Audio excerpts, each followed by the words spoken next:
Do do do, theme song. Do do do, I'm broke so this is my theme song.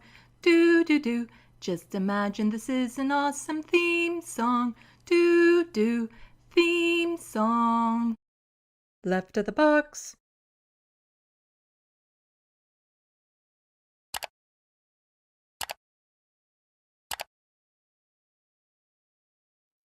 Hello, welcome to Left of the Box. Bonjour, bienvenue.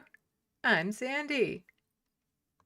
Welcome, welcome, welcome to the two other people watching. Super appreciate it. Hello, John Litham, who was kind enough to put something in the SandBox. Also, I super appreciate you on Blue Sky reposting when I'm going live and stuff.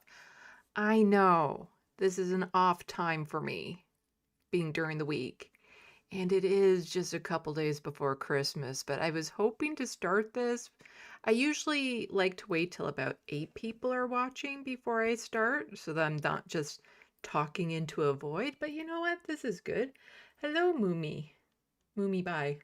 Oh, and Hermeteorologist saying AV is all good. Okay, so I just had a couple more people jump in. That's great. Because I don't know, like maybe my thing is off, but it was showing that I only had 3 people watching, and one of them is me. It's up to 4. Oh, but I get it. I get it. It's an odd time to be doing a live stream, especially so close to the holidays, and this one being very, very themed, like last time that I did this. Because there are so many stories in the news about trans folks that I couldn't just add it to one of my regular news live streams. It had to be its own live stream. And then I did it last week, and there were so many stories I couldn't get through them all. Because, like, not only was there just a lot, it takes a lot out of me to cover all of this. Just, given it's a personal subject to me, So there's some follow-ups on what I covered last Tuesday on the trans stories. A few follow-ups there, a couple new things, something that happened down in the States that could be potentially devastating. And then last week I was talking a lot about commenting on Anna Kasparian with Bill Maher being extremely transphobic, and so I have that on the docket today. So,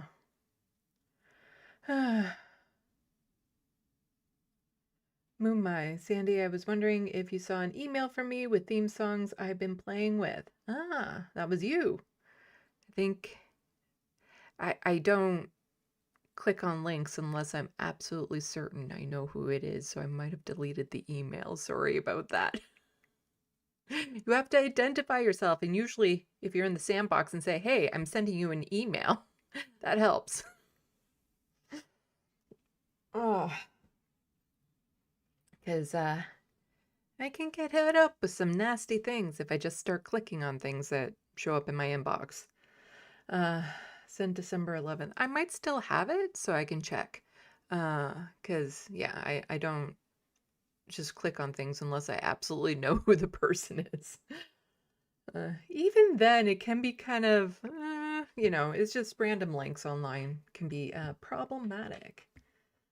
And Moomy saying that she can resend. Well, that would be helpful. I don't think I marked it as spam. Sorry about that. It's just I need a little bit more context than just, a one line and some links, because it's a dangerous world out there for clicking on emails and stuff like that. But yes, welcome everyone. so many trans stories in the news right now that are important to get to.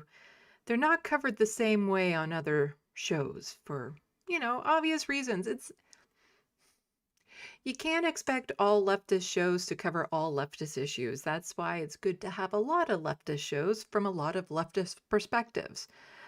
So these stories are important to me, but to other people, they might just touch on it, but they find other stories that they feel they're more able to comment on. Let's put it that way, because it's not about worth, because of course they care about trans issues, no doubt about it.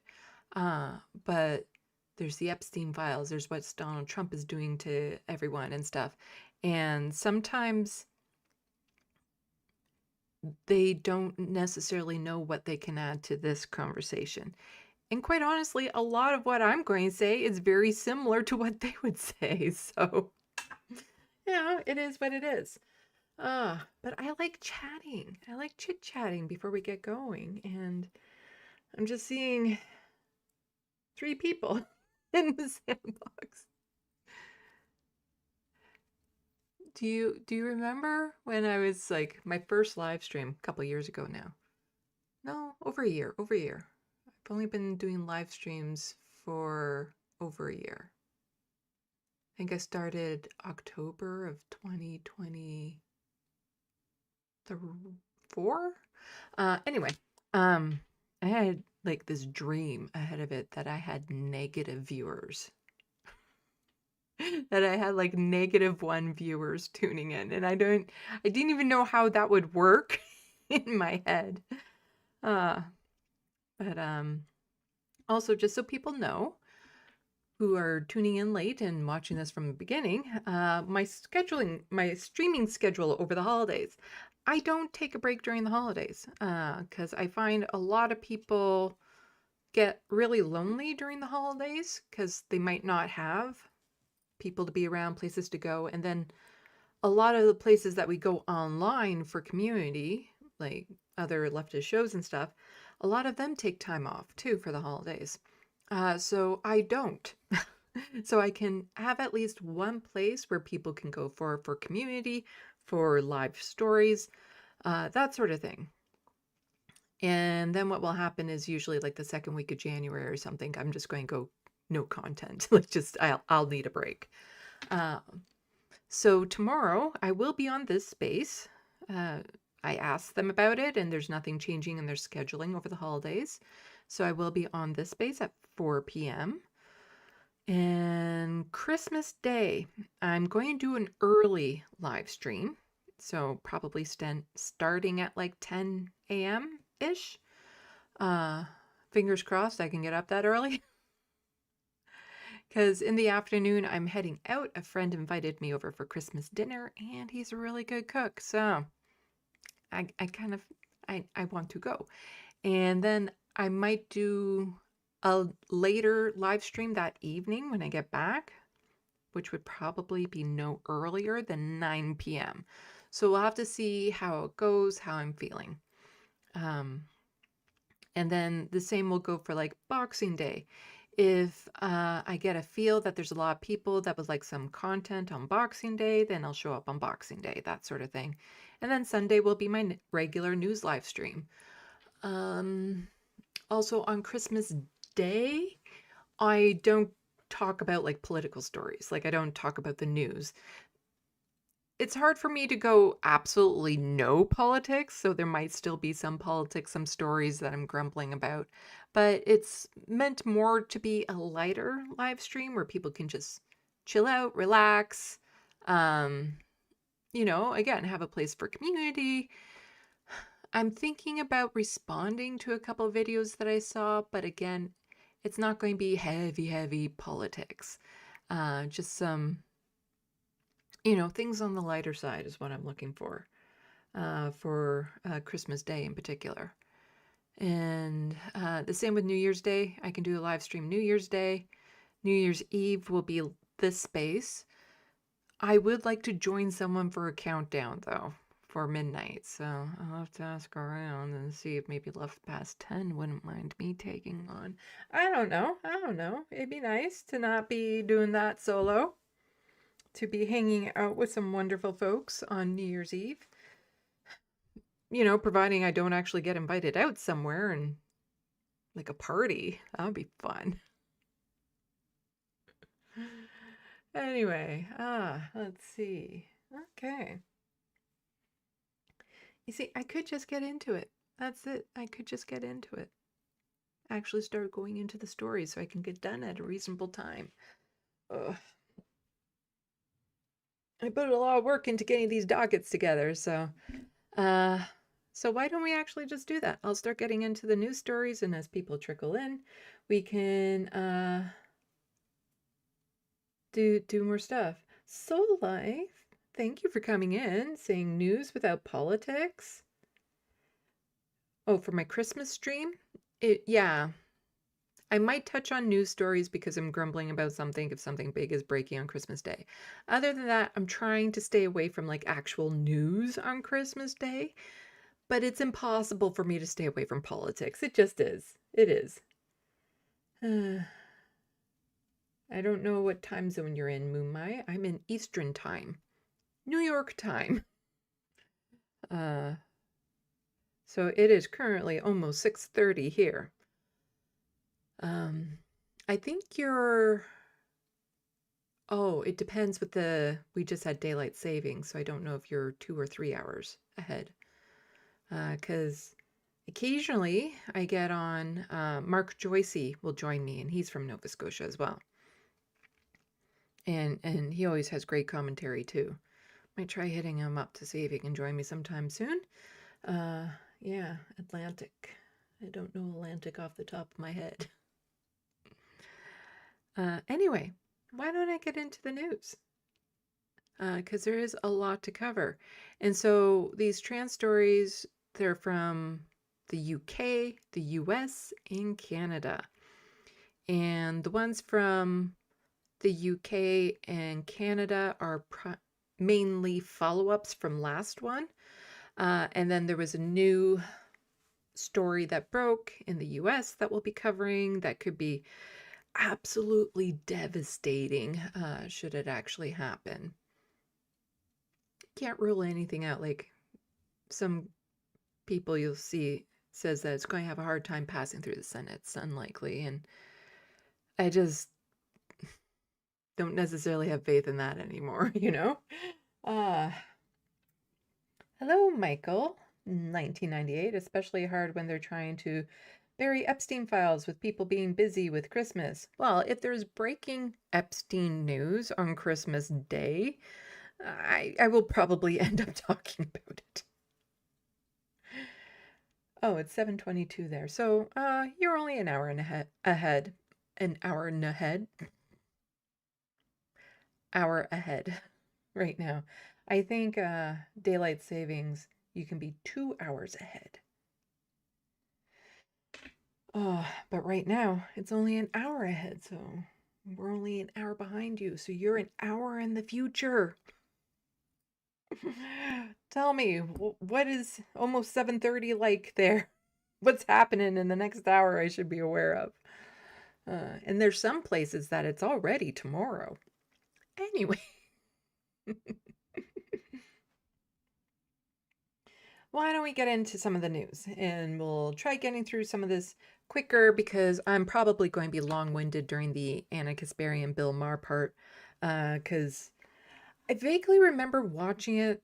The Vanguard covered it, and I just remembered getting really pissed off listening to not the Vanguard's commentary, but just listening to what Anna and Bill were saying. And so this will be a good refresher as to what they were saying, and we'll get into it. And you'll find out why I don't like responding to videos necessarily for a live stream is because I can't go more than like 3 words without having to pause it to be like, okay, this sucks and this is why. Anyway, let's start. There we go. That is the wrong screen. Let's go here. News. Gotta do this, and then this, and this. There we go. No, that's definitely not the right screen. This one. Yes, okay. I wish it wouldn't preview it until it actually until I actually select it, but it does that, like until I hit OK. Because there's like a secondary window that pops up in OBS that's like, oh, this is the screen you're talking about. And then you click on it, realize it's the wrong screen, but you're seeing it too. And I really don't like that. Uh, but it's just, window capture. So I'm not terribly worried about you seeing my YouTube studio. It's okay. But the window capture is easier for me, even though it takes just a touch more setup, because then you can't see it when I hover over things, or if there's a pop-up or anything of that sort, you don't actually see those things. So it's nicer that way. I have a little bit more, I have a lot less worry of things popping up on the screen that I don't necessarily want people to see. And again, it's not because there's not going to be anything salacious, but I do like having a monicum of privacy. Or sometimes you might see things that I've labeled for a reason for research or something, and if you read the title out of context, it could seem really bad. But that's how it is. That's how it is. Okay. Moonmai, how long after someone starts your book on Amazon do you start getting pennies? I get a payout monthly from that, so whatever I make over the month. So after 2 pages were read, it showed that my revenue was going to be 2 cents. Well, 1 cent.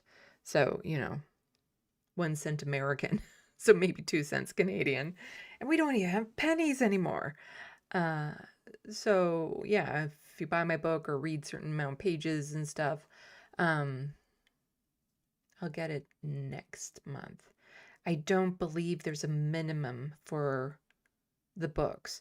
I know with the AdSense, Google AdSense so like my YouTube channel, I don't get paid every month because I have to make over $100 for them to pay it out. And I don't necessarily hit that threshold every month between the super chats and the ad revenue and stuff. So with that one, it could be every other month that I get some money from, but it's usually a monthly thing. And also with YouTube, I think it's like a 3-month delay even. So if somebody gives me like $1,000 super chat right now, I won't see that for like 3 months. For like quicker responses or quicker monies to me, it'd be Patreon. That's would be the very next payment, like a month. Purchasing things off the Amazon wish list, that's almost immediate. As well as PayPal or e-transfer. Moonmai is saying, I'm having it read to me by Kindle. So you're the person. I can see how many pages were read. You're the person then, I think.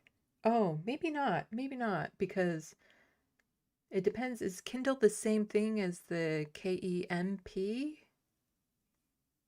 Probably. It probably is. You have to let me know what you're thinking of it, and I don't know how well a reader would do it. Because I think a lot of the sentences would make more sense with the inflections that humans would add to them. I don't know. That's why I have a hard time editing. Well, any author has a hard time editing their own book, is because when you're rereading it, you're hearing your inflections. And so there might not be things that are clear if it's in a different inflection. Or if it's under somebody else's inner voice, it might not be that clear, or the sentence might not make that much sense. It's kind of like the scripts I do for my videos. If you were to try to like cold read those scripts, you would stumble over backwards trying to read them because they are exceedingly difficult to read just cold. You need to have my inflections in them, and then you can understand the different sentence structures and stuff like that, because I'm writing dialogue. I'm not writing a narrative for the scripts. Yeah. So Moonmai, I passed 2. Kindle is Amazon. Yes, I saw that somebody had read 2 pages. But then somebody has read 50, and then in one sitting almost it got up to 154 pages. So somebody did 152 pages in almost one sitting. So that could possibly be you. Because I saw that, so the 2 pages were read before there was a purchase, and then there was an ebook purchased, and then like the day later there was over 150.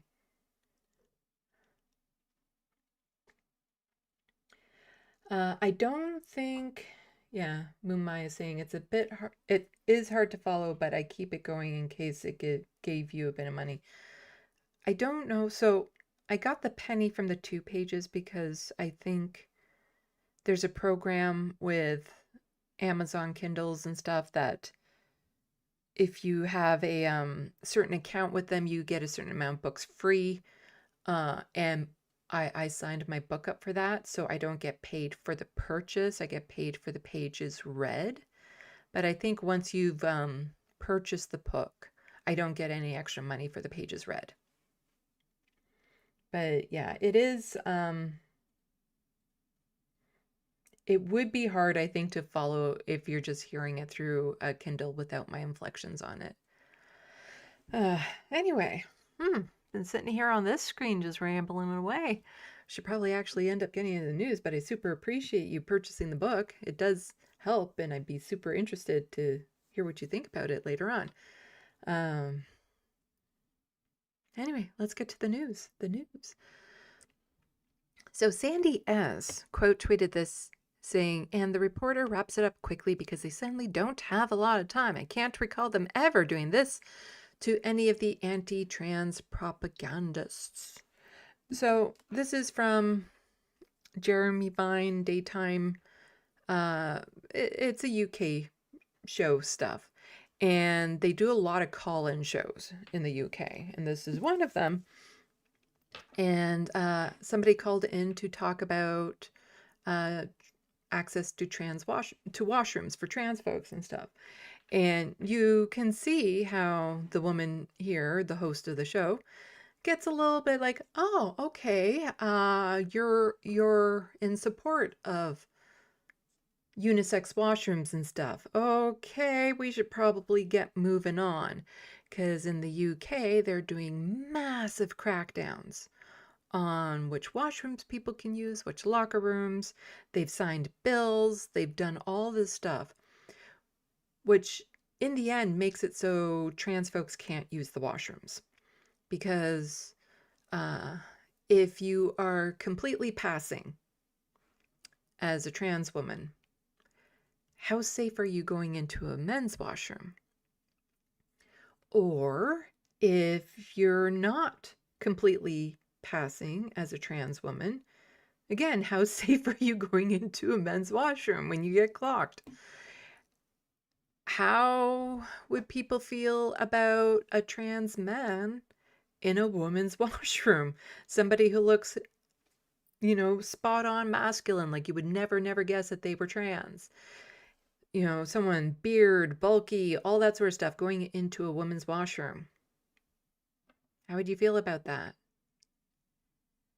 Well, I know a lot of this audience, it's neither here nor there, but for a lot of these transphobes and gender critical people, they wouldn't want that either.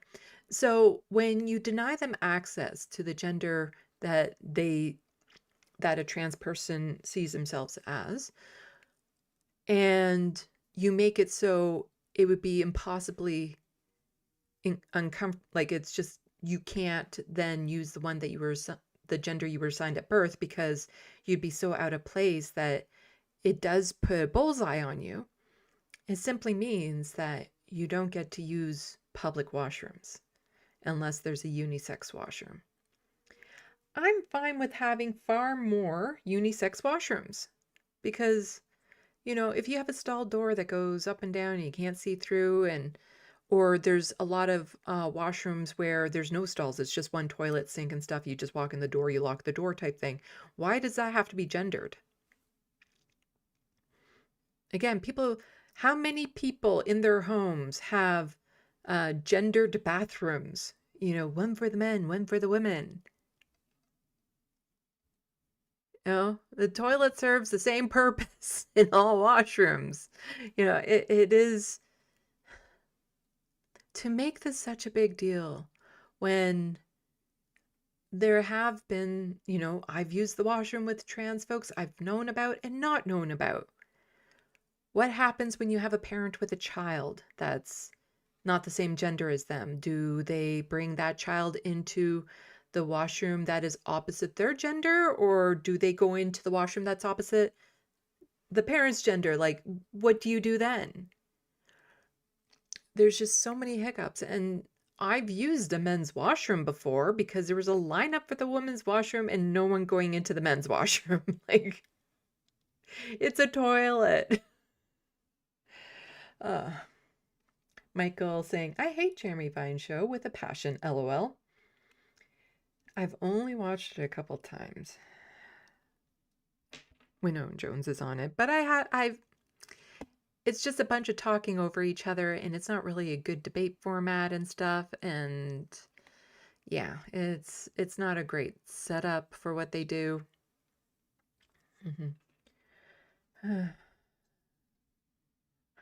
So Life, bring back the unisex bathroom. So here's the little clip here.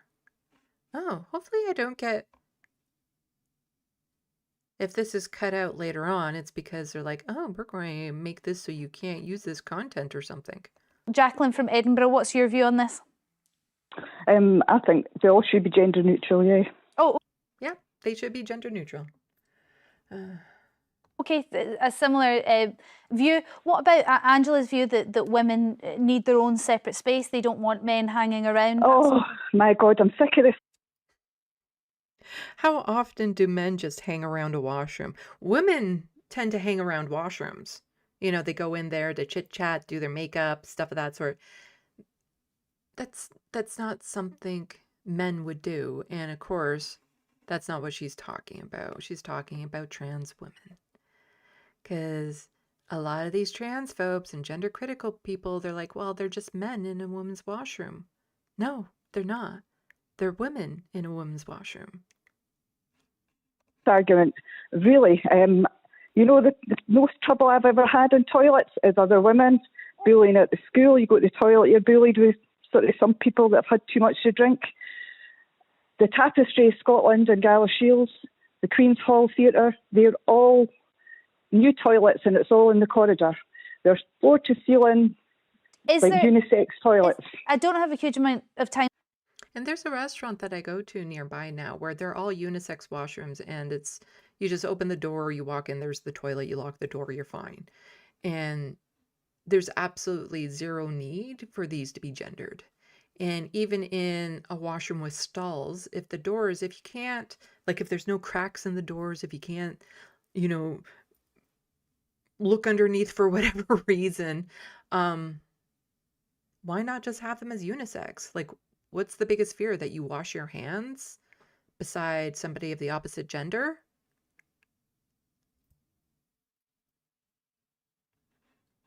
Left in this debate. Are they smellier? No. Because that's the other argument. Actually, I've worked in offices all my life, and some of the dirtiest people, women. And so well, you didn't go into the men's toilet, presumably, Jacqueline, so you don't know what was going in there. Well, I have sometimes, actually. But I think when they share a space with women, maybe that makes them a wee bit think about it more. Oh, that is interesting. Maybe women will spend less time in the toilet I'm the mummy, and men will be tidier. A trans boy.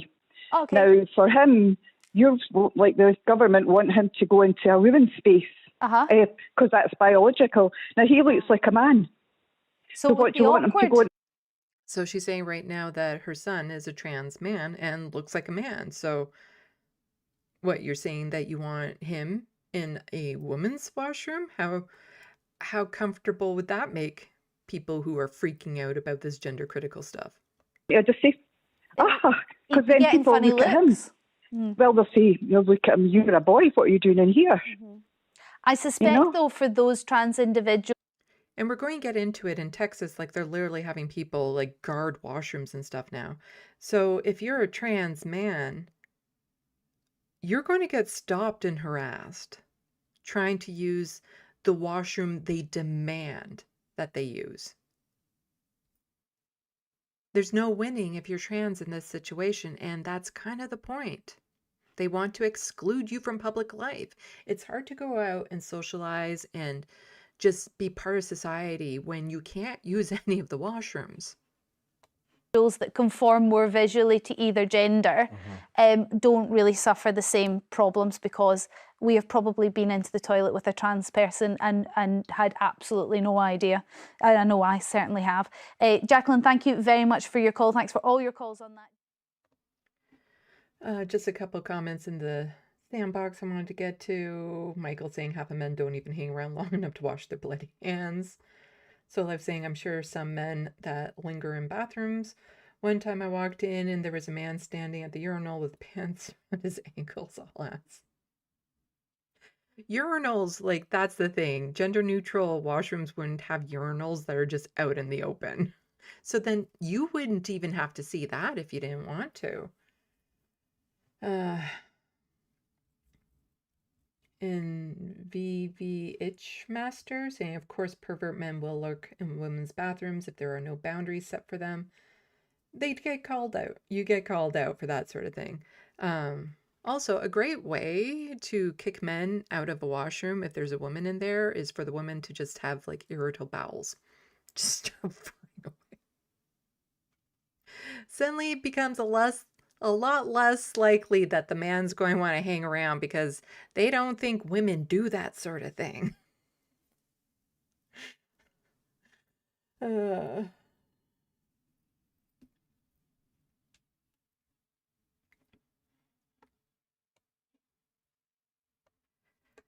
And then, so there were some rulings in the UK recently, and we have some politicians talking about banning trans care for children, regardless if they have their parents saying so, the child has been through the counseling, the process and stuff, because there are far, far, far more children who will never get the trans care that they need during their teen years than there are trans children who actually do receive it. And that's because of all the hoops you have to jump through in order to get it. You have to have understanding parents or guardians in order to get it. And a lot of trans kids don't necessarily feel safe in that environment.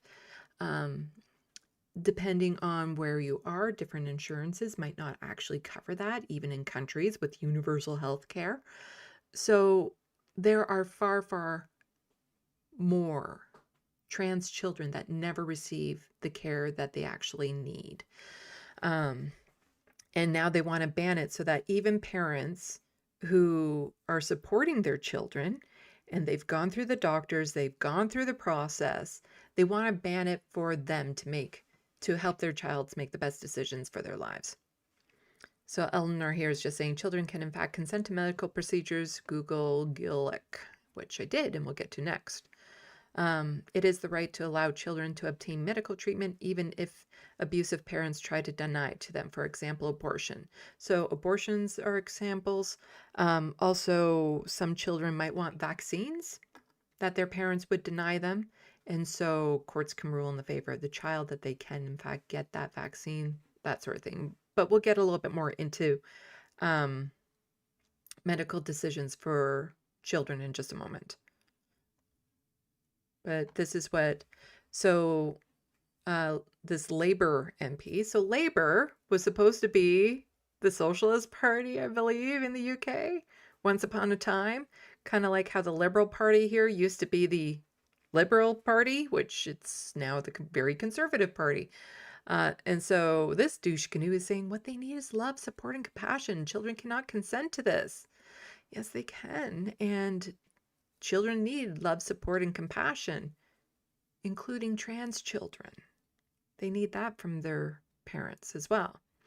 So Labour MP Jonathan Hinder believes Health Secretary Wes Streeting should follow his instincts and not allow the puberty blocker trial, saying there is no democratic consent. So it's funny how they only really care about consent in some ways and not in others. I mean, to be honest, I wouldn't be focused on the money. I wouldn't be spending money on this, but the fundamental point is that these are medically healthy children. There is absolutely nothing wrong with them, and what they need is love, support, and compassion to actually accept their bodies as they are. They are primary school age. And this just goes back to, no, they are mentally ill. There's something wrong with them. They just need to accept their bodies for what they are, regardless if it's, a body that doesn't match up with their gender identity. They just need to live with it. They need to mask. They need to live with it. They need to accept that they were born with a body part that means that society will only ever view them in one way, and there's no wiggle room whatsoever, and you have to stick by these stringent gender norms, or else. Loving your child means loving your child regardless if they are the thing, like the projections you put onto them, the hopes and the ideals that you had for them growing up. Children are their own autonomous human beings, and they'll have their own hopes, their own way of thinking. And as a parent, it's your responsibility to make sure that they are looked after and cared for and loved.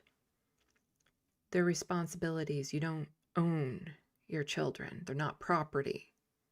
You don't get to dictate their lives. And so he has it very backwards here, because a lot of parents love and support their children, but are now being denied, or potentially being denied, the ability to help their child get the health care they need to be the happiest version of themselves. In many cases, they're going to be on this trial. They don't know what is happening to them. They cannot consent to this. And I think in a few years' time, when these children become adults, they will be asking, who did this to me? And it's not good enough to stand behind some. Far more trans children would be saying, why wasn't I allowed to do this? Why wouldn't you let me do this? I've known lots of trans folks in my lives, and for the ones that are transitioned when they were older, they do have a regret.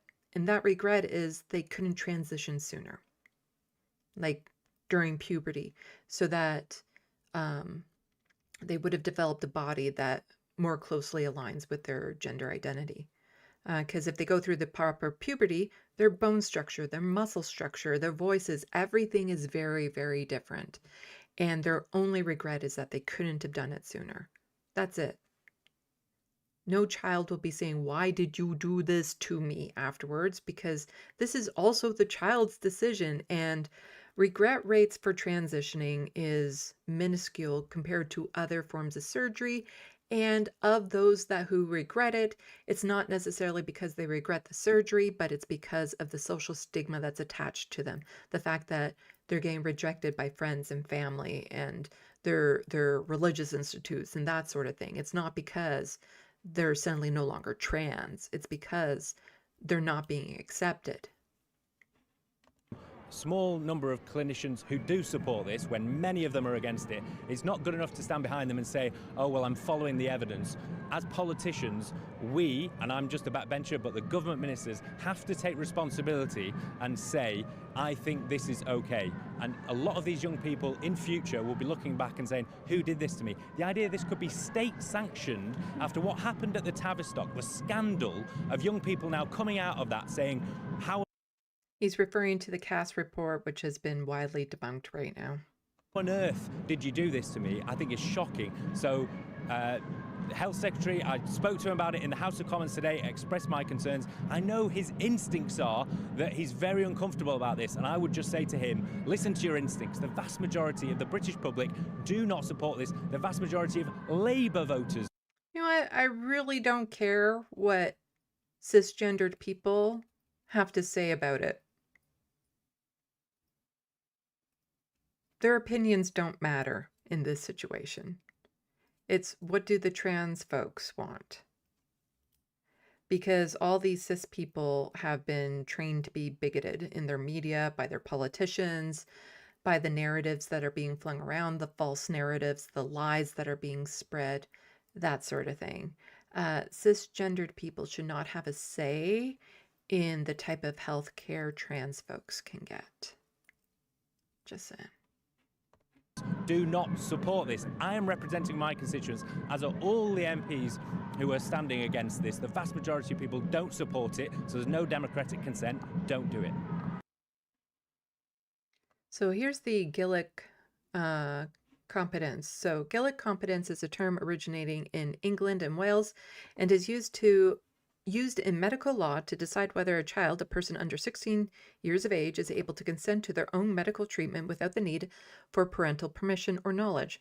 The standard is based in the 1985 judicial decision of the House of Lords, which, with respect to the case of the contraception advice given by NHS Dr. Gillick v. West Norfolk and all in this place area health authority. The case is binding in England and Wales and has been adopted to varying extents in Australia, Canada, and New Zealand. Similar provisions made in Scotland by age of legal capacity, Scotland Act 1991, in Northern Ireland, although separate legislation applies, the then Department of Health and Social Services stated that there was no reason to suppose that the House of Lords decision would not be followed by the Northern Ireland courts. We don't need to go through the entire Wikipedia article, but I will toss it in the SandBox for people who would like to read the whole thing.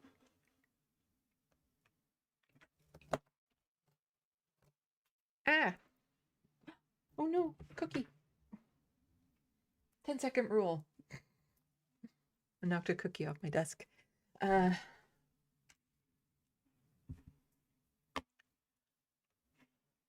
So I will go over just a little bit more, though. The Gillick's case involved health department circular advising doctors on contraception for people under 16. The circular stated that prescription of contraceptions was a matter for the doctor's discretion and that they could be prescribed to under 16s without parental consent. So this is another area in which the child should have a say in their own medical care. If they know they're going to be sexually active and they want to have contraceptions, but they know their parents wouldn't like that, then they should be able to get it so that they don't get pregnant as a teenager and a child. Because, you know, somebody else was pointing out that the youngest some parents have been are like 9. And yeah, puberty can start early for some people. So puberty blockers, if you're starting them at 8 and 9, you're probably needing them at that age. But that's the thing, like they're saying you can't consent to all of these things, but in a lot of these same areas, if you're to get pregnant at those ages, then they demand you become a parent. That you're responsible enough to become a parent at that age, but you're not capable of understanding which gender you are. Like there's a little bit of a disconnect there. That, you know, oh, well, a child isn't capable of understanding this and this and this and this because, you know, they're just a child and stuff. But, oh, no, we need to also ban abortion for people because even for children, because, you know, should they get pregnant, then they must have that baby and become a parent at that age. So this matter was litigated between Victoria Gillick, ran an active campaign against the policy. Gillick sought a declaration prescribing contraception was illegal because a doctor would commit an offense of encouraging sex with a minor that would be treatment without consent, as consent vested in parents. She was unsuccessful before the High Court of Justice, but succeeded in the Court of Appeal. So it's not encouraging children to have sex, and it's also saying sex with a minor when it could be that the child's partner is the same age as them. I know this might be breaking news to some people, but teenagers sleep with each other. That's something they do.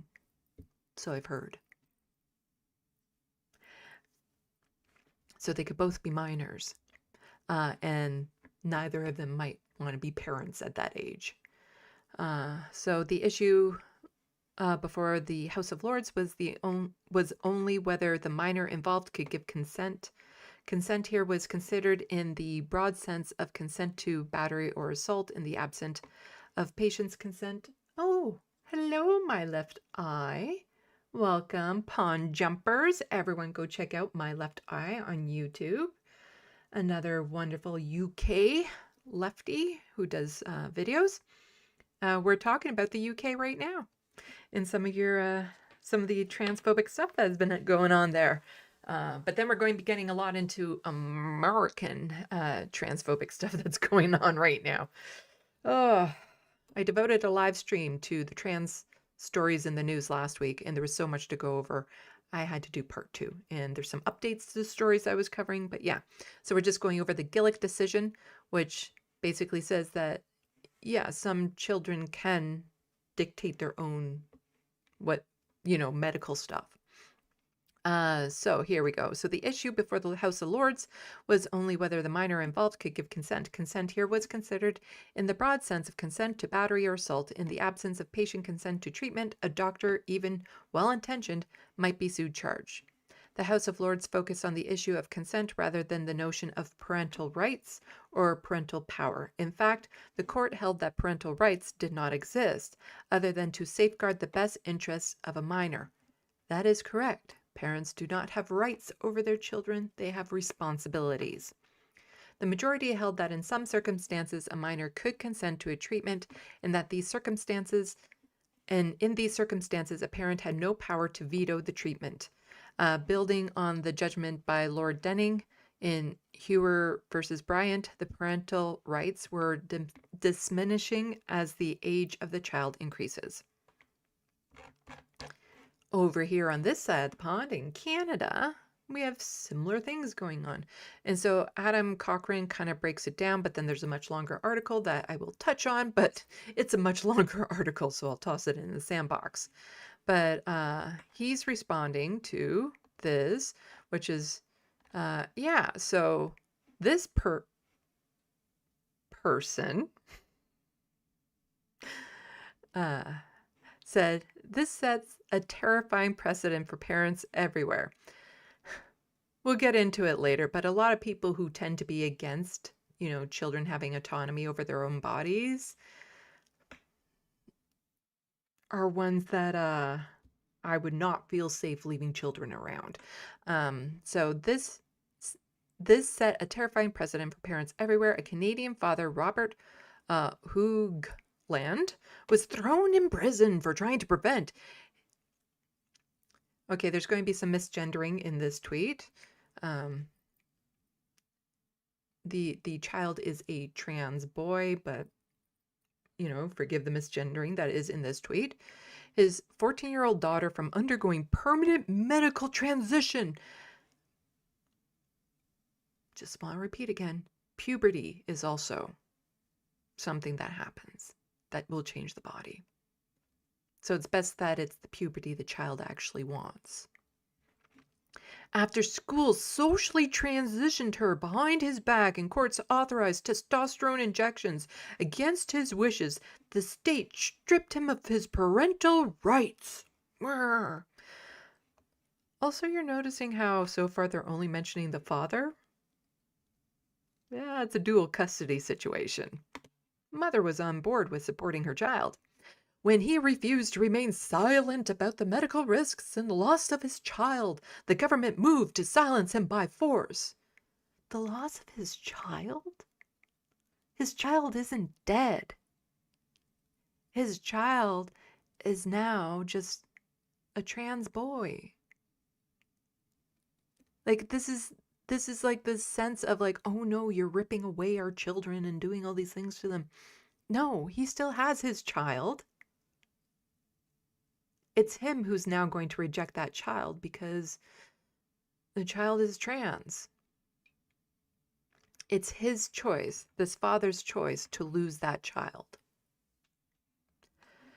Hoogland was sent to prison, contempt court. Oh, something is highlighting here that's something. And it's saying an error. YouTube is not receiving enough video to maintain smooth streaming. As such, viewers will experience something. Let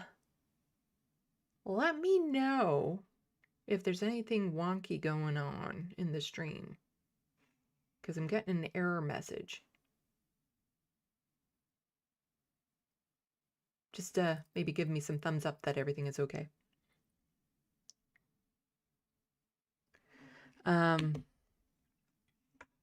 So yeah, Hoogland was sent to prison for contempt of court because he defied a gag order that forbade him from referring to his child as his daughter or using female pronouns.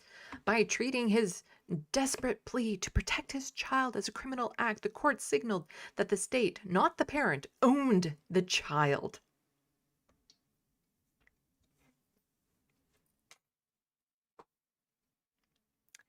Again, you don't own the child. The child is not property. The state does not own the child. The parent does not own the child. But a lot of these right-wing conservatives like to think that the child is property and they can do to that child as they see fit. Also, again, the lawyer gets into this, but the father was not sent to prison because he was misgendering his son. There are other issues involved with it. And also in Canada, we do have hate speech laws. And remember how Jordan Peterson got all famous and stuff because pronouns were added to that umbrella. There wasn't a specific law specifically for like, oh my gosh, if you misgender someone, then you're going to go to jail. No. It was if you repeatedly and purposely did it to harm someone, then that falls under hate speech. Same if you were to try to spread Islamophobia or anti-Semitism, that sort of thing. And quite often, quite honestly, this child is far better off without this father in his life. The child would be much, much better off than a father who refuses to accept that his child is trans and who will constantly be misgendering them and telling them all this horrible stuff. But it's, again, there's no owning of the child. You have responsibilities over him. But it's all these right-wing conservatives that love to say, no, you own the child. Their property. This is nothing less than criminalization of parenthood in the face of state-sponsored gender ideology. He's so mad. But then we have Adam Cochran here. He's an investor, professor, policy consultant, independent investigative journalist, and father trying to make the world suck less. He breaks this down a little bit more. This is just categorically inaccurate that Musk has been amplifying. And yes, Elon Musk has been amplifying stories like this big time. Elon Musk has a little bit of an issue with trans children because of his trans daughter that he does not accept. So the 14-year-old petitioned the courts along with supporting documentation from their teachers, doctors, and psychologists to have legal emancipation to make decisions about their own body. So, long process. This parental rights claim is nonsense. You do not have a right to mandate how someone lives.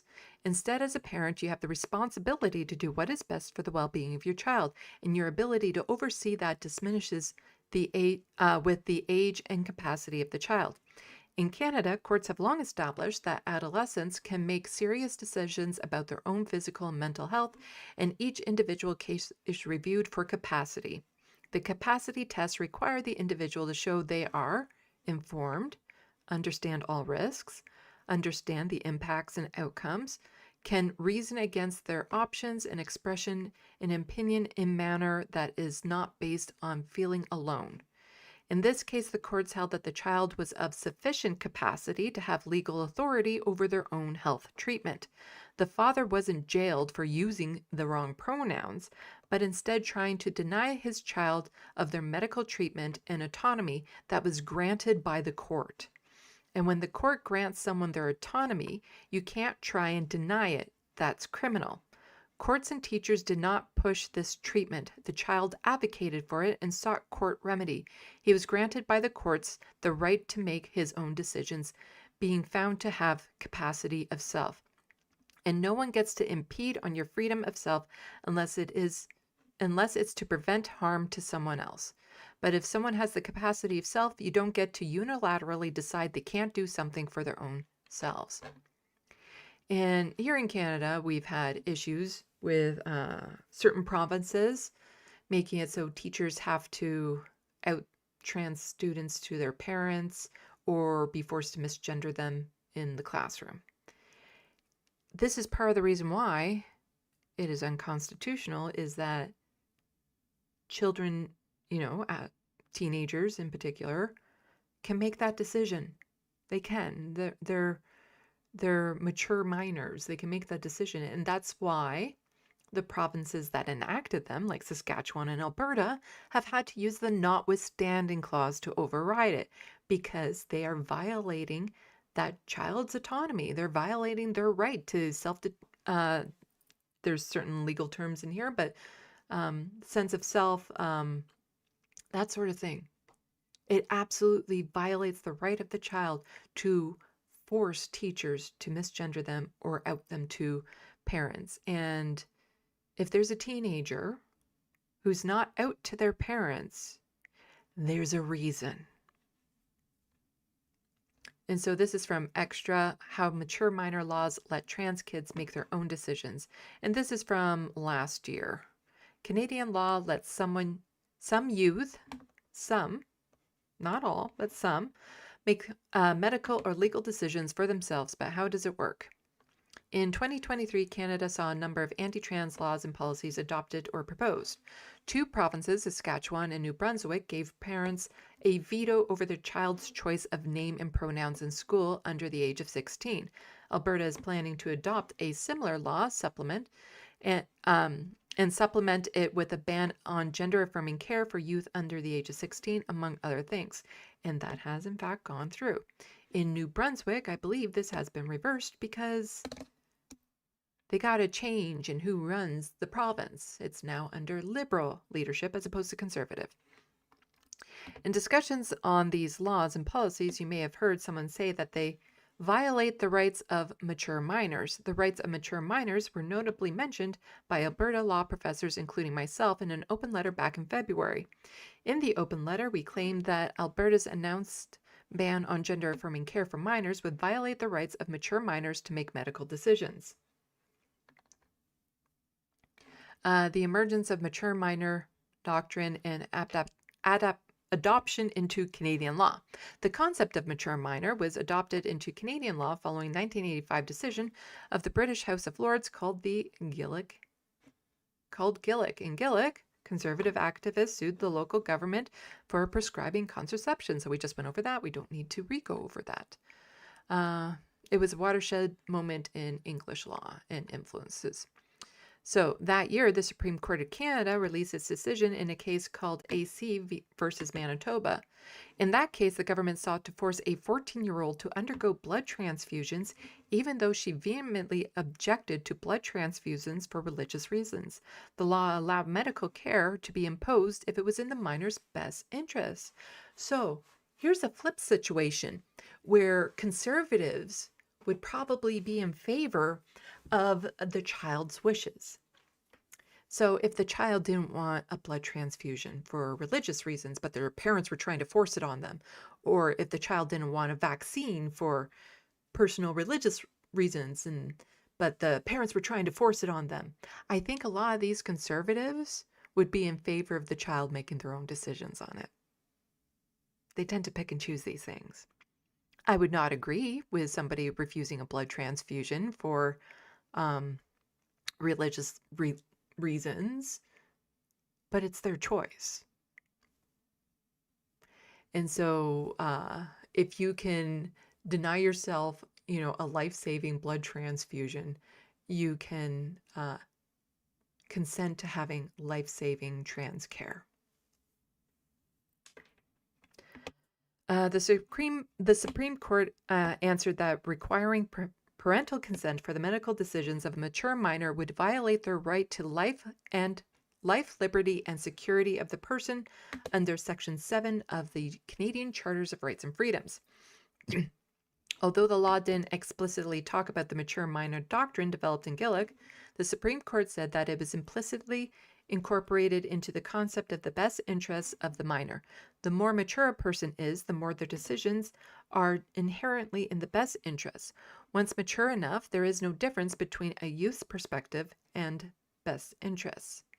According to the judges, if after a careful and sophisticated analysis of the young person's ability to exercise mature, independent judgment, the court is persuaded that the necessary level of maturity exists, it seems to me necessarily to follow that the adolescent's views ought to be respected.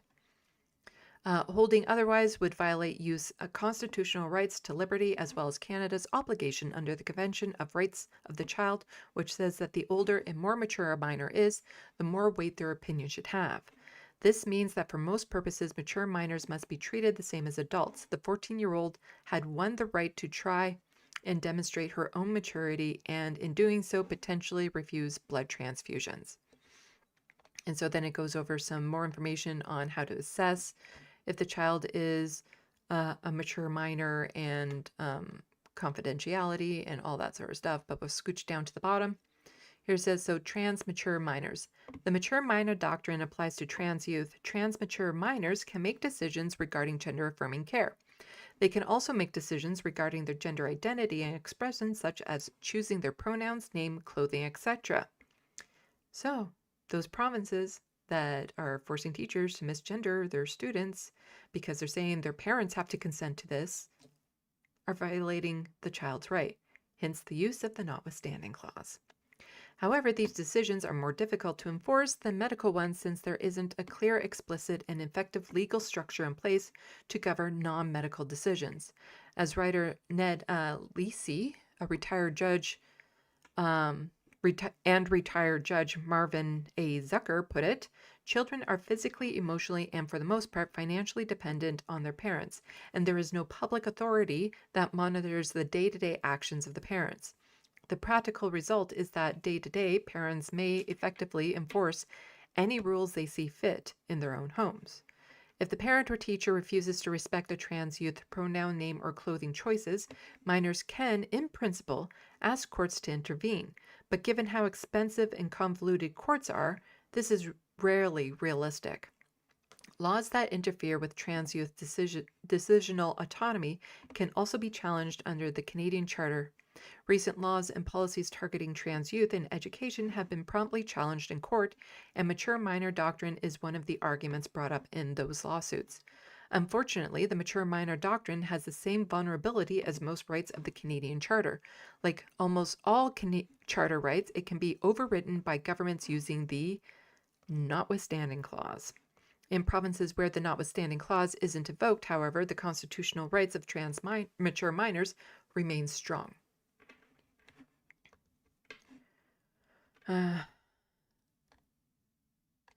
So in the UK, there are some MPs that are pushing back against this.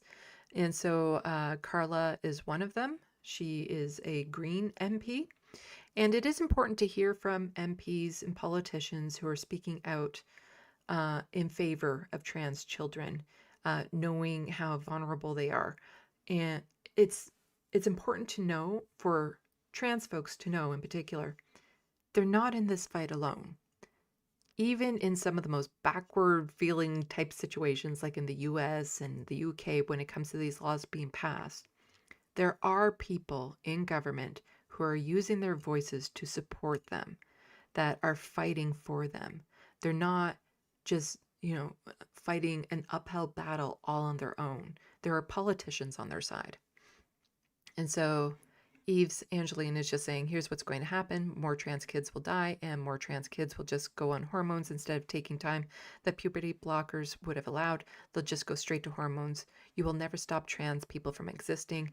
And they're responding to Carla talking about the ban on puberty blockers, which is something that they're trying to do in the UK. So the ban on puberty blockers is devastating for many young trans people. Currently, the only way to access them is through government trial. I am asking government to ensure that the trials can be accessed by as many young people as needed.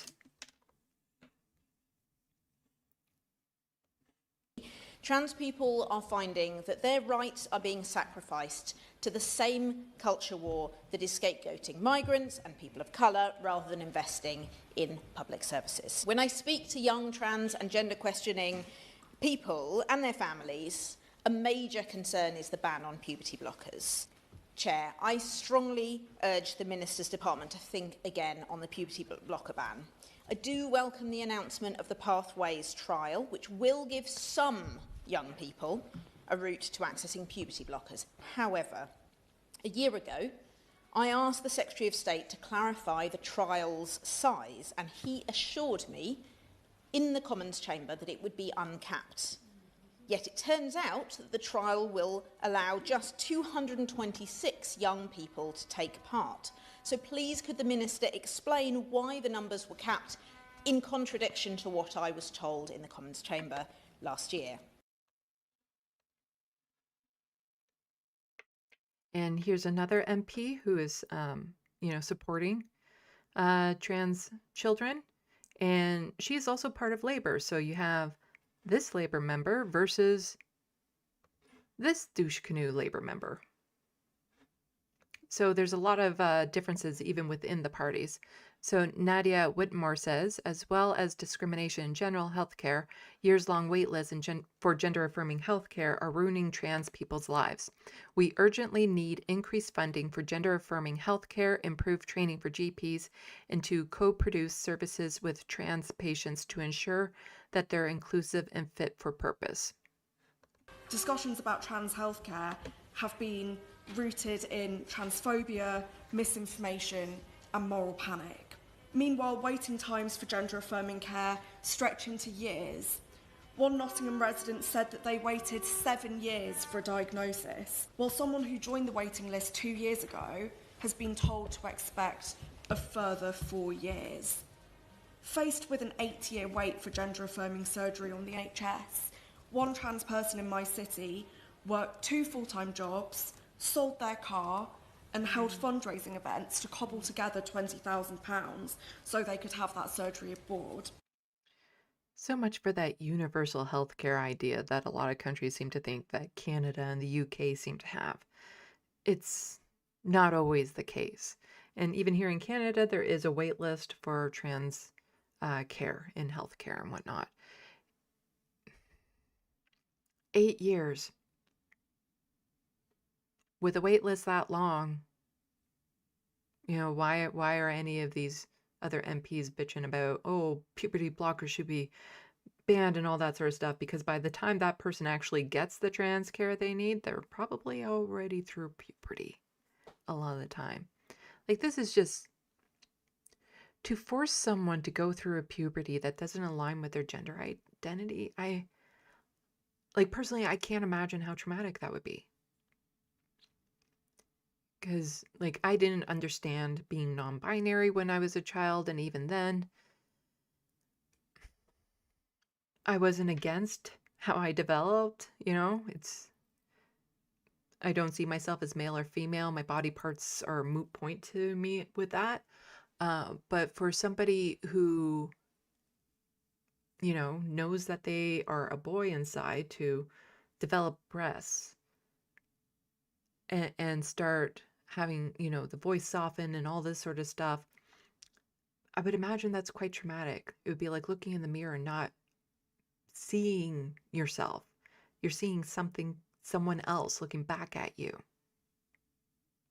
They are emphatic that this saved their life, but they should never have been forced to go through that ordeal just to access healthcare. Yeah. Reports of GPs denying gender-affirming care have also increased dramatically. One constituent told me they had huge problems finding a private gender clinic that their GP would do shared care with, delaying their treatment by 6 months. Another Nottingham resident who was on testosterone for over a decade hasn't received a single dose in 16 months because their GP has refused to prescribe it. I could go on and on with examples just from my city, and I haven't even spoken about the appalling situation that trans people who are under 18 face. It's clear that the government must act, from increasing funding for gender-affirming healthcare to improving training for GPs to modernising assessment and treatment pathways and ensuring co-production of services with trans patients. Because this is an emergency. Inadequate healthcare is ruining trans people's physical health, their mental health and their lives. It cannot be allowed to continue.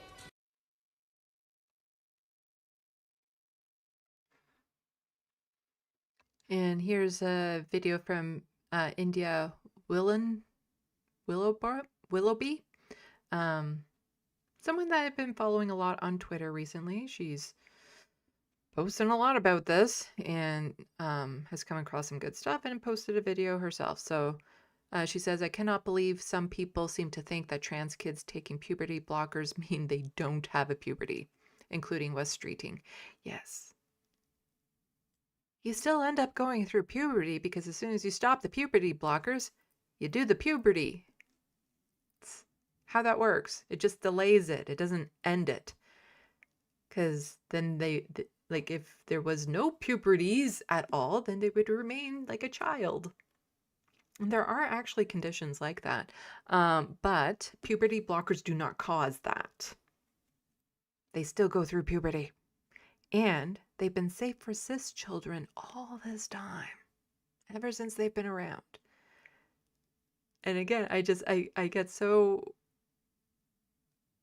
like, what are you thinking? It's like, oh my gosh, a child as young as 8 is on puberty blockers. Then they probably need it. They should not probably be starting puberty at 8. I'm just saying. But this is her video here. I've been on Twitter a long time now. I think it's 12 years. And through no choice of my own, I've been stuck in this war against trans people. But it still shocks me the level of ignorance that is expressed about us. Puberty blockers back in the news. I just want to say, if you take puberty blockers, you still have a puberty. You just get to choose the right one for you. And if you're a trans kid who needs to go in the opposite direction from how you are set up, then clearly going down the wrong route is going to cause you umpteen problems later on in life. You're going to stand out and become an obvious target for these horrific bullies that are currently pretending to care about you. You're going to have characteristics probably that will make you stand out, leading to years, decades of stress, future medical procedures to undo the changes that you never wanted, that you had to go through for the benefit of other people who object to your existence, who you will never meet. And above all, and that's a good thing that, or something that should be kind of like reminded to a lot of people, that a lot of these transphobes and gender critical people out there are demanding how other people should live their lives. Other people they will never know. They don't know exists. They will never cross paths with. You know, it could be somebody on the other side of the freaking planet. But they somehow seem to feel that they can control part of their life, even though they will never cross paths. It's like I get that vibe sometimes when people are like, oh, everyone should have a child and blah, blah, blah. And it's like, why is somebody who will never meet me, doesn't know I exist, or anything of that sort, demand that I have a child that they will not participate with at all? You know, they're not going to help me raise it. They're not going to help me financially. None of that.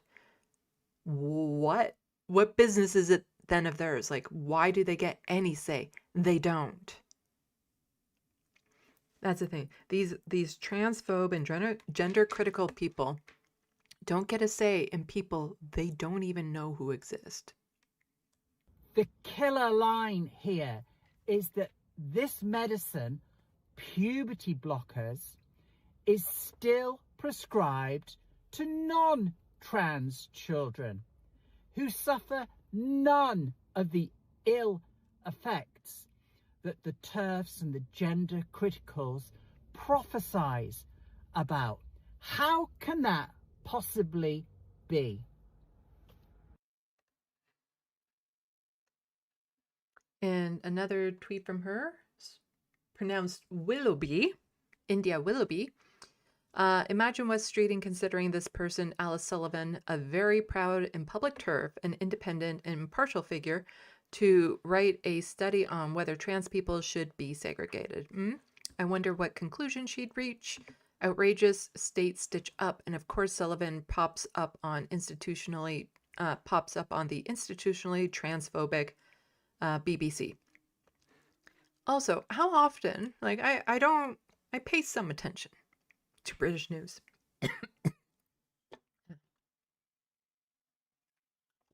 Cookie crumbs in my throat.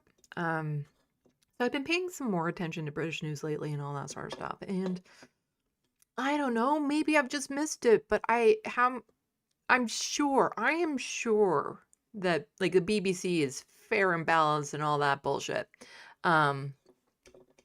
They've had lots of trans folks on to talk about this, right? Right? They've had trans folks on to talk about puberty blockers and hormones and, you know, being able to use the washroom they identify with, right? Because I'm sure there's trans folks that they could absolutely talk to about this. I'm sure I've just missed those segments. Right?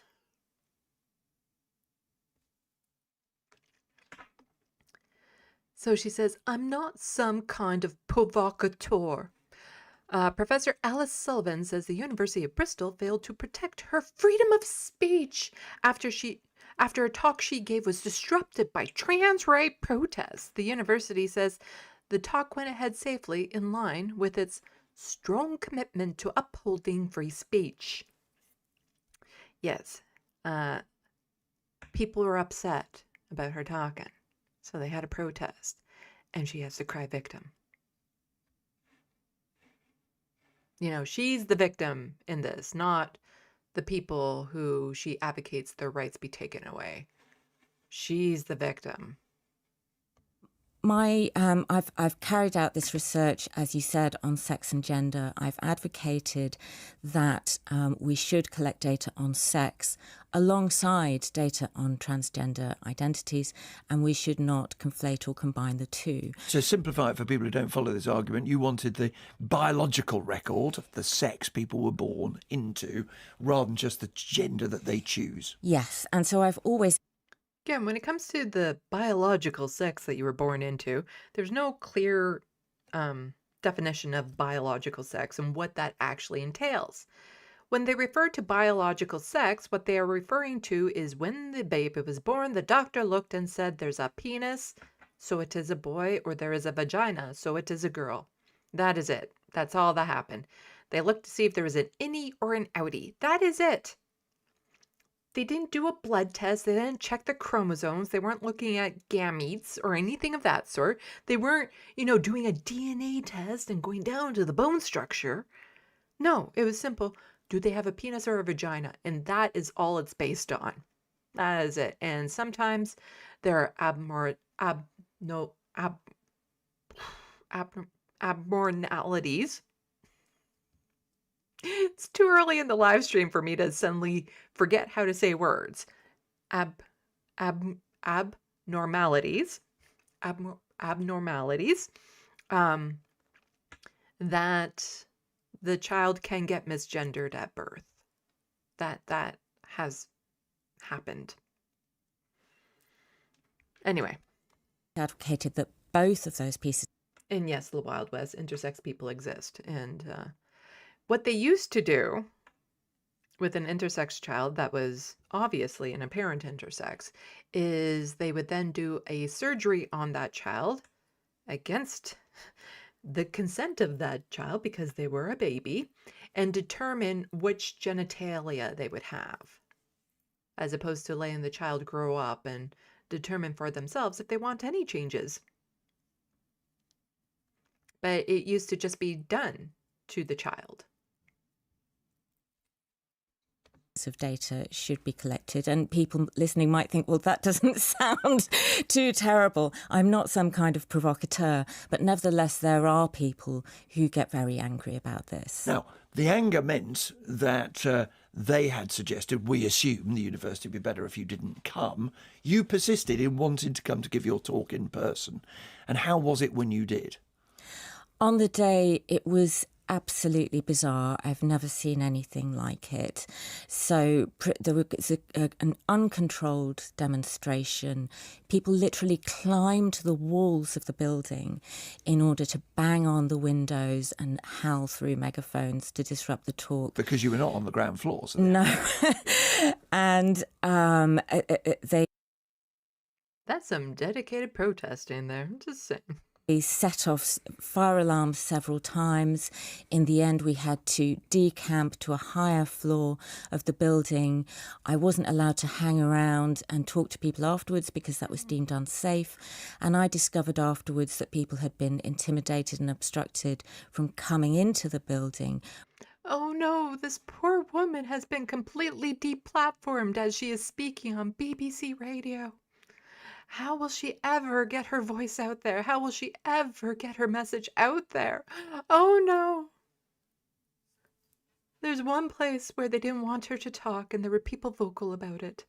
If only there was a way for her to still have her freedom of speech, to still get her message out there. No, she's crime victim. And then that gives her even more airtime on a lot of these networks. When you cry victim, it's like, oh, they tried to shut my speech. Let me just talk to your audience of millions as they tell me that my speech has been canceled. Canceled, I say. And this is just a little bit more about that from Pink News. Academic threatens to sue university after pro-trans students disrupt talk. A gender-critical academic has threatened to sue a university after a talk she gave on sex and gender was interrupted by trans right protesters as she claimed the institution failed to protect her freedom of speech. She no longer has any freedom of speech while she's on BBC Radio. Oh, no, the horror. But she's the victim. Do you think the BBC is talking to any of those trans rights activists to say, so why were you climbing the walls? Why were you talking on the megaphones? Do you think they have, the trans activists, do you think they have the same level of free speech access as this woman does? That they can just show up on the networks and talk about their side? But she's the victim. Professor Alice Sullivan, a University College London academic who authored a controversial review into how UK public body records people's gender identity and biological sex, known as the Sullivan Review, has written to the University of Bristol and the University Regulator Office for Students with her complaint. And then talking about the speech and stuff, and yeah, everyone has a right to peacefully protest, but that must never amount to a heckler's veto, which means shutting down other people's right to speak, she says while in the studios of a news network. Yep, her right to speech has been completely nullified. This isn't just about my rights as a visiting speaker. This is about the rights of the university community to hold a discussion and to have people come and listen. A spokesperson for the University of Bristol said Sullivan's talk went ahead safely in line with our strong commitment to upholding free speech. So she's bitching about a loud protest that didn't even end her speech, saying that her freedom of speech was taken away, even though it went ahead safely. Yeah. So adding, although protesters cause unacceptable disruption, appropriate measures were in place to enable the event to continue and to protect the speaker and attendees. So this woman lost nothing. She lost nothing. She got to do her speech. It was safe. She was never in any danger. And now she's on the BBC. So Professor Sullivan expressed her gratitude to our security team for their support and subsequently met with our Vice Chancellor to discuss what happened. They continued, "We refute claims that we failed to protect her freedom of speech. Every action we took was in support of this, and restrictions she outlines were all necessary for public safety." Sullivan's threat of legal action comes months after the introduction of a new higher education freedom of speech law, which came into force in August in England. Oh, it's not that much longer. Okay. So alongside this earlier this year, the University of Sussex was fined $585,000 over an I guess is that a pound or an euro? I don't know. I think you're all pounds there now. Over an anti-transphobia policy of the OFS said could lead to self-censorship by academics, adding gender-critical professor Kathleen Stock, who left the university in 2021, became more cautious about expressing her gender-critical views due to the policy. What you're saying is that a transphobe had to be a little bit more careful about spewing transphobia while instructing in class. That, professors were being asked to have, a certain level of respect for their students. But that goes against your free speech. It's free speech to disrespect and misgender your students. Professor Stock said that she became more cautious in her expression of gender-critical views as a result of the policy. There were some views that she did not feel able to express and therefore teach, despite those views being lawful, the OFS said in a statement at the time. So the only reason why she didn't feel safe doing this and held back is because she was worried about people criticizing her, pushing back against what she would say. She just wants the freedom to say what she will without any pushback. Because she did not feel able to express it, even though the views were lawful, then she could have said it. She just didn't want to because she was afraid of people being critical and pushing back, and she had to make herself a victim in this. Other staff and students may have felt similarly unable to express these or other lawful views. Again, you can express them, but freedom to express your views doesn't mean you're free from pushback, free from criticism. You get that. The University of Sussex was ultimately fined the huge sum, the largest ever issued by the regulator, according to Sky News, for failing to uphold freedom of speech. In response, Professor Sasha Rosanelli, Vice Chancellor of the university, said an investigation was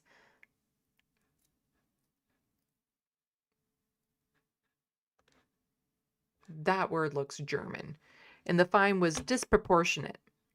A University of Sussex spokesperson confirmed to Pink News that it would strongly contest these findings.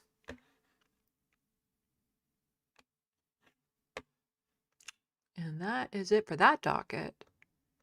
Getting caught up on those stories. We got more to come, lots more. Let's see, what one was next? It was this one. Okay, but before we get on to the next docket, we'll go and check the SandBox. Which I guess it's on this side for you guys, right?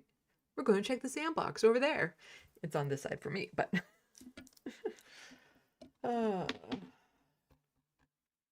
And welcome everyone who has jumped in. Again, welcome pond jumpers. From from the raid. Super appreciate it. Oh, okay. Soul Life. Japan has bathrooms that are 100% see-through, but when you use it, it clouds the glass so you see nothing. There's no cracks, ceiling to floor coverage. I think I've seen some of those on TV. And Bad Lefty, welcome to the SandBox, even though you're lurking. Okay, so I went back too far. Let's scooch ahead further.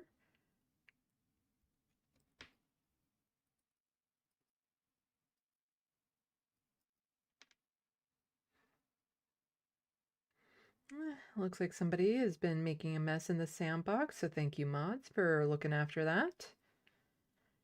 I figured I might get a little bit more controversial sandboxers, given the title of my live stream. Hello, Peasant Revolt. Hello, the Wild West.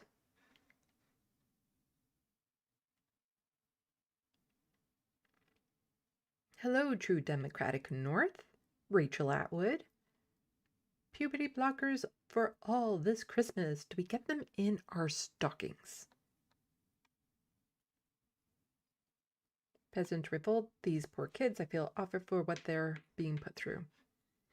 Yeah, having governments crack down on you when you're such a small percentage of the population. I can't imagine how targeted they must feel going through that.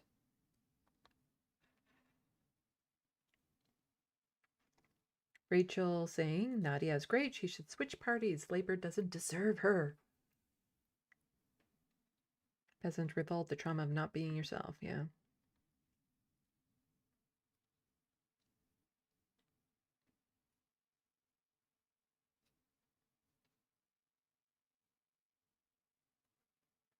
Hello, Andrea. Welcome to the sandbox. Andrina? I'm probably not saying that right.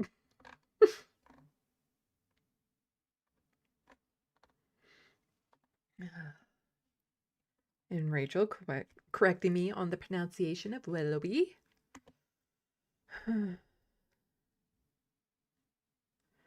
Bad Lefty, Wes isn't the brightest bulb. He's not even the brightest dull spoon.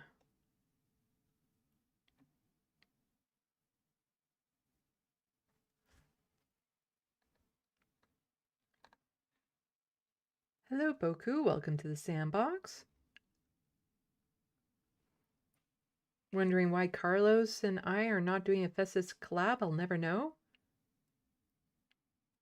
Do I know Carlos?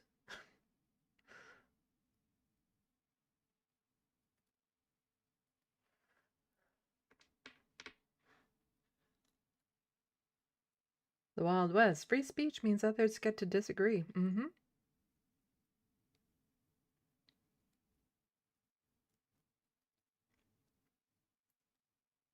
Bad Lefty, I tried telling Sandy not all whiteys, but they weren't having it. No, it doesn't. No, wait. I don't know what you guys are talking about.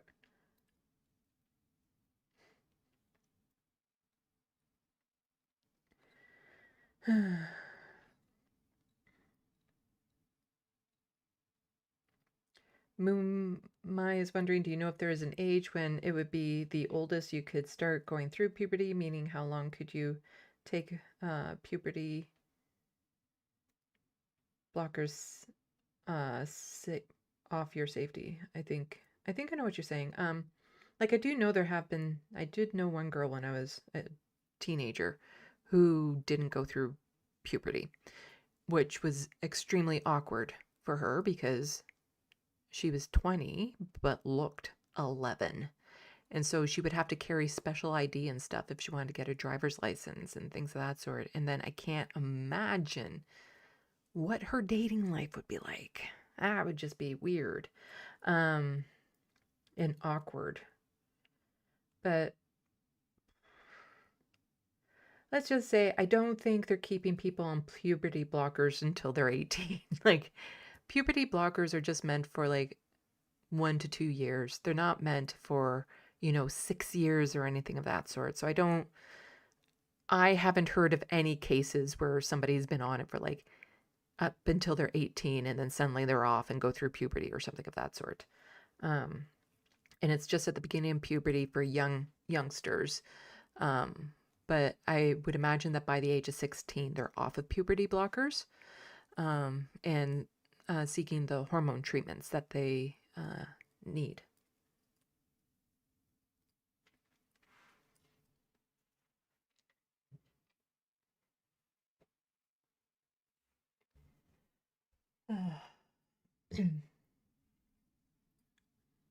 Okay.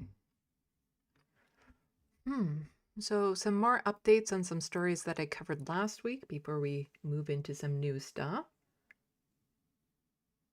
Moonmai, I was thinking more like 16 since that's when legally they can be on your own.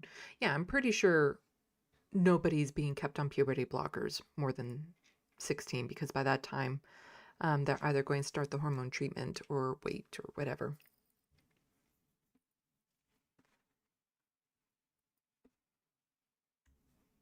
Oh, hello, Looney Tunes. I do not know what all their comments were that were being blocked by that person, but I trust your judgments on this. I got a couple of their earlier comments and kind of got the vibe that they were attempting to challenge me on stuff, but they weren't being very direct. Oops, sorry, I did that with the sound on. I normally try to mute the mic when I do that. Anyway, why don't we get to the stories, follow-ups from last week? So,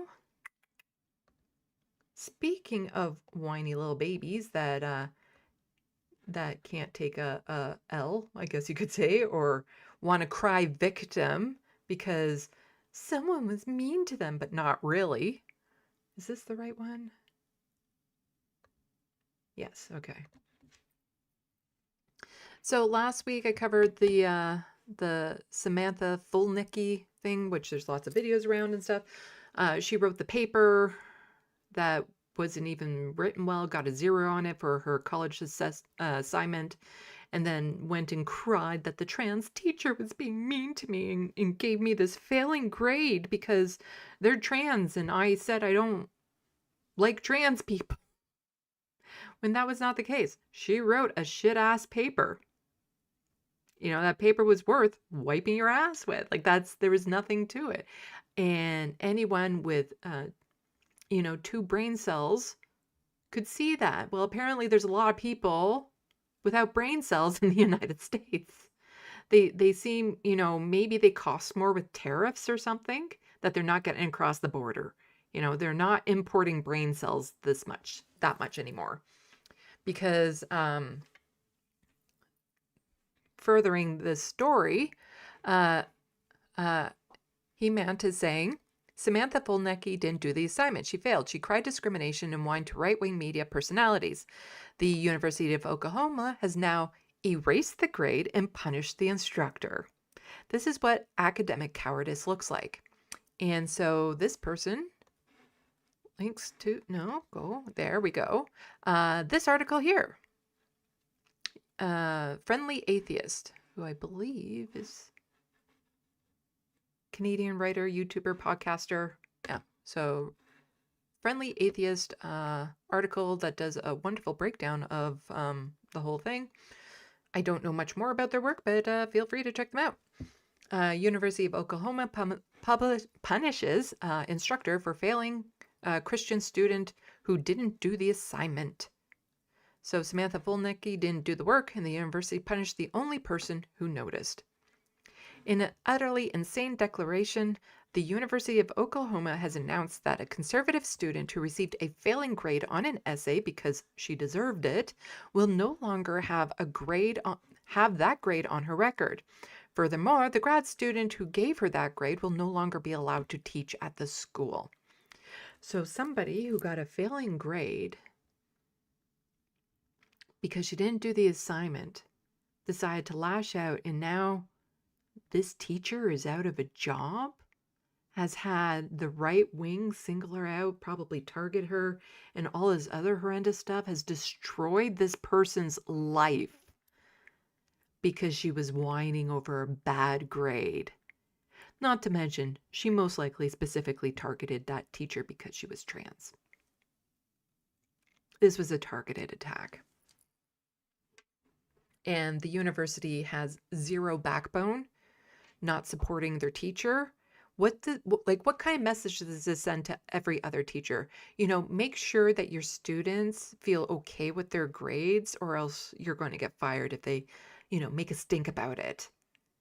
You know, just, what's the word? You pat them on the head. Just have to coddle your students. That's not the word that I was looking for. There's a specific word I'm looking for when you just capitulate, but it's not that word either. Anyway. Concede? Something like concede. Concede to your students. You know, it's not about, as the Wild West is saying, merit. It's not about merit. No, no, no. It's about appeasing the student. So, continuing in the article, it's complete capitulation to right-wing hysteria over what should have been a non-controversial agreement that the student didn't do the work. The short version of the story, which I reported on here, is that Samantha Fulnecki, the student in question, was supposed to write a response to a scholarly journal article. Instead of grappling with anything in it, it said, the assignment's rubric was loose enough that the students could have talked about damn near anything connected to the article as long as they actually discussed what it said. Fulnecki turned in a 4-page sermon that lashed out against transgender people, promoted traditional gender roles, and suggested that bullying kids was sometimes warranted. Fulnecki received a 0% on the assignment because she showed no evidence of responding to anything the paper said, even though her beliefs were odious. Graduate student Mel Kurth, a trans person who was teaching this course, told her the beliefs themselves played no role in the grade. Instead, her score was earned because the paper does not answer the questions for the assignment, contradicts itself, heavily uses personal ideology over empirical evidence in a scientific class, and is at times offensive.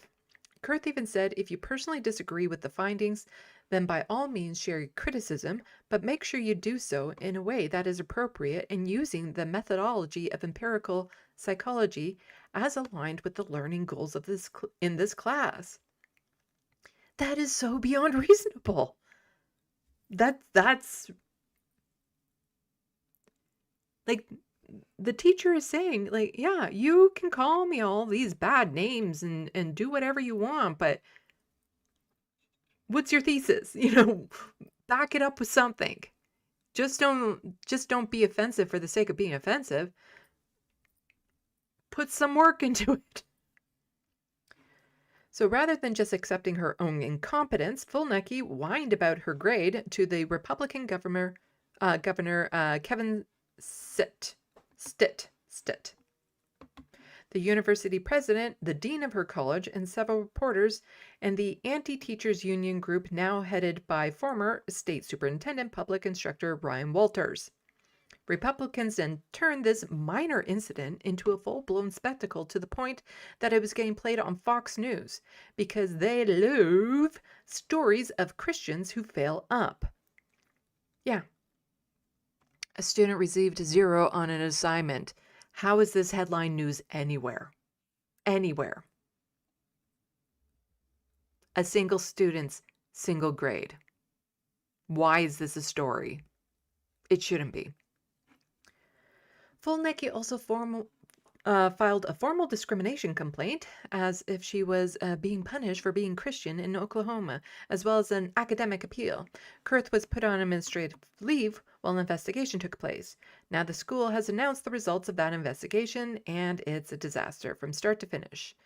This is the image of the article, but he also has it down in bigger text here, so. This was after the investigation, which the Oklahoma college came to. A student's claim of religious discrimination on an individual assignment in an online psychology course taught by a graduate teaching assistant has come to resolution. As stated previously, the student followed two available processes at the university, the grade appeals process in the college, and she made a formal claim of illegal religious discrimination.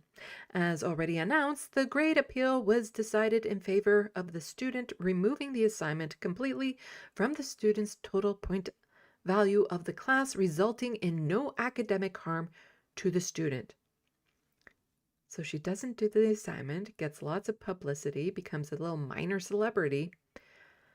And this shitty paper that she got 0 on now doesn't even have any effect. Like she has nothing to whine about. So the claim for discrimination has been investigated and concluded. The university does not release findings from such investigations, but they feel entirely comfortable firing the teacher. At the same time of the investigation, the provost, the university's highest-ranking academic officer, the academic dean reviewed in the full facts of the matter. Based on an examination of graduate teaching assistants' prior grading standards and patterns, as well as the graduate teaching assistant's own statements related to this matter, it was determined that the graduate teaching assistant was arbitrarily in the grading of this specific paper. The graduate teaching assistant will no longer have instructional duties at the university. Wait, you telling me that up here, what this teacher said, if you personally disagree with the findings, then by all means share your criticism, but make sure you do so in an appropriate in using methodology, empirical psychology aligned with learning goals of the class. That's arbitrary? That was just arbitrary. Also, we do not release the findings. Just take our word for it. This is why she's being fired. We're not going to show you exactly what she said or anything, but, you know, just take our word for it that she was arbitrary in it. Because this matter involves both student and faculty rights, the university has engaged in repeated and detailed conversations with faculty, senate, executive committee, blah, blah, blah, blah, blah. The University of Oklahoma believes strongly in both faculty rights. Yeah, right. Academic freedom and integrity, students' education, lecturers, impermissible evaluative standards. We are committed to teaching students how to think, not what to think. Well, it would help if she actually thought. Like if there was any thinking going on in that person's brain. There wasn't. She's not capable of thinking to begin with. So you can't teach her how to think when there's no thinking. The university will continue to review blah blah blah. So back to the article. What a pathetic statement from a university that openly admits academics take a backseat to faith-based aggression. Kurth did not have impermissible evaluative standards. The rubric was clear and no other students seemed to have a problem with it.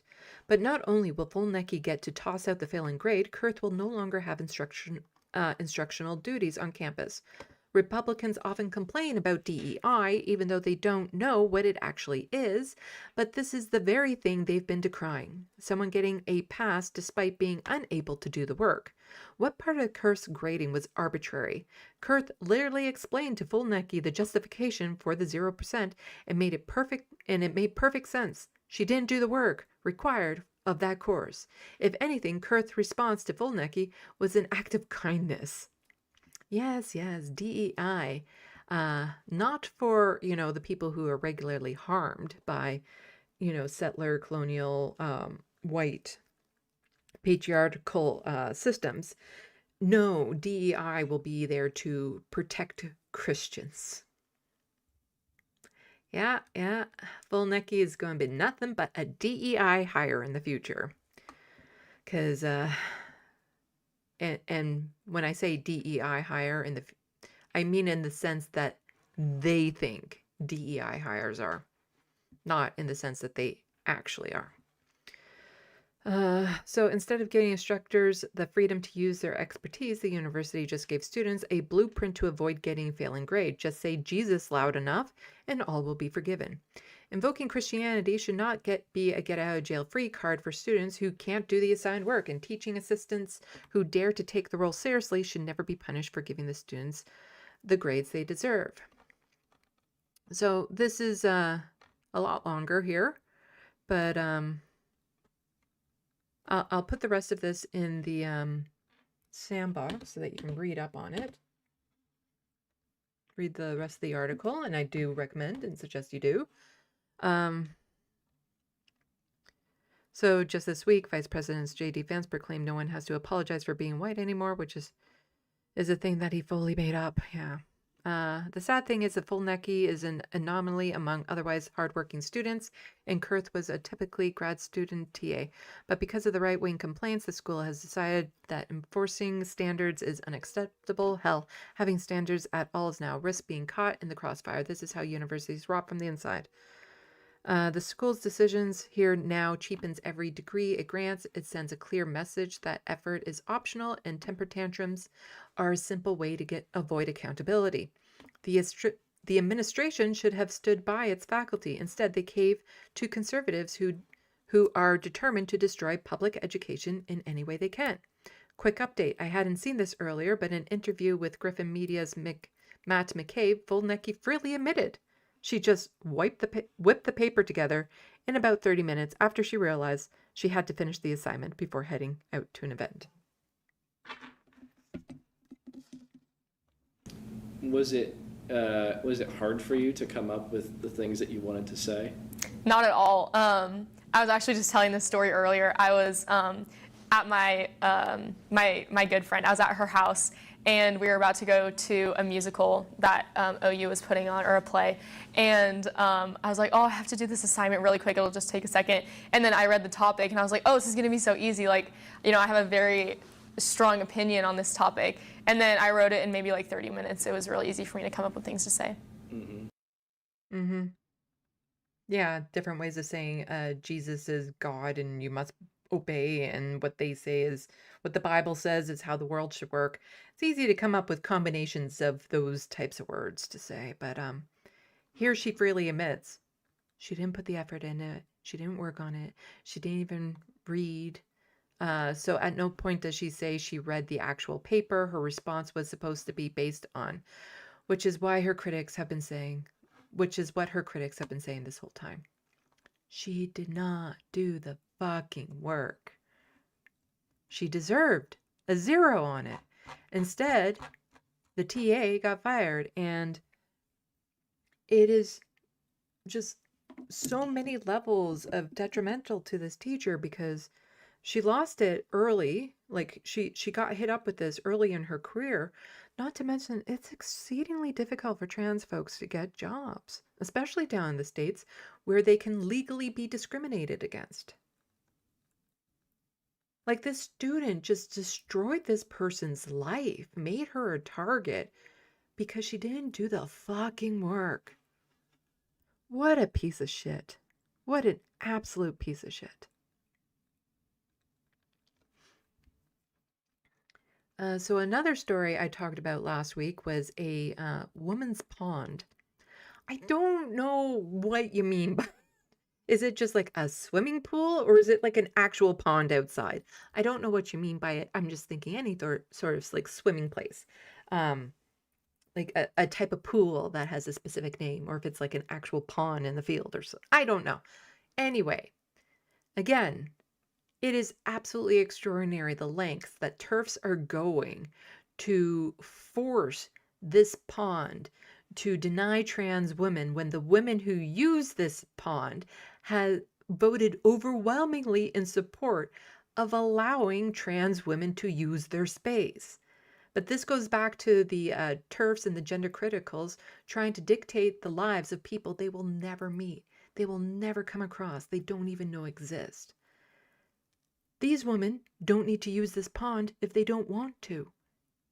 If they feel like having trans women, the possibility of a trans woman sharing water with them is that offensive, they don't have to use that pond. I'm sure there's another pond that they can go to, or just don't go to one. But the idea that they have to force their values on other people who are more welcoming of trans folks is disgusting. So, fuck. Names. I don't do names. A reminder that women of the Hampstead Health Organizing Committee said yes to the inclusion of trans women. Trying to override the views of women who actually use and manage the pond is authoritarian. It's not about what the women want here. It's about what the TERFs want. And so Sex Matters says, it's been shocking how resistant people are to saying no to men when it's women who have to pay the price. So Dairy Banshee, oh, okay, Dairy Banshee talked about yesterday Hampstead Health Pond preliminary hearing. So they are trying to force this into the courts, force this pond to deny trans women access. Let's see what Banshee has to say about this. This is the thing. It's not like they're being excluded from swimming in a Hampstead pond. These men who have claimed that they are women, they have a pond to swim. They have 2 ponds they can swim in: the men's pond, or if they want to believe that they are trans, that's up to them. Live your best. If they want to believe they're trans. Oh, and these trans women, they can just go swim in the men's pond. What could go wrong there? Life, they can go to the mixed pond where there'll be both men and women, but no, they have to go to the women's pond, and this is what keeps on happening, isn't it? This demand to enter women's spaces. Trans women were invited to this space by the women who use this pond. Yes, and that's why this matters. You know, the women's pond, the ladies' pond at Hampstead is quite secluded, it's quite small. It's special for the people who go there. There's a much bigger men's pond with the diving board and a much bigger mixed pond. Yes, just go to these other ponds, you know. Don't go to the women's pond for the same reason that all the cis women goes to the women's pond. You know, just go to the men's pond then if you're a trans woman. These TERFs want trans women to be harmed. They just want them to be harmed. They want them to be assaulted. They want their lives to be shit because they don't want them in public life. They just want to erase trans women. This has nothing to do with keeping women safe. And if they really cared about, you know, keeping women safe from men, cis men, there's a lot more things they could be talking about than a woman's pond. And we'll get into some of those stories later on where it's like they're focusing on trans women when overwhelmingly it's the cis men that are the issue. And trans women are quite often the victims of these cis men. Julia, I have no interest in being in that freezing water. Yeah. But the women who use that pond, want the privacy to do it out of the male gaze, and that's provided for 100 years. So are you saying that basically the trans women are doing the male gaze thing? That they want to be able to go to this pond outside of the male gaze? Well, for one thing, a lot of trans women are not gay, and they're women. So if you're terrified that a man might look at you sexually, then does that mean that gay men are welcome in the pond? If that's your worry. So gay men should be fine going to the ladies' pond because then you don't have to worry about their male gaze, do you? And then, well, in that case, should lesbians be allowed in because they might be looking at other women sexually? Is that what you're worried about? No, you just hate trans women. That's all there is to it. You just fucking hate trans women. Just say it. Say it already. Until the City of London Corporation decided 7 years ago that, you know, the world has changed and now men can be women. But I mean, we've had this with British sports as well. I mean, thank God, you know, Donald Trump being out. How is this even something that's on TV? Like, this is blatant transphobic bullshit. How is this even on TV?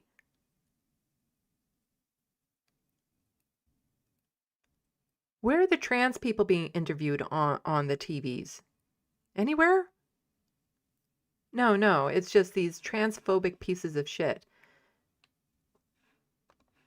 absolutely clear and making it very clear to the Olympic Committee, you know, if you trans athletes wanted to compete in women's sports, ain't going to be given a visa, so you sort that out, and that's on the way. But it seems like we're having to sort of litigate every single sport, litigate every single school, every single, you know, every single office, every charity, every organisation, every event. The Supreme Court ruling was very clear. Well, the law was always clear in my view. Everyone decided to suddenly stop understanding words. Let's all pretend we don't know what a woman is. Everyone knows what a sodding woman is, and babies know from... Yeah, we know what a woman is.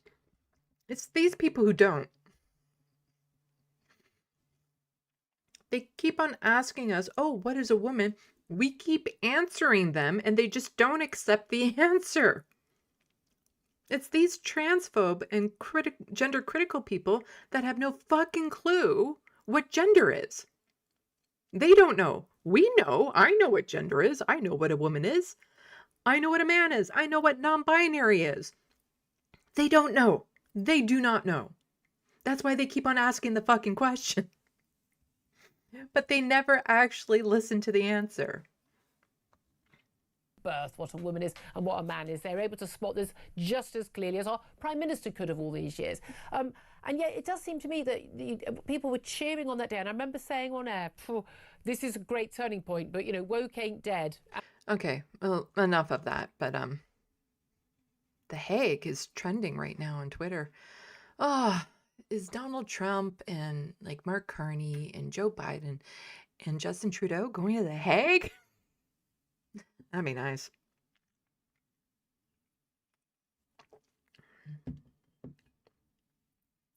Yes, a little Wild West. This is the accent I don't like. But, oh, right, there was a little bit more on that relates to the next one. Okay. Sometimes I forget that there's actually something specific in it that connects to the next one. This is a great turning point, but, you know, woke ain't dead, and I think we're going to have to battle this.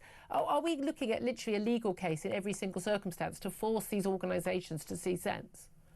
Well, I spoke to you that day, Julia. I remember coming out of court and speaking to you and thinking, here we go. Now it's just about making it stick. And it's been shocking how resistant people are to saying no to men when it's women who have to pay the price. There will be more court cases.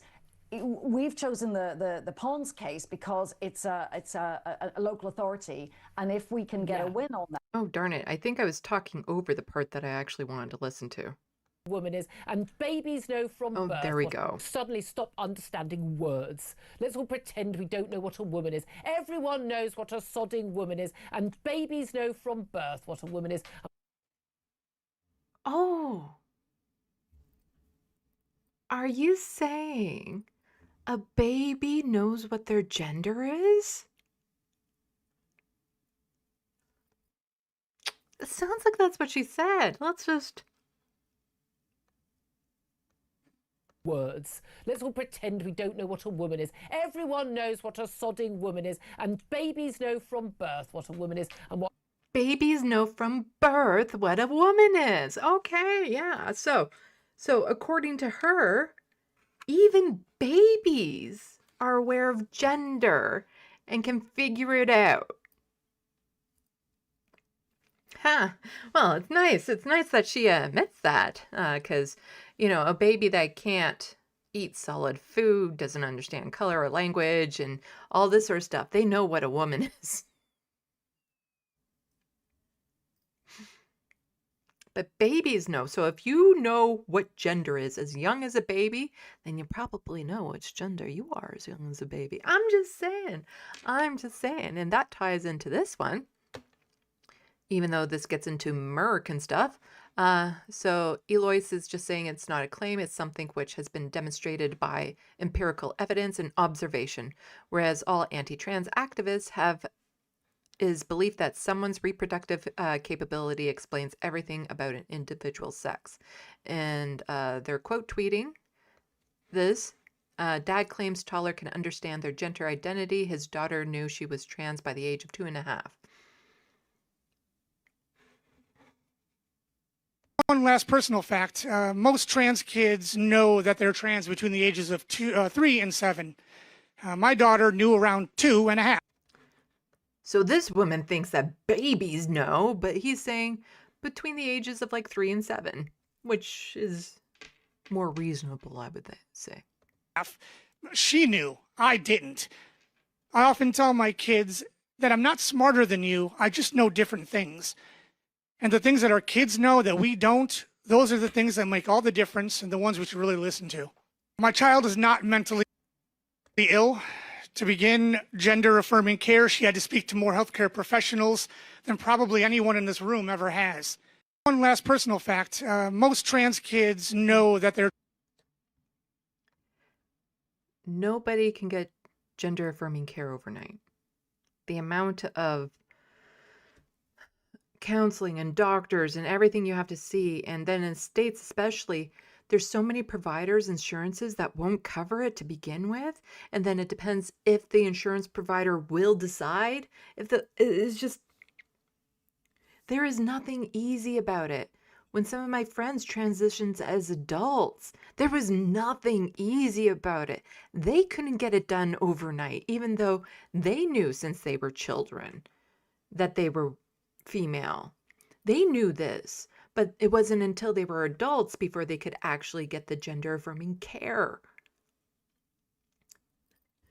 It's so frustrating. Oh, gonna do this and this. I think I dropped a cookie again.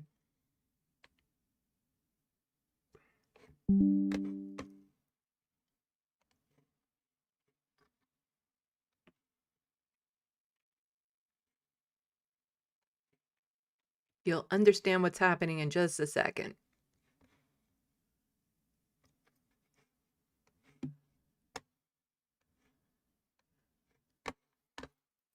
Here we go. Thank you so much, Adrian W., for the 2 squiggly line currency. Heart from the UK. Power. Well, thank you. I super appreciate you, Pawn Jumpers. Yes, that's how I have to show my super chats. It takes a bit, but you know, it's worth it. Oh, I think it's worth it. You deserve being thanked for it, because I do super appreciate any support that I get. Okay, now let's go back, and then let's bring this back up. Okay. So, Bad Lefty is saying pounds, UK pounds. So those are pounds. Okay, pounds. It looks like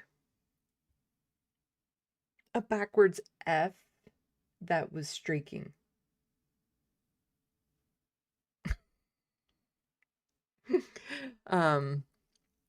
But yes, this is an example of a good parent.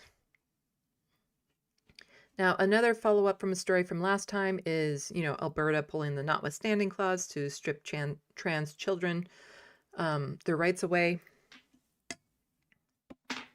Which, again, it's horrible. Like, this is the stuff that the conservatives will do in the middle of the night. Like, this is the legislation that they push forward, that they, you know, rush through and all this sort of stuff. And they'll stay up till literally midnight to pass these bills to strip the rights away from children. And, you know, passing the notwithstanding clause specifically goes over the charter. And we talked about that earlier. It's just atrocious what Alberta has done. Well, turns out there's a little bit of consequence going on with that. A little bit. Well, it's just a little bit. Just a little teeny tiny bit. But it's something. It's something. And more of this needs to happen.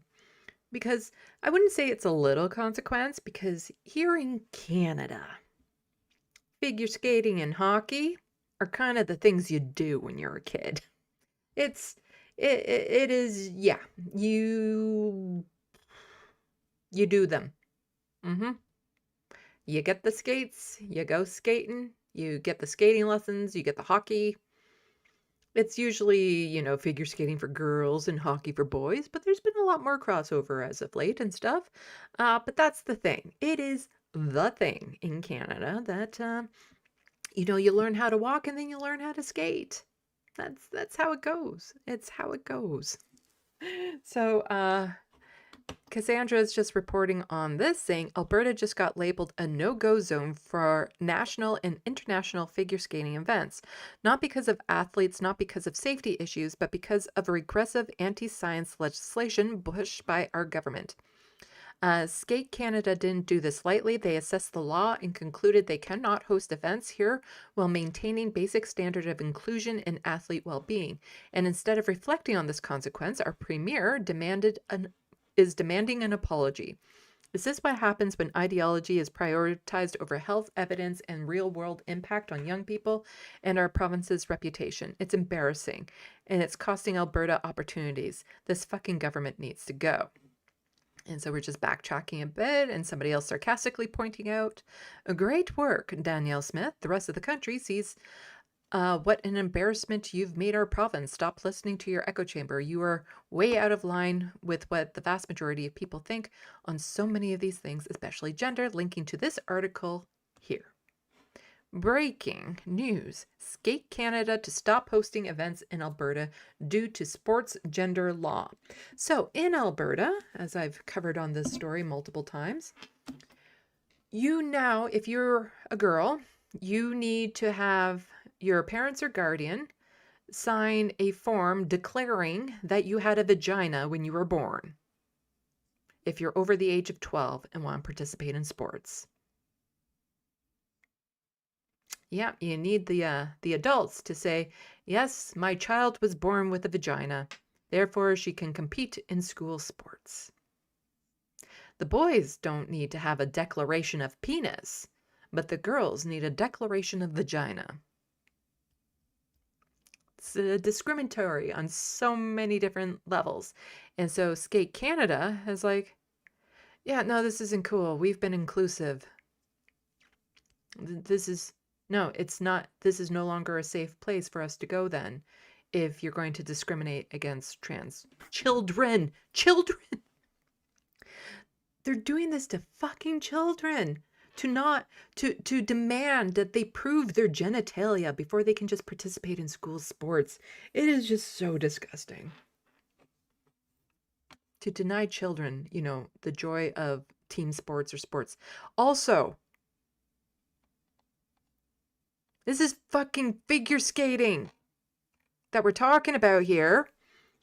There's no, what would be the word? Like, combative. There's no figure skating competing. It's not like it's in a ring and you play to the death or something, or you use your blades to cut people. It's not a combative sport.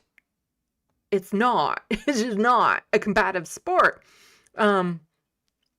You skate in pairs or a team, or you skate individually, but you know, you're not on the rink with somebody else and fighting each other in any way whatsoever. That's not how figure skating works.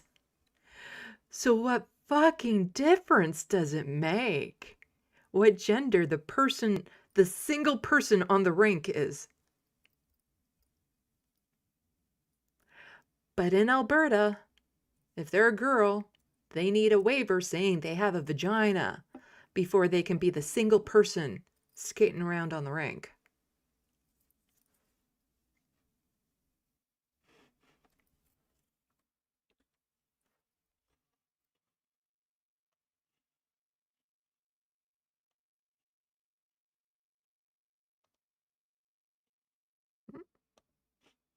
CTV's Rachel Aiello is on the story for us today. Okay, Rachel, how did figure skating's governing body come to this conclusion?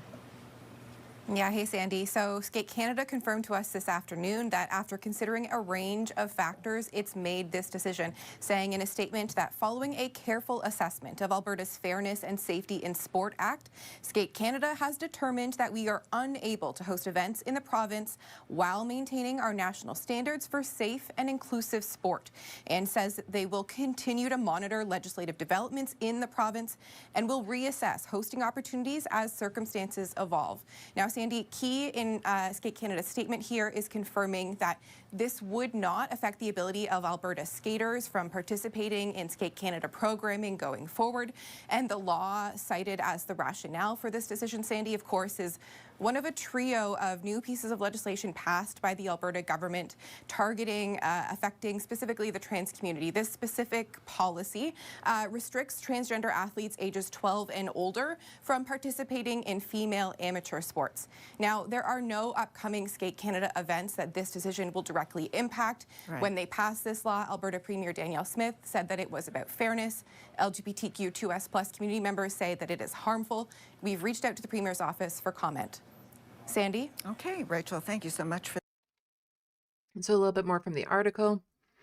Canada's governing body for figure skating says Alberta is now a no-go zone for national and international events because of its law on transgender athletes. So again, this is for figure skating. And the reason why I'm saying like it's about one person on the rink is because more of what Danielle Smith says is it's about safety. You know, you don't want anyone to get harmed by the trans child while on the rink by themselves. Like it's not a combative sport. There's no risk of injury from the person who is not on the rink with you. Although there are some vicious, injuries you can get while figure skating. And you know what? That's part of the risk you take when you take up these sports. Because if you're being thrown up into the air by your skating partner and you land wrong, you're landing on basically concrete. Because that's some fucking hard ice. And you can crack some skulls open easily that way. Or you can have somebody, like a cisgendered woman who's upset that you're better than them, and they go and use a rod to smash your kneecaps in. Okay, so we do get very competitive over. No, that was American, wasn't it? Anyway.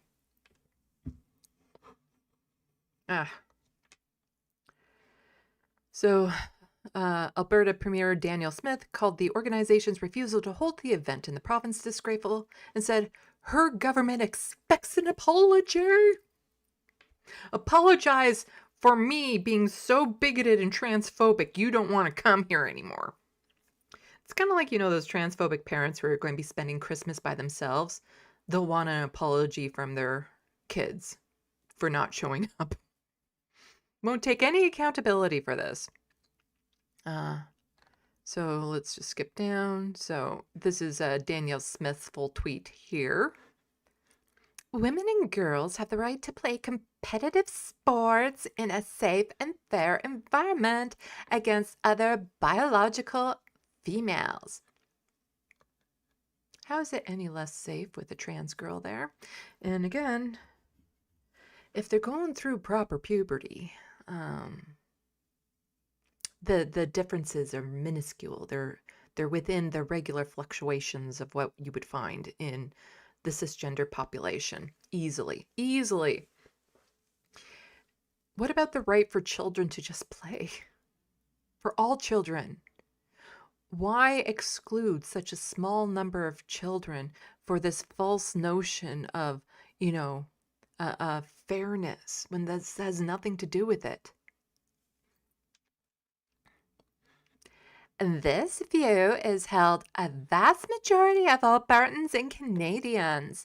It is also common sense and common decency. Just because more people might think one thing doesn't make it right, because I'm pretty sure less than half the population still think what's happening in Gaza is a genocide. I think it's still more than half the population. Or it's like, no, it's just war. It's not a genocide. So it doesn't really matter what the majority think, especially when it comes to the right of minorities, because it's kind of in the word there. They're the minority. And so having the majority get a say in how the minority is treated is not exactly what you would call fair or accurate or balanced.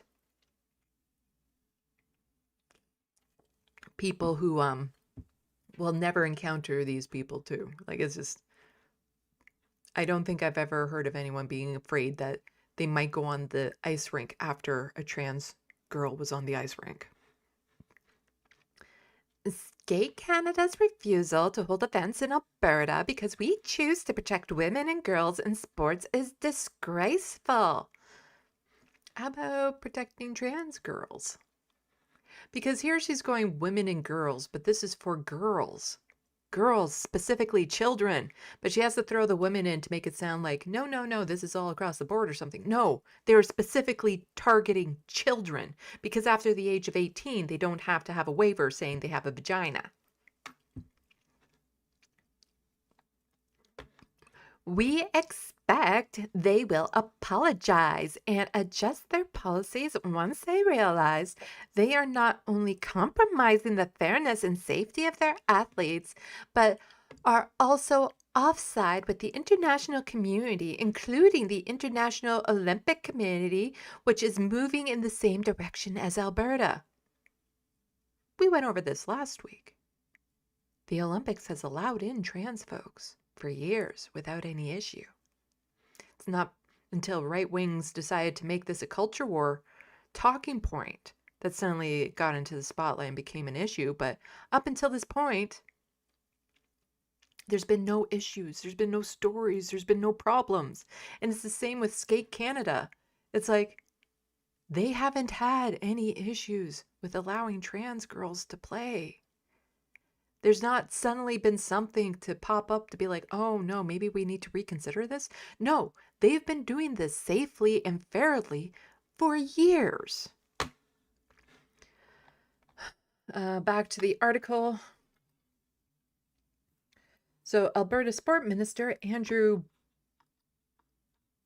Blotchekno echoed the Premier's remarks, saying provincial rules keep girls safe and competitions fair. No athlete should have an unfair advantage. No athlete should put themselves at risk of harm to participate in the sport they love. Again, where's that harm coming from? They're just on ice, and then all of a sudden they see a trans person, and they fall and crack their skull open. Is that what you're worried about? Because this isn't a combative sport. They're not on the ice rink together doing this. To Alberta's figure skaters, please know that our government supports your right to compete safely and fairly, even if your national sport organization won't. Then it gets into something I'm not entirely sure the direction of this article in this part, but we'll skip down to... So, Skate Canada said the decision doesn't prevent Alberta athletes from participating in its programming or competitions. No upcoming national or international events are scheduled to be held in Alberta. The Skate Challenge in Calgary last month, and the city also hosted 2024 national championships. The Fairness and Safety in Sport Act is one of 3 Alberta's laws affecting transgender people passed last year by Smith's government. The other laws prohibit doctors from prescribing puberty blockers and hormone therapy to those under 16 and require parental permission for students under 16 to change their names or pronouns at school, and we covered a lot of this.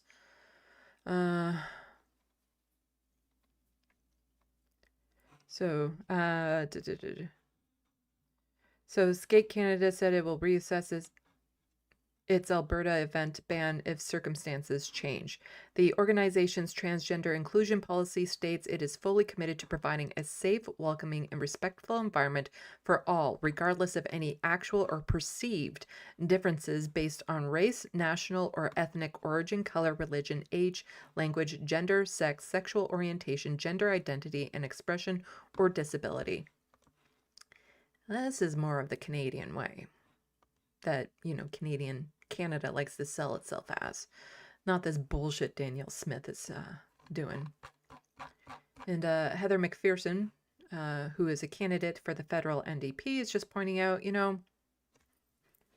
the federal government could be doing something about this.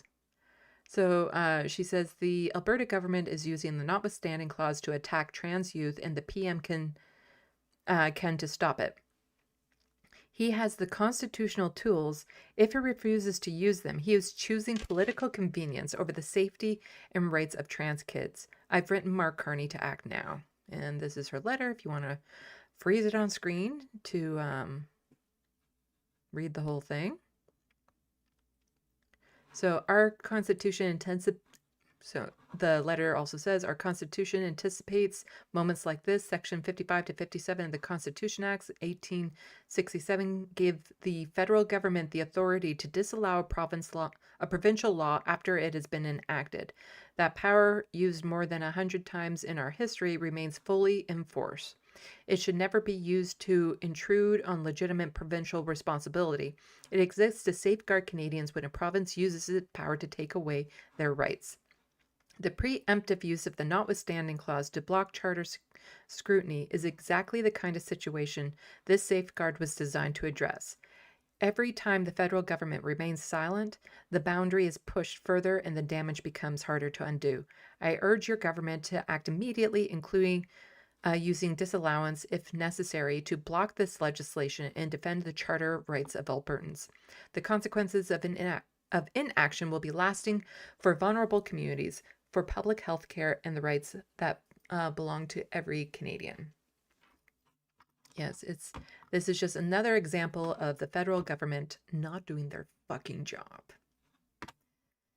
Okay, let's go back here, and then I can close this screen because I'm done with that one. And then I could start closing some of these screens.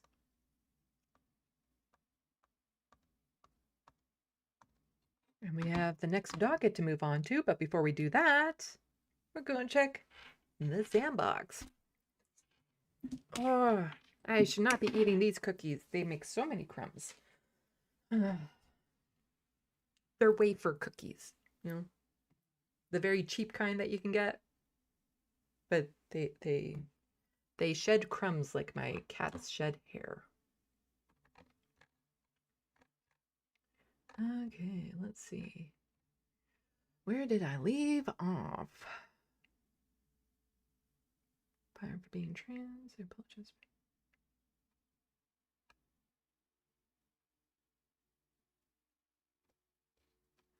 Let's see. Okay, I remember reading that one. Placate, I think, was more of the word I was going for, bad lefty, yeah.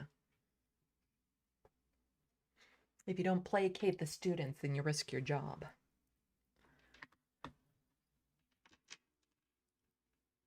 The Wild West, ChatGPT, some religious nonsense, and you get your PhD or sue the university. Traditional gender role. Why is that women reading and writing ungodly? It's ungodly. Bad lefty, she literally didn't even meet the word count. That's reason enough to fail, let alone how shite all her words put together were. Yeah. Rachel Atwood, she should have been asked to redo the assignment. I could understand that at a minimum, but at the same time, I don't think that would have changed the outcome in this situation. But that would be the call of the teacher, because then you would assess, like, okay, is the student just having a bad day, or, you know, she just took a half hour, didn't read the actual work and put some slop together, you know.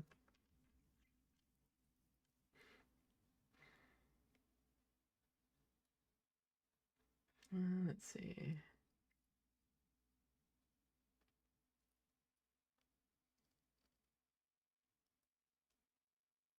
What's the witch talk about?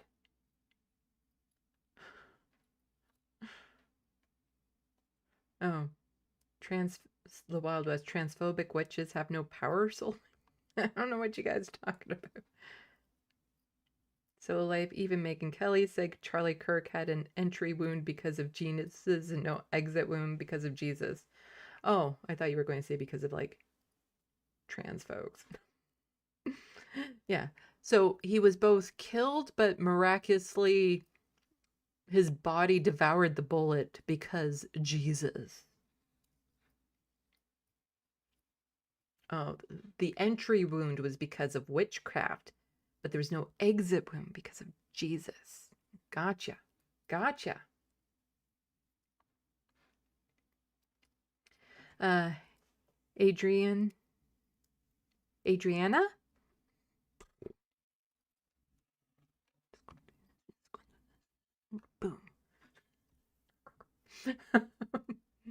It's quite large. While swimming, there is a long-standing tradition. Hampstead is famous for left-wing intellectuals. So talking about the ponds there. There are some swimming holes around here. That's what we call them.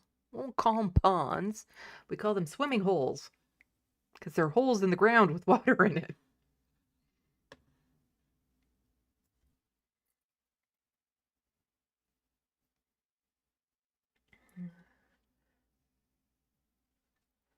The Wild West, some people have real problems, others go on campaigns against transgender people. Yep.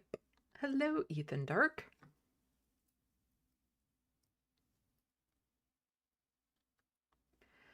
Rachel Atwood says, saying reminds me of public schools under Jim Crow that refused to integrate even when the courts ruled against it. Yes, and they would rather have the pools be shuttered and nobody use them than to allow Black people to mingle with white people. So there's a lot of old swimming pools that have just fallen apart and used to be a great, public community thing that people could do that's no longer available because they were so fucking racist. Bad Lefty, wait, so she doesn't want to swim there? Then mind your damn business, yeah, howling banshee. Again, they're trying to force their way of life on people that they'll never, ever interact with. So they used to be on a lot more, says Adrienne. Ah, it's the hey at the end is getting me. Rachel Atwood, herpes. I thought you said herpes there.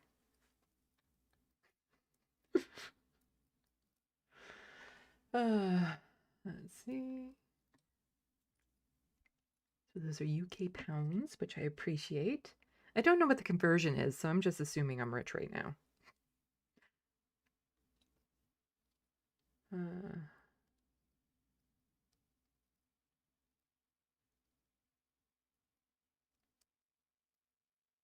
Moonmai, is it hard for non-trans child to get puberty blockers if puberty starts too early? I would imagine not. I would imagine that is very fast. Because that aligns with their gender identity. Like there are health reasons why you shouldn't be starting puberty that young for a myriad of reasons. So I would imagine that if there's a child starting at 8 and it's agreed that this is way too young for, the child to be going through puberty, that it would take no time at all for them to get the puberty blockers.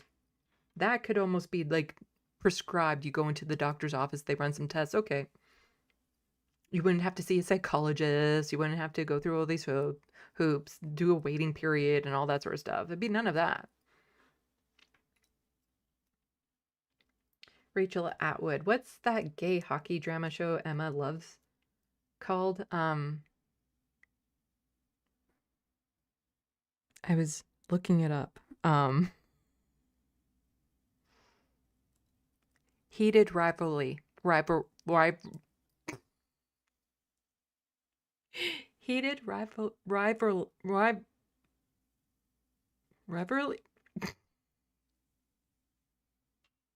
You know the word that I'm going for. Rivalry. Heated rivalry. I looked it up because I did watch the Majority Report today and she was talking all about it, and it is a Canadian show, so that immediately piqued my interest. But then, talking about the how, sometimes women just want to, peek into the gay male experience, romance, and it's sensual and stuff like that. And it's like, actually, I wouldn't mind just seeing two hot guys kiss. Because it's like, oh no, it's not necessarily sexual. Instead, like Emma was going, like, it's not like just about the female gaze or anything of that sort. And I'm like, fuck that. Yes, it is for me.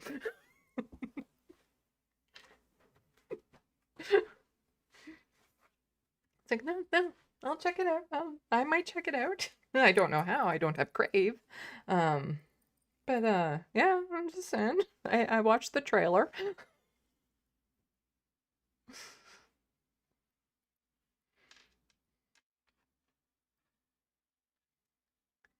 Hello, Carrie. saying, hello, Sandy. Good to hear your voice on this F day. It's been a year. Mr. Persona 94, you forget AMAB people are more aerodynamic than AFAB. I know. Well, at least I'm assuming you're joking about this, but yes. You say that, but have you ever seen pole vaulters? That male anatomy can really get in the way. I don't know if anyone knows the reference I'm talking to, but the Summer Olympics, once or twice ago, I don't know which one it was, there was a pole vaulter who knocked the pole over because his dick hit it. And it's like, it's both terrible you lost, but that's probably the best way to lose. Like, there was so many memes and jokes going around. Like, I felt horrible for the poor guy. But yeah, you say aerodynamic, but I think you have something that might be getting in the way of that dynamicness.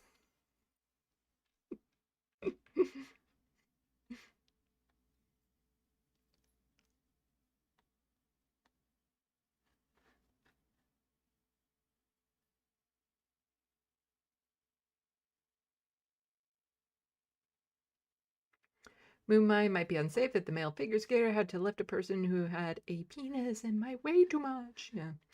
Well, I'm pretty sure I would love to see more unisex pairs and stuff too, you know? See the dynamics between that. Like 2 men, 2 women.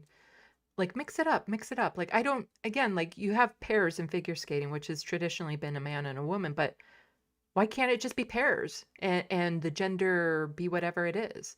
2 women, 2 men, non-binaries, trans folks. Just, it should be about that because it'll be like whoever's stronger will lift the people and do the tossing. And yeah, and then it would allow for like a lot more smaller men and bigger women to compete in pairs that way as well.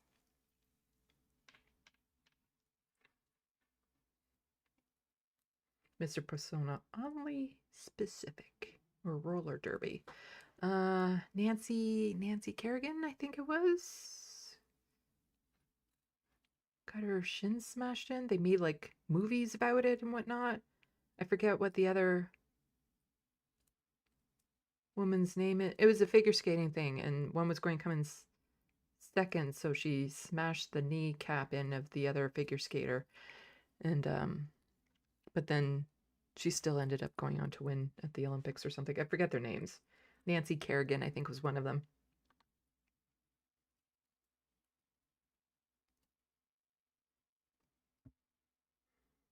Carrie Woods. Has no one heard of tucking?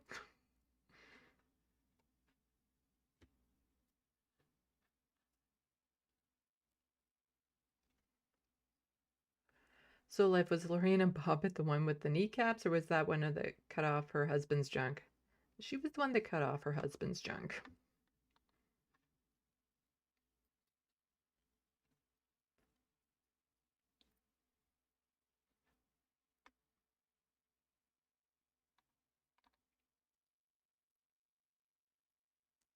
Looney Tunes. Damn it, Sandy, your Karen voice is making me laugh too hard. Nothing wrong with that.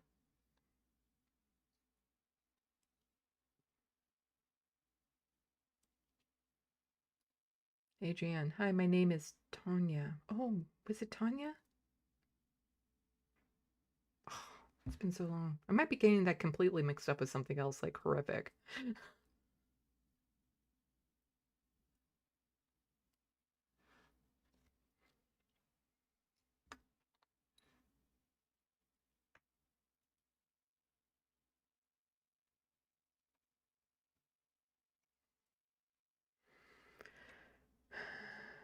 The reference frame, I'm eating the exact same cookies right now. And welcome to the SandBox. Yes, they are the cheapest and they give you a little bit of a sweet fix.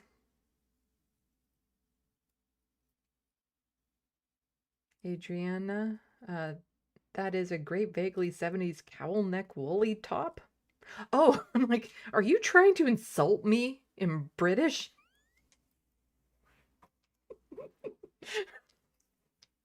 I'm like, that sounds like a British insult, doesn't it? Yeah, no, this. It's a very, I like this one. I like it. I like it a lot. Although it's very hard to put on because all the openings are about the same size, so it does not sit right if you put your head through the wrong opening. So it can take a bit to put it on right. I ate all the Girl Guide cookies, Soul Life. They were yummy.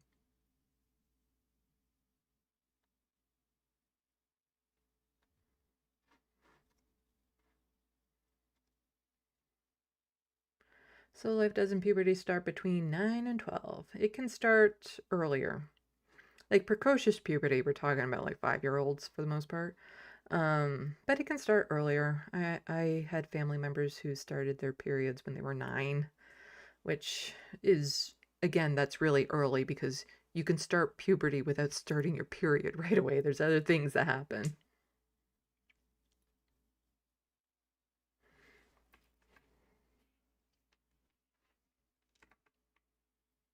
Bad Lefty, I thought it was about the male gaze. Okay, I'll stop. Yeah.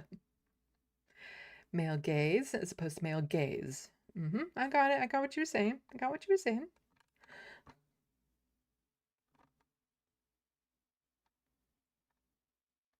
I did watch the trailer to that heated rivalry.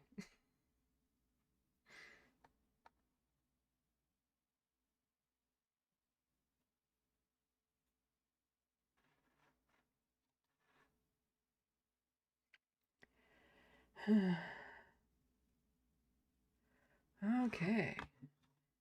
Is it next? I think it is next. Speaking of like TYT folks. Nope, that is not next. It's not the headliner next. I'm going to talk about American stuff next. That is not the headliner. Anna Kasparian and Bill Maher will be after this docket.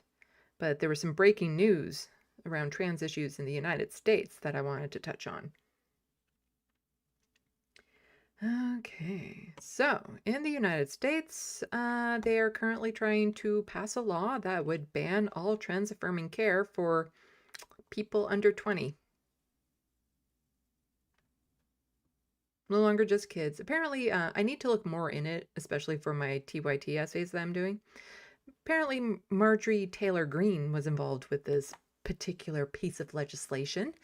And yeah, it's not just about the kids. It's about also adults, 18 and 19-year-olds as well wouldn't be able to get any sort of trans-affirming care.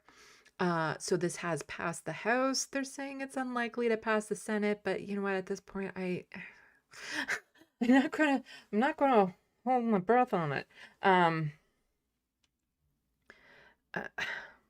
The fact that it's gotten this far is already disgusting because these are healthcare decisions made by individuals, families, the children involved, mature minors, adults. Like, this is to get in between your providers like that. Like, everything in the United States is all about, parental rights, which means, but as soon as you want to do something to your child that I don't agree with, suddenly we need to make it illegal.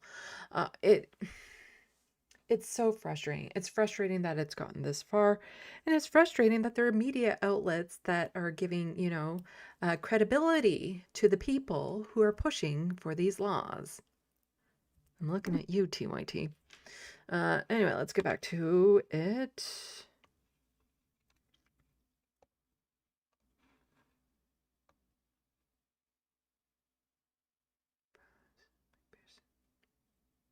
No. Let's see. This is my blue sky. Where's my blue sky on here? Did I click on that right? Let's do this. See, I'm doing that. That's the full neck key. No. That's the Heather McPherson.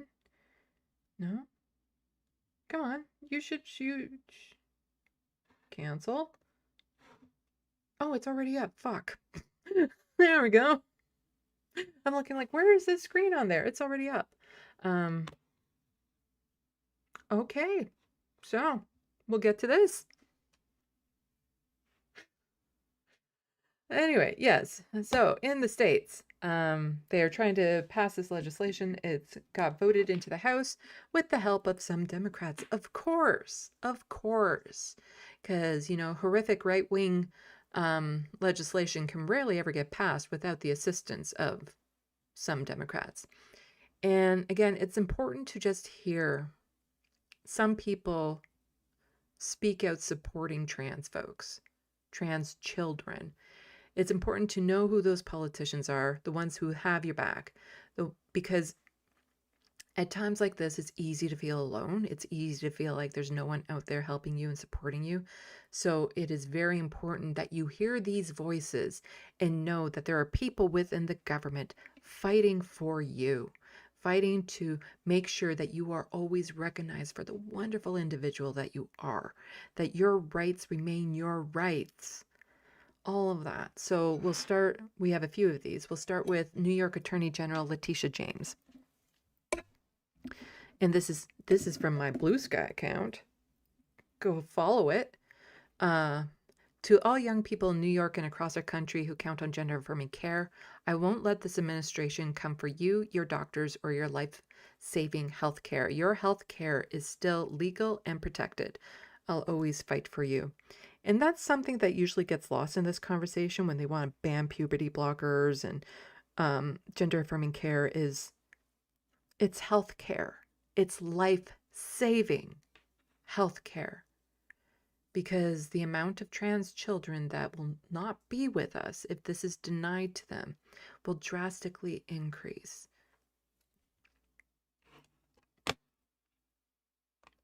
Hello everyone, it's Tish James. I want to speak directly to the transgender community, especially to our young people and their families who count on gender-affirming care. I know this latest proposal from this administration to cut access to gender-affirming care for many youth is frightening. Whether you live in Brooklyn, Binghamton, Buffalo, or anywhere else in New York, and even if you don't live in New York, I will not let this administration come for you, your doctors, or your life-saving health care. As of now, nothing has changed. Your health care is still legal and protected. And your doctors cannot cut off your access to gender-affirming care based on the administration's reckless proposal. And most importantly, I want you to know that you're not alone. I am right here with you, and I'm sending love to each and every one of you. So please, stay strong, my friends, and enjoy the holiday. Hello, everyone. It's Tish. And then we have a video message from Ayanna Presley. To the trans kids who have been left out and left behind by Republicans' callousness and cruelty, you belong. You are enough. You deserve to show up in this world as your authentic self, and you deserve to grow old. Every parent wants to keep their child safe, wants their child to grow without pain, to sleep through the night without fear or suffering. But when our children are growing up, it is inevitable that they will need medical care, a fall from a bike, a broken arm on the playground. Parents rush into the doctor's office, they bandage scraped knees, they hold their child's hand and wipe away tears while their pediatrician lays out a plan. And in these moments, that urgent question on that parent's mind is, what does my child need to be okay? A broken bone, asthma, gender dysphoria, diabetes, whatever the presenting issue is, a treatment plan takes shape. For some families, what their children need to be okay is access to gender-affirming care, care that is safe, evidence-based, and recognized as essential by every major medical association, care that for some children is the difference between despair and hope, between isolation and community, between surviving and thriving. And yet today, we are debating a bill that would tell parents on Medicaid that their child's pain is unworthy of care, that their doctor's judgment does not matter, that politicians know better than parents sitting in exam rooms. Cole, a young person from Massachusetts, wrote to me and said, transgender people deserve the same chance to thrive and live fulfilling lives as everyone else. Having the freedom to control our bodies and seek the health care we need, including gender-affirming care, is an essential right for all people. I agree. To Cole and every person who is trans or non-binary, let me speak plainly, you belong. You are enough. And you deserve to show up in this world as your full, authentic self. You deserve to grow up. You deserve to grow old. Healthcare is a human right, and parents doing everything they can to make sure their child is okay deserve support, not interference, and certainly not cruelty. I don't know what God y'all pray to, but the one that I know is a loving God. And he does not discriminate. His love does not discriminate. He loves all the children, including the trans children. Healthcare is a human right, and parents doing everything they can to make sure their child is okay deserve support. Shame on this bill. Shame on an agenda that strips healthcare away from vulnerable children, and shame on anyone who votes to deny care to families trying to do right by their kids. I yield back. Sorry, I'm getting distracted.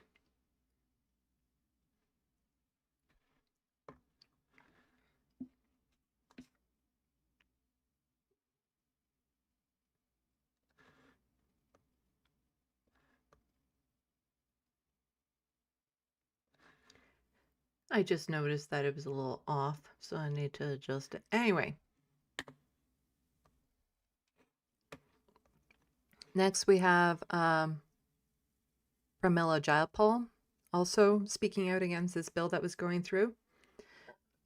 She says Republicans are putting the lives of trans children at risk and getting in the way of families making personal decisions for their own children.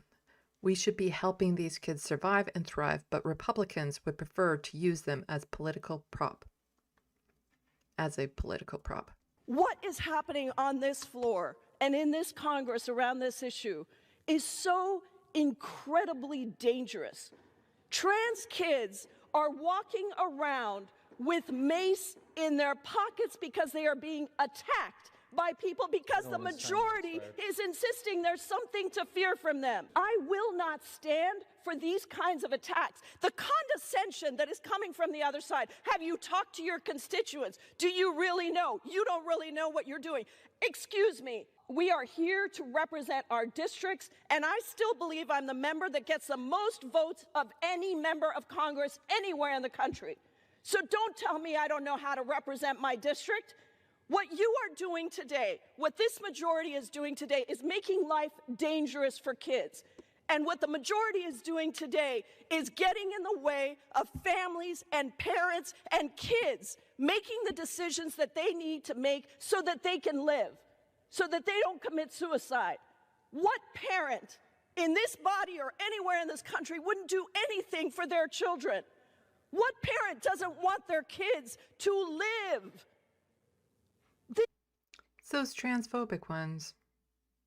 Remember earlier in the stream, the father who was talking about how he lost his child because his child is trans. Sadly, there are a lot of parents out there who don't want what is best for their children. This is dangerous. You are putting our kids at risk. And I will not stand for it. The American people won't stand for it. Vote no on this horrific and cruel bill. And one more on this subject from Maxwell Frost. If House Republicans want to protect the innocence of children, they should ban assault weapons, not health care. Instead, they're using the power of the federal government to bully trans kids in bathrooms, schools, and now doctors' offices. Republicans' health care plan is to restrict our ability to access health care. They're raising premiums, kicking millions off of Medicaid, and now forcing children to go without life-saving care. Under this bill, doctors and parents will spend 10 years in prison for saving kids' lives. If trans kids need care, they should have the freedom to get it, and their parents and doctors should not be jailed for it. And it amazes me that Republican politicians can't think of any better use for the power of the federal government than to bully transgender kids in bathrooms and schools, and now they want to be inside of their doctors' offices. But what amazes me even more is that they dare to call this bill the Protect Children's Innocence Act. Do you want to know what actually robs a child of their innocence? When they have to hide in a closet, in a bathroom, or in a locker as someone shoots and murders their classmates right in front of them. If you want to protect the innocence of a child, why don't you ban assault weapons instead of banning health care? After all, the leading cause of death for a child in this country is bullets. Damn. Now, there's something weird going on. There we go. I rely on what is fed to me in my algorithms, especially on Twitter and Blue Sky. So it's entirely possible that I missed it. But did you notice a trend with all the people I just showed you? Not just now, but also when I was showing the couple UK folks talking in support of trans kids. You notice there was a bit of a commonality going on? They were all black, brown, or queer.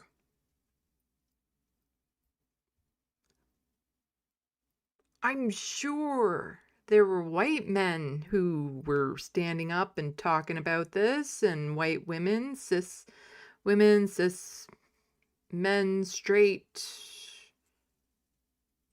I'm sure their speeches are there.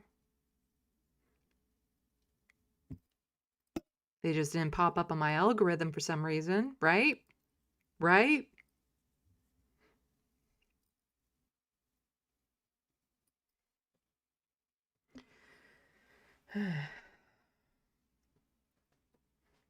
But yeah, Maxwell is right. If they actually cared about kids, they would do something about the guns in the United States. They don't care about the kids. They don't. But, so that vote went through. And David here just saying it, David Jeff. And if this becomes law, many kids will suffer and some will choose to check out. The length politicians will go to politicize anything that benefits them, even if it comes at the cost of our most vulnerable. If you are out there and trans, please know there are many of us who have your back and think this is a horrible and cruel. So, breaking, the U.S. House just passed legislation to criminalize transgender surgery, hormones, and treatments for minors. Let's go. This guy's in favor of it. Now it must pass the Senate before heading to 47's desk. This should not be controversial. Protect kids. Yes, this should not be controversial. We should protect kids. That includes trans kids.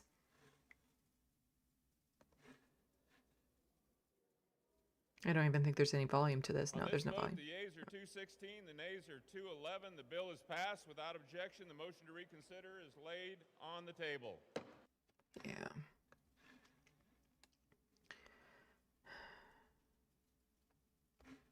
Is that, I don't think that's the one that I wanted next. Nope, that's the right order for the docket. So from Them magazine here, just pointing out again, so they're trying to ban all this gender affirming care and stuff for kids, keeping in mind that surgeries are exceedingly rare for children in general. And we're talking primarily like breast reductions and stuff. There's no bottom surgeries happening to kids. But with that, the vast majority of minors getting gender-affirming surgeries are cis kids, study shows. I don't think that's shocking to anyone. For one thing, there's just percentage-wise a lot more cis kids. But yes, I had a family member who, when she was a teenager, she got some plastic surgery done to pin back her ears because she felt they stuck out too much. You know, there are children getting nose jobs. There are a lot of cis boys getting breast reductions. Like, there are a lot of gender-affirming care surgeries happening, but they're primarily happening to cis kids. And again, I don't think that's really shocking to a lot of people within this group. Contrary to modern conservative propaganda, gender-affirming surgeries for minors are exceptionally rare and are almost always performed for cisgender, not transgender youth, according to a new study of U.S. medical data. Published in the online Journal of the American Medical Association Network, the study took a cross-section of U.S. medical data from 2019 to examine the overall rates of gender-affirming surgeries, both with and without gender dysphoria diagnosis during that year. Researchers disqualified intersex individuals receiving surgery, as well as any person who received surgery for another reason, such as injury or illness. The data drawn from the research database in Vulva only included patients who used insurance to pay for their procedures and did not represent those who paid out of pocket. Researchers found roughly 150 cases in which a minor received gender-affirming surgery in 2019. But of those cases, 146, about 97%, were chest reduction surgeries performed on cisgender male youth, constituting gender-affirming care for conditions like, I do not know how to say that, gynecomastia,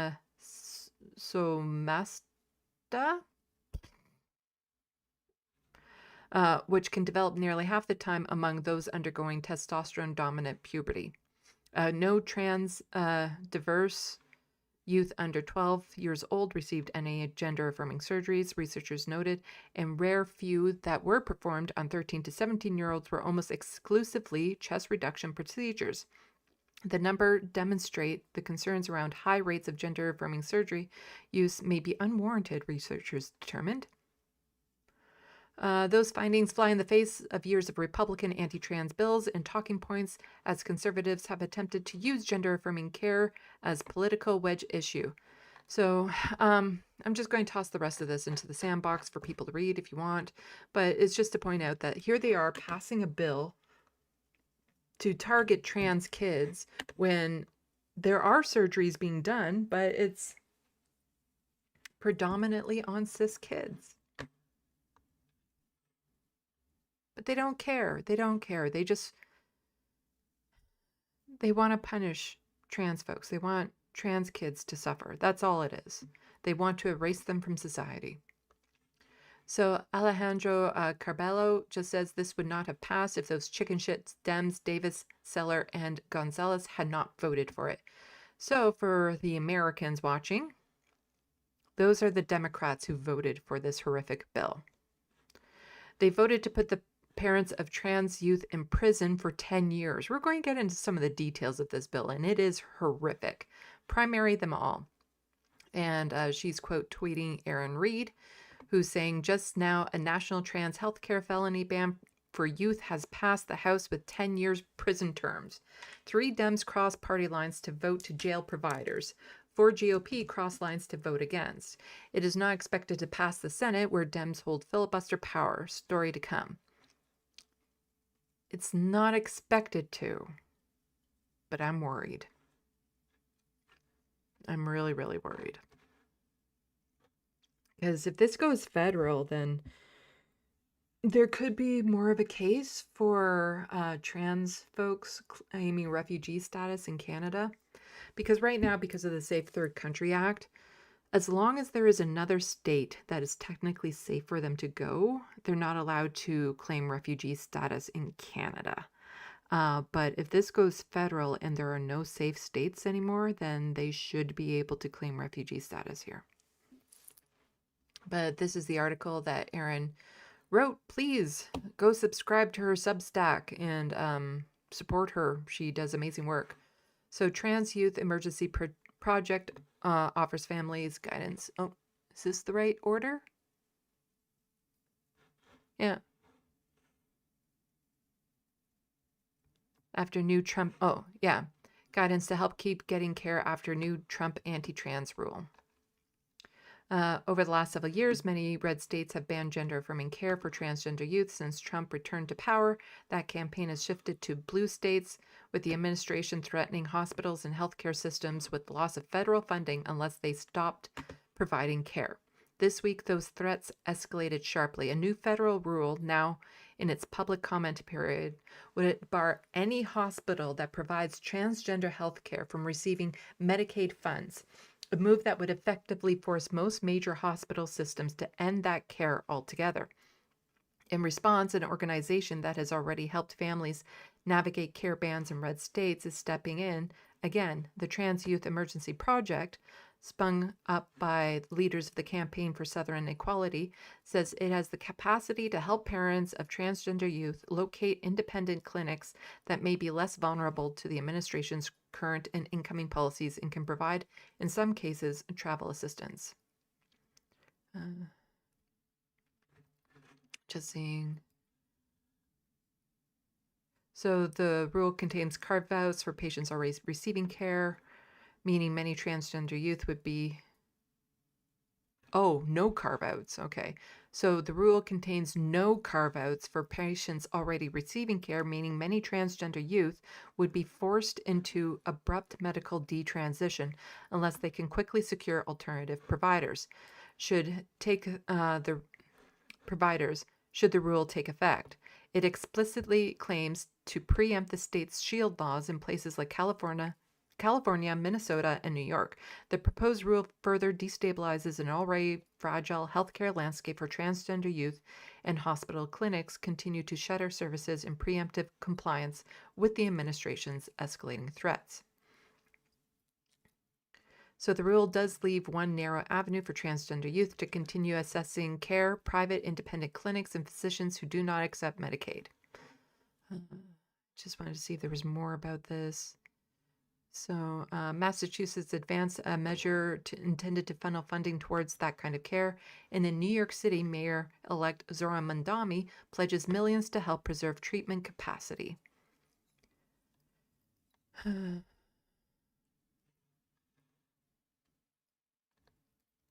Just wanted to see if there was any more about the details. Because this would be about banning or jailing providers, so doctors, parents who help kids and stuff. I was hoping to get more information on that out of this article. Apparently it's the wrong article, but there's more. There is more still. Texas, the Alberta of the United States. The state is making a list of transgender Texans. It's using driver's licenses to help. Well, this is horrific. The state of Texas has continued collecting information on transgender drivers seeking to change the sex listed on their license, creating a list of more than 100 people in 1 year. So if that was happening in Ontario, I would be on this list.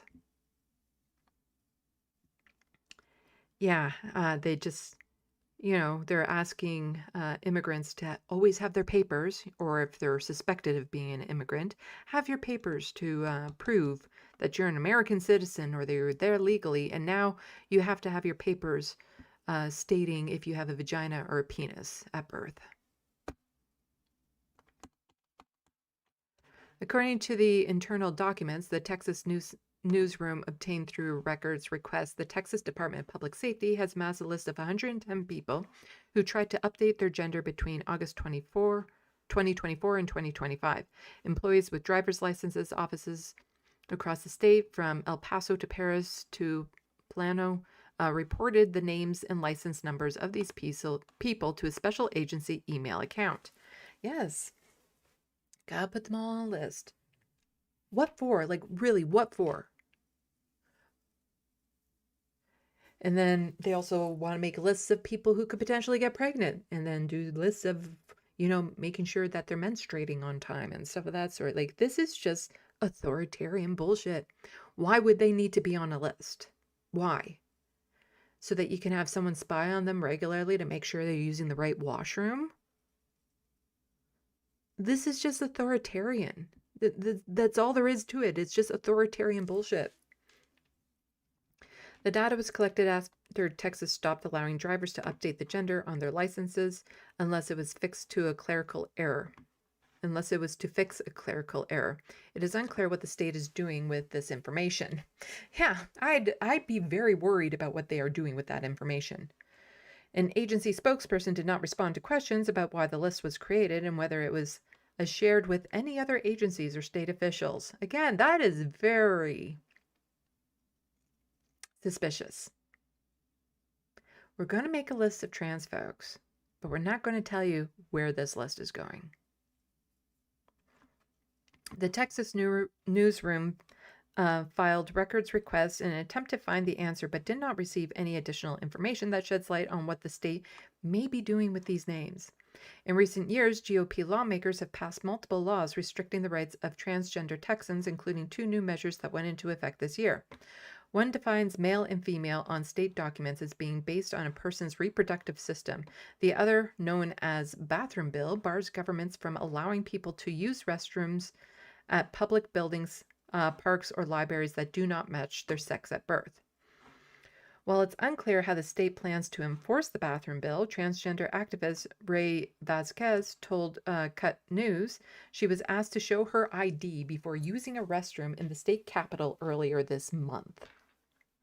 Yes, you must show your papers in order to use a fucking washroom. Vasquez says she and 3 other people were then cited with criminal trespassing and banned from the building for a year.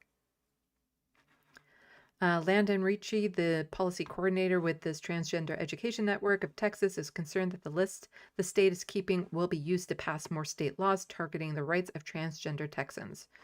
The state collecting this information raises a lot of red flags. It's not just a term of people's privacy and ability to exist, not under a magnifying glass, he said. He added that he wonders how this information will be leveraged in terms of drafting and crafting additional legislation to chip away the civil rights and freedoms of transgender Texans. It's for when they start saying that you have to start wearing clothing that is in the style of whatever gender you are. We're assigned at birth. So is your clothing feminine enough or masculine enough? And they're going to have people drive by and check because now that they have your name and they know where you live, if you step out of the house and you're not in the appropriate attire, they can arrest you. I imagine that's where this is going, to force people to detransition. There are roughly 161,000 transgender adults living in Texas, or less than 1% of the population, according to the Williams Institute at the UCLA School of Law. For years, transgender people in Texas could update their state IDs to match their gender identity by obtaining a court order and then submitting this document to the state agencies that issue the driver's license and birth certificates. After the state restricted updates to driver's license last fall, the state's health agency followed suit, blocking changes on birth certificates other than to correct hospital errors or omissions. So people like me wouldn't have been able to do that. My birth certificate has been updated, my driver's license. In the eyes of the government, I'm X-gender. In March, the Texas newsroom reported that the state was collecting information on people who continue to ask for these changes despite the policy shift. The Attorney General, whose office determines what records are public, allowed the agency to keep other documents about policy shift secret. But it did release a list of 4 employees with access to special email account. The Texas newsroom also obtained records that show the agency investigated threats against driver's license division chief after news of the policy change was made public, but no case was referred to by the Travis County Attorney's Office for prosecution. The Texas newsroom has requested an update version of the list. Now, just how bad is it getting with their bathroom bill in Texas? You know, they had people checking. Yeah, this is fucking scary. Armed officers appear to guard women's bathrooms after trans bills. Trans ban. Armed guards at the fucking washrooms. And most of those armed guards are probably domestic violence people. They probably do domestic violence.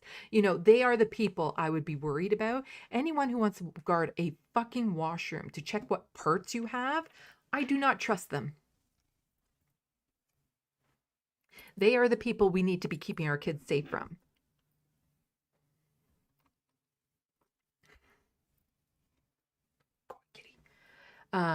Like, what kind of monster do you have to be like, before you use this washroom, we need to see if you have a vagina or a penis, or you have to have something to prove it. And if you look like you, like, if you look in a way that I don't think is feminine enough, then you're not allowed in here. A lot of cis women will be targeted with this. And do you think, like it says right here in the title, no men's washrooms are being guarded? Of course not. It's only women. They want to keep women safe from shitting next to someone who might have a penis.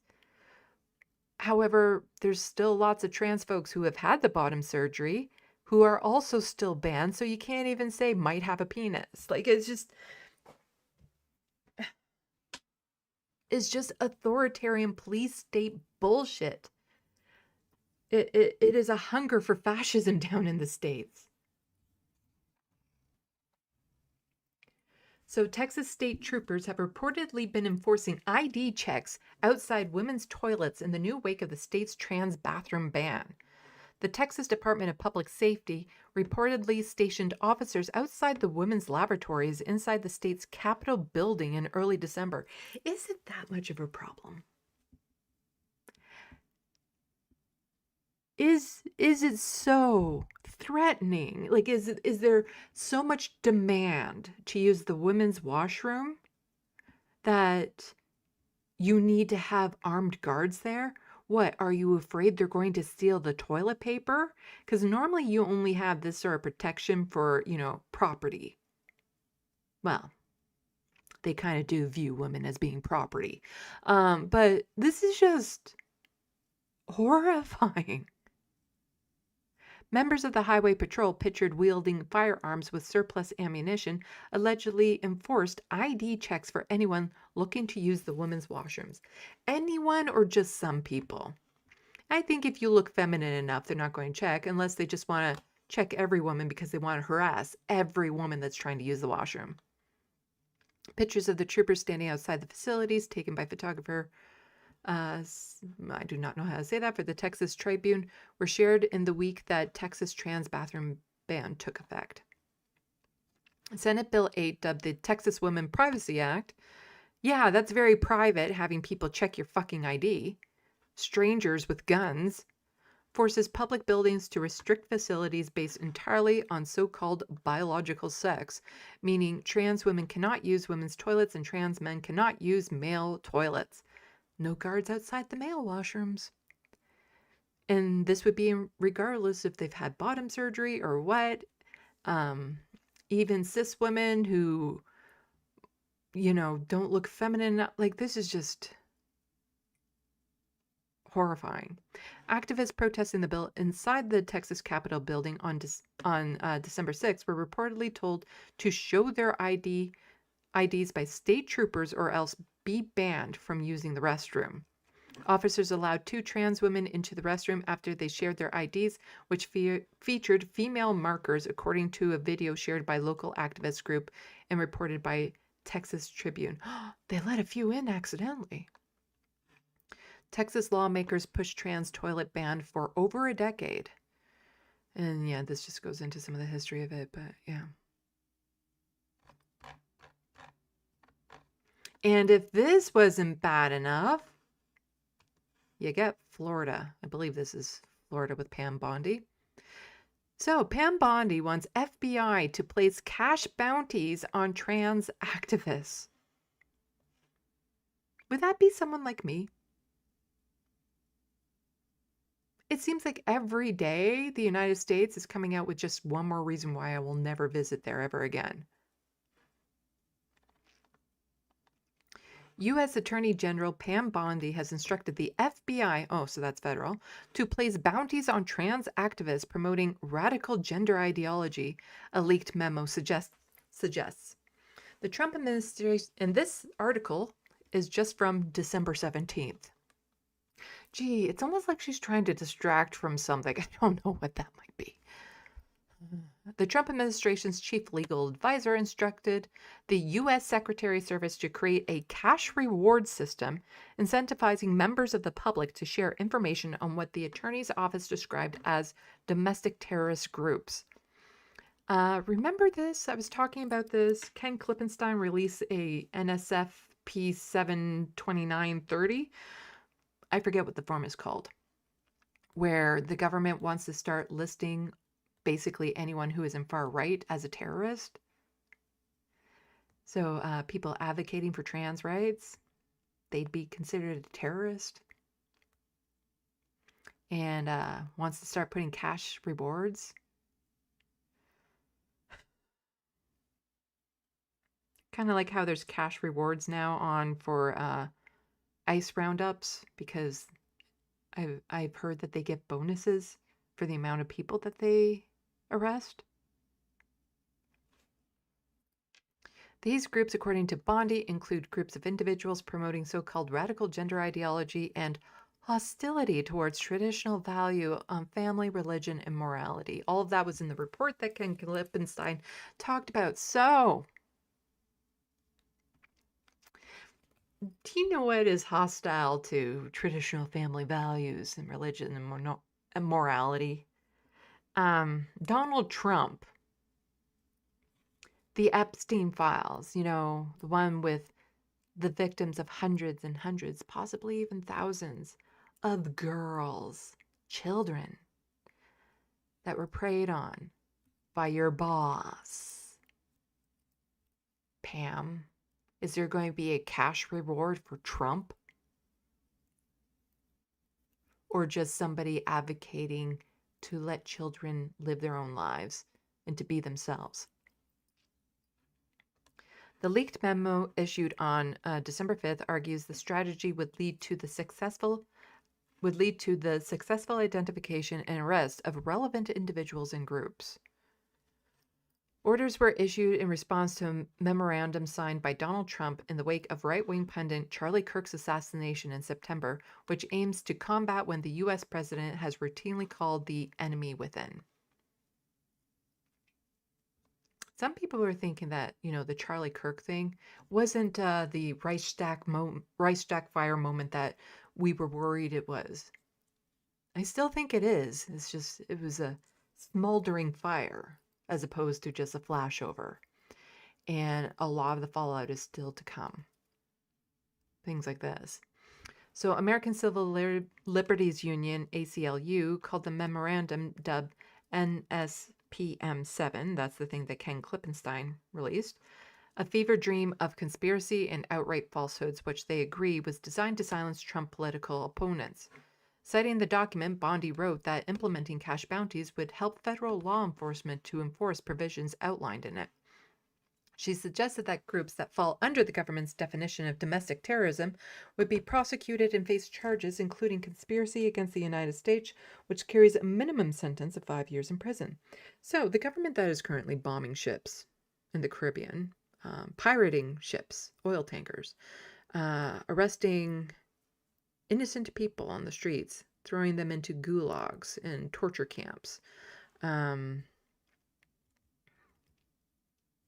They're not the terrorists, but somebody advocating for a child to get the health care they need.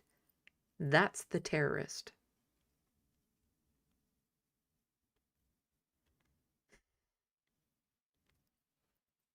The White House says it's worth looking into claims of so-called transgender violence, which is a made-up thing. I'm just going to toss this into the SandBox. They want to try to blame mass shootings on transgender people, all that sort of stuff, when, you know, the most violent, horrific people are in the White House. You know, those names in the Epstein files, those are the people I'd be worried about.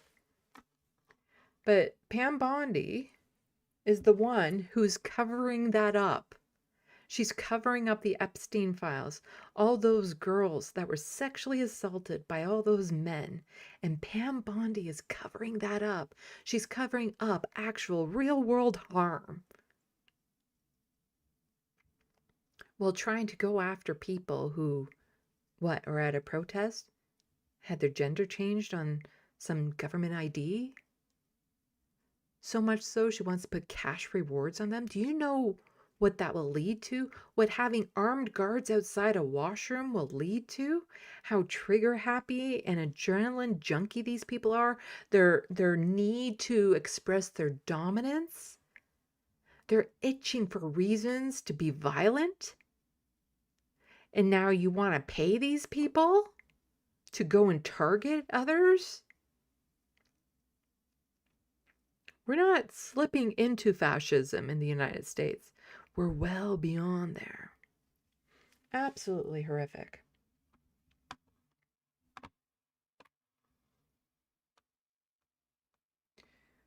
Okay, I can close those ones.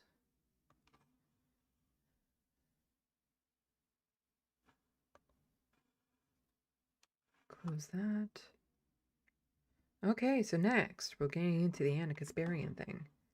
I am kind of running out of steam because it's been almost 3.5 hours, and this is where I cut it off last time, but I promised it last week, and I promised it in the title of this one, so damn it, we're doing it. We're going over Anna Kasparian talking with Bill Maher and bonding over transphobia. But before we do that, we're checking the SandBox.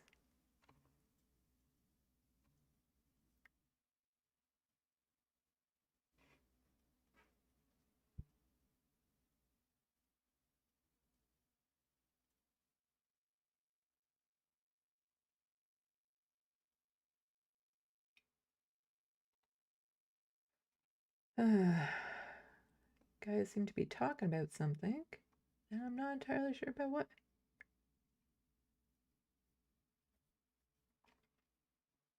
Something to do with Ben Glebe, I don't... He's horrible. He's going to be featured a lot in my TYT essay. Well, not a lot, but he is definitely has a place in it. Oh, and I'm hoping to get working more on that essay. It's usually like between now and the first week of January that I tend to be able to focus on these things more. And I think it's because a lot of my regular programming is off. And so I'll be able to focus more on getting the TYT essay worked on. Just at this point, I need it. I've been needing it done for a long time, but my God. Jake and Anna just never shut up, and they just keep getting worse. And I want to get that essay out there. Well, there's still some relevancy to it.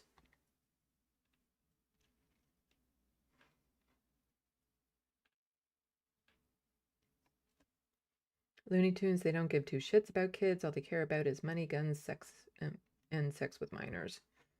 Yeah, if they really wanted to protect kids, how about getting rid of the child marriages laws? Huh? Make that illegal.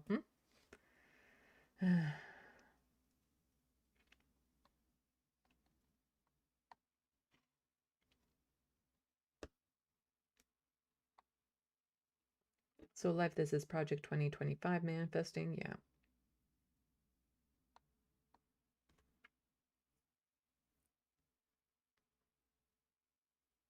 So life, how are we losing rights year after year? There's going to be a breaking point, I fear, in the States, where things will absolutely explode. But we're not there yet, or close, because in order for that to happen, the average person really has to feel it. And by the time the average person really feels it, it's going to be too late for a lot. But it's when the average person feels like they have nothing less to lose. You were trying to jump up on my lap earlier, and now that I'm letting you up, you're looking at me like, There we go.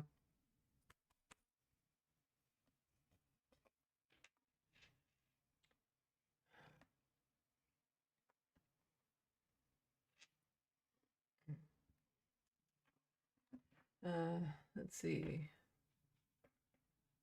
So life, I pulled into McDonald's once because I had to pee so bad. My 20-minute trip became 4 hours due to raid. It was customer only, so I got a burger and peed, and the manager banned me returning. I had no idea what any of that was about. The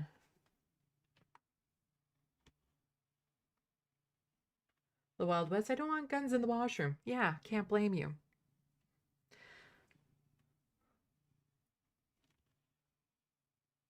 Looney Tunes don't ever trust armed officers, Sandy. They're just a bunch of fucking Nazis. Yeah. Let's have a whole bunch of Nazis just guarding washrooms. Fucking washrooms. My God, why don't you guard the White House to make sure none of those, PDF files leave? Lock them in, house arrest them. Keep them in the White House. Don't let them come outside and actually harm other people. It's goddamn disgusting. Kalia, thank you for covering this endless attack on trans people, especially children. It's so painful and exhausting, but it's a little more bearable seeing that we have strong community and allies. Yeah. That's why we need lots of leftist voices to cover different perspectives and stuff. Because, yeah. Unless somebody is trans, they're not going, or, I don't necessarily refer to myself as trans, but I don't, but I accept that a lot of people would refer to me as trans because I identify as a different gender than I was assigned at birth, being non-binary. But unless it's personally affects you, it gets deprioritized in the news with everything else that's going on because there's so much horrible shit going on. And, you know, I don't blame a lot of the other lefty shows for not focusing on it because, you know, what they focus on is also valuable. But this is why you need a variety of leftist shows so that you can get all angles covered, because no one is capable of covering all of the horrible stuff that's in the news right now. There's too much. No one person can cover all of these angles. Abernathy, what are you doing? That cat has been such a pain lately. I've been losing my shit with that cat.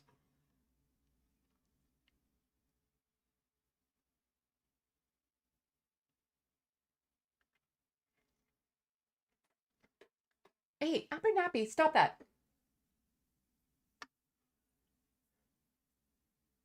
Yeah, a bunch of men outside of a washroom with guns saying, yeah, we need to check your genitals. Like, it's just... How is that keeping anyone safe?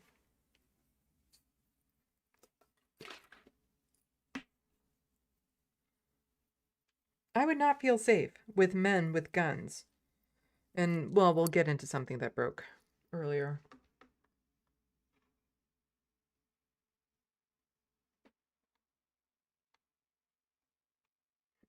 Reference frame, real Canadians boycott the US. I am almost 1 year boycott. I only went there for the Boston show, the Majority Report Boston show, and that was, what, 4 years ago? Abernathy, would you stop? Cat. He was fine for so long, and then suddenly he's just losing his shit on stuff.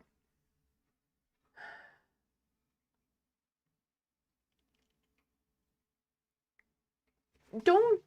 Okay, you need to get out of here. Come on. Come on. Get out. Just go, go, go.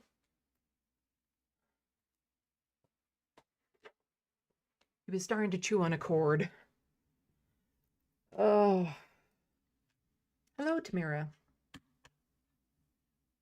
Welcome to the SandBox.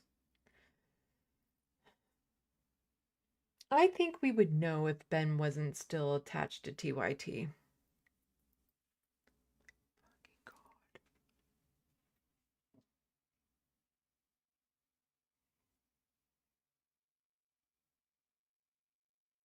I think I know what it is. He's hangry.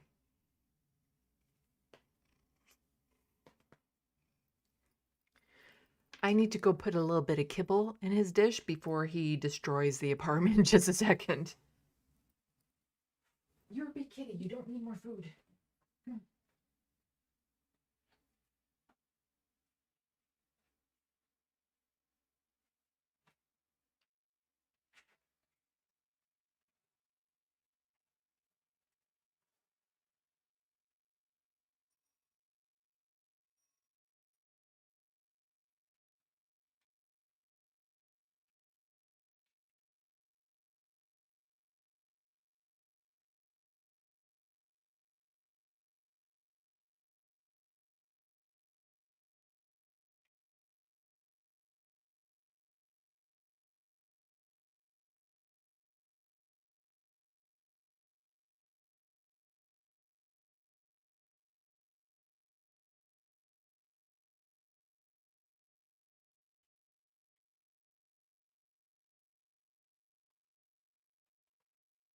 Oof.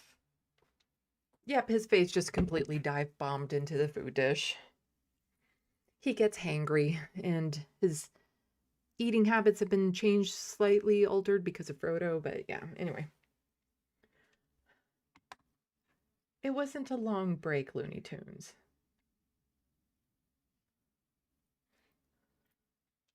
So, Life, I think it was the Wisconsin GOP that fought like hell to prevent Dems from raising age of consent to 16 for marriage.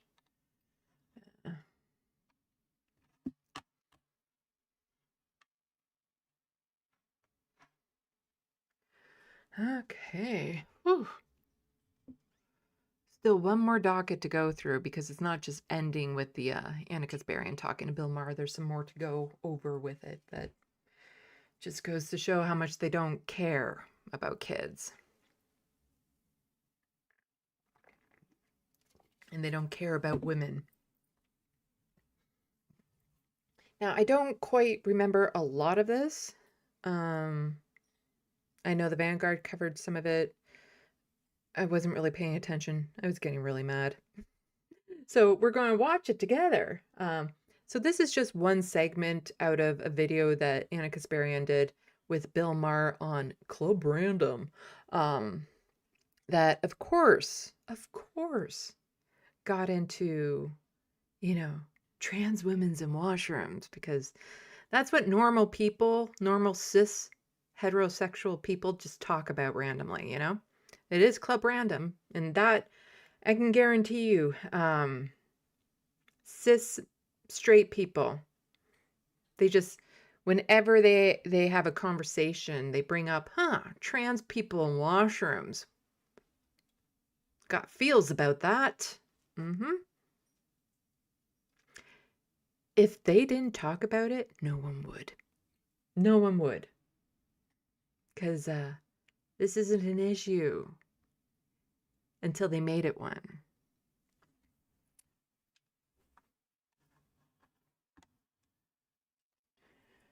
So here we go. Here we go. I feel like I want to speed it up. So yeah, this is just a small part of it. So women's spaces and trans policy concerns, because that's what Bill and Anna are the experts on. There were also other segments, Congress, the most useless or whatever. Success, ego, and future of TV. Pandemic made by, it's not finishing this thing. Epic, Israel, Hamas debate. These are the little subheaders here. And that's where the erection in the most watched pops up.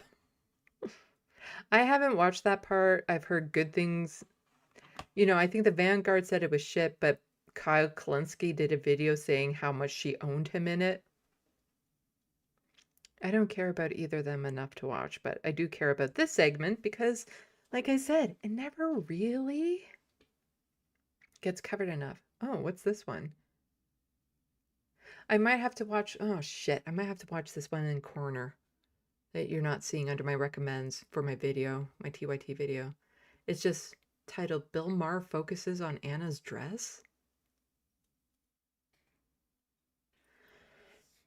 I think I need to watch that segment. And that one is from TYT. It's, yeah, fuck. The amount of TYT videos I have watched for the sake of my TYT essay, all of you need to be just emptying your coin purse into my Patreon, into the SandBox. Just dump all your coinage into my SandBox. The amount of work I've been putting into that video essay. Wow. Yeah. The amount of torture I've put myself through. The reality of I do not recognize Anna's voice when it's played at regular speed. Because I've been playing all the videos at like 2 times speed. Just so I could get through them faster. Just so many random videos. Oh my God. It is a clip. Those essays are clip heavy, but you're going to see clips from like what you are going to be, your minds will be fucking blown with that video essay once I get it done. Anyway, on to this. I feel like I just want to cover it now so I don't have to include it in my video essay. Oh, shall we? Oh, I need to actually put in my headphone. Newsom, to be honest.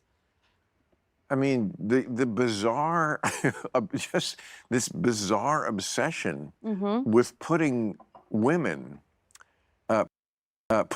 rather men, or at least people with penises. Oh, you're gonna get me in trouble. You're gonna get me in trouble, Bill. You're gonna get me in trouble. Why? There's no. With putting men or women or people with penises.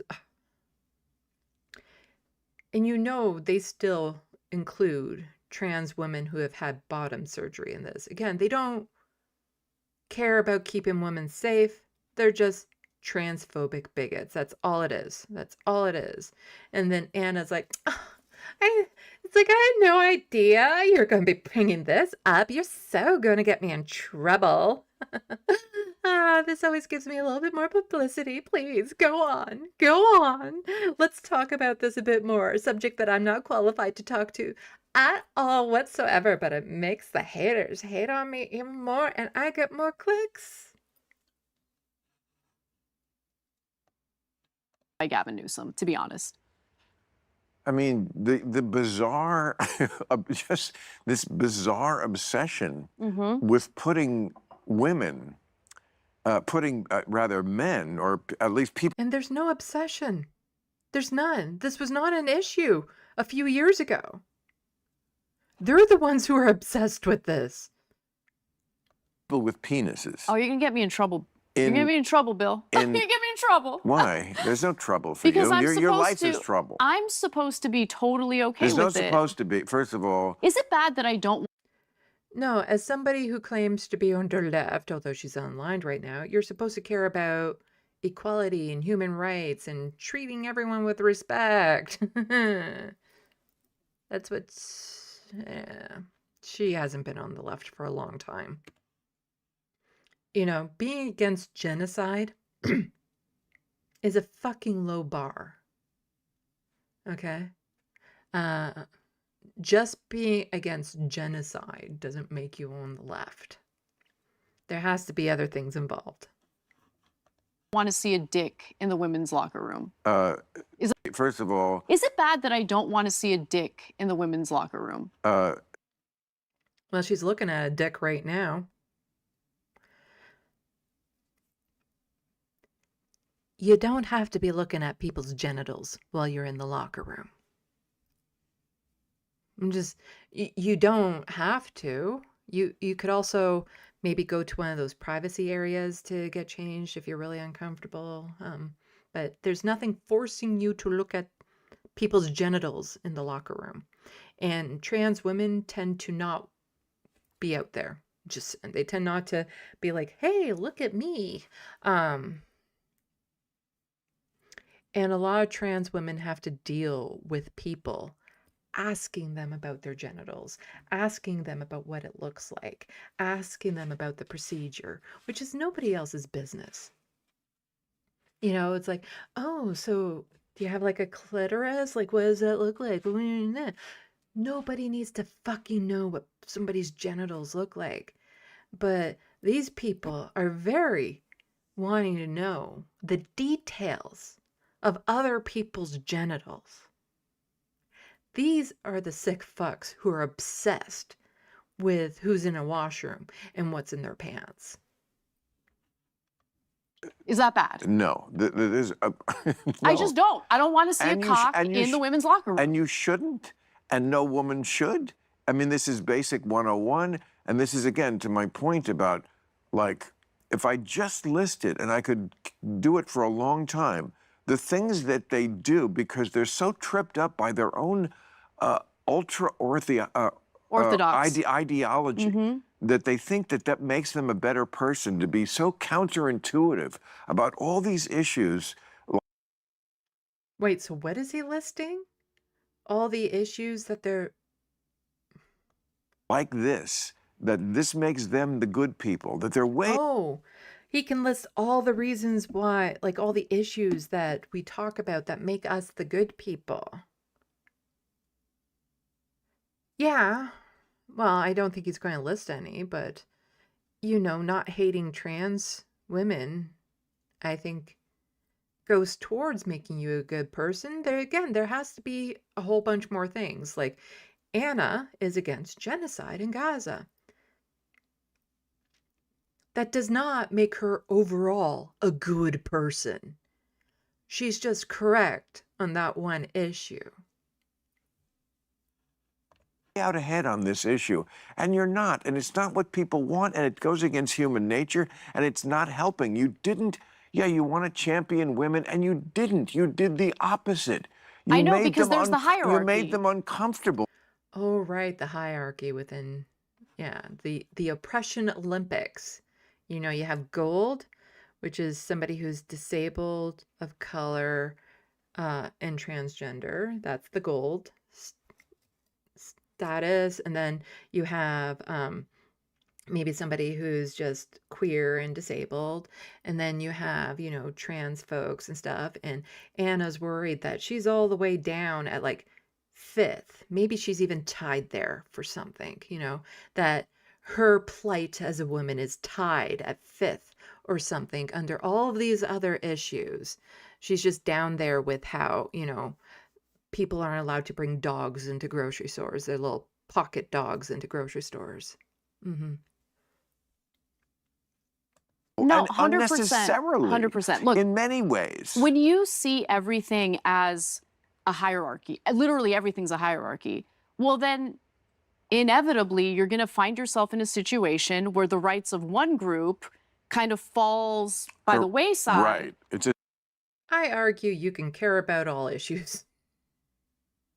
It's not an either or. Some are more pressing at different times, but all rights are worth fighting for. Yeah, that's, you can fight for all rights. And, you know, it all depends on the individual and how many spoons you have as to how much you can put into it. But all rights are worthy of fighting for. And so I will fight for the rights of trans folks, queer folks, people of color, people with disabilities. But I do also care about the white man who has been forced into a system of poverty, who can't seem to get ahead, who is stuck in this capitalistic patriarch system that is also keeping him down and making his life shit. I care about that too. You know, it's not an either or. Like, take it from an end B. There's very few things in life that are a binary. So just because her mind isn't capable of, you know, walking and chewing gum doesn't mean that everyone else is incapable of doing that. Zero-sum game. Exactly, and I don't see it that way. I respect transgender people. I do not want to treat them like the others. Then why not talk to one? I'm sure there are some that would be open to talking to her. But if you really do respect trans women and you want to see them do well, talk to one. Bring them on the show. And I don't mean, fuck, I was going to call her Barry Weiss. Not Barry Weiss. The one that, the token that they have on TYT, who's the Zionist. You know who I'm talking about. I'm expecting to see that name in the SandBox any moment. She does not count. You don't talk to her. Brianna Wu, that's it. Brianna Wu. Yeah. Talk to any other trans woman than Brianna Wu, and maybe the one Republican trans woman who was like the sports I can't remember her name either. Oh my God. Yeah, those are not the ones that I would talk to. Try talking to some of these radical trans activists that you like to slander. You know, or just a trans woman trying to live their life, a trans woman who doesn't feel safe going to the washroom, a trans woman who, you know, has to be worried about being attacked by armed guards because she needs to go pee. Like, is it that worth protecting any washroom? Is it that scary that the person in the stall next to you might not have the same genitalia as you? Is it that scary? Really?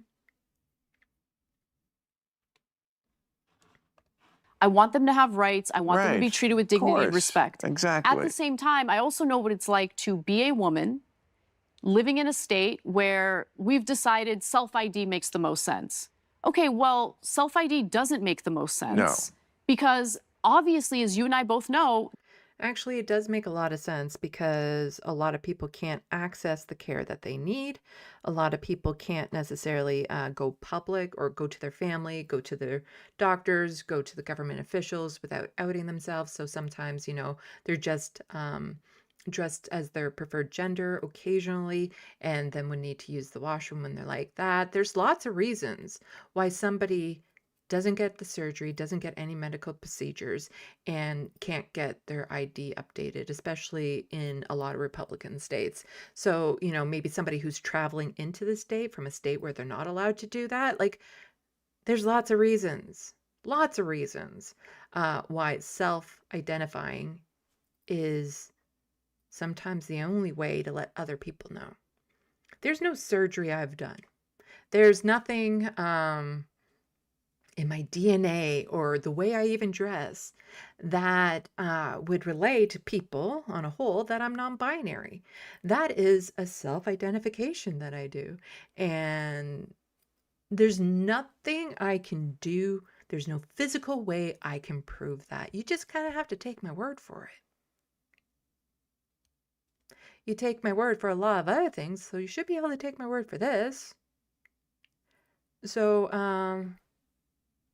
yeah, sometimes self-ID is the only option people have.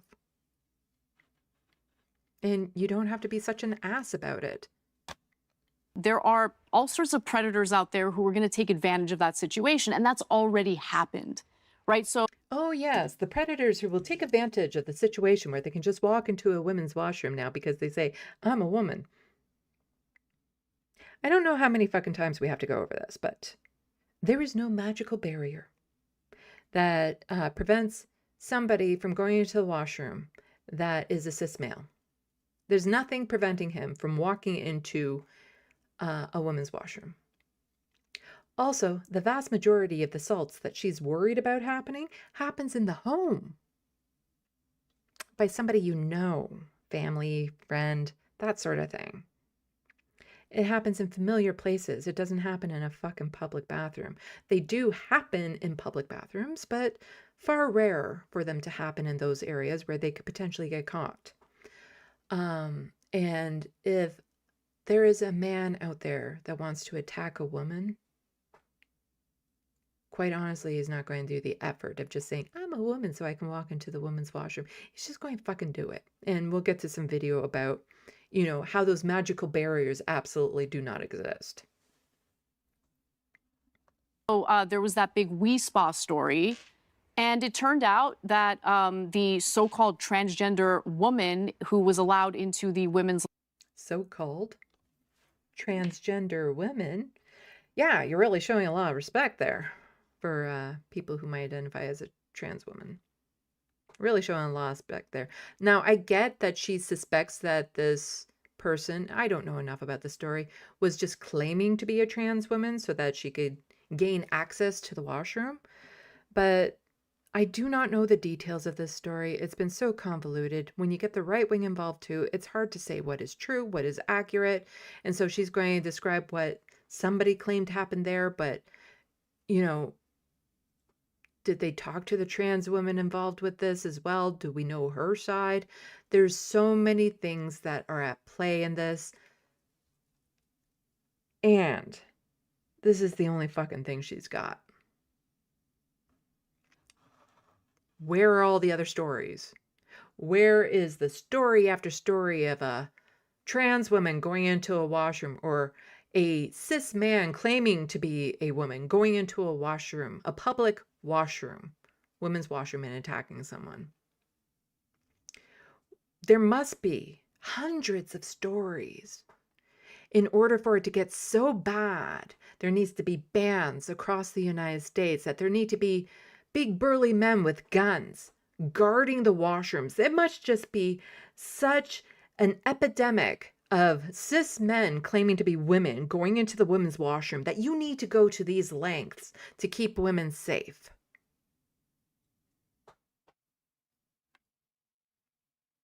But the thing is that they don't want trans women, people who don't just claim to be trans women, but who are trans women, they don't want them in the washrooms either. As she says, she doesn't want to see a dick in the locker room.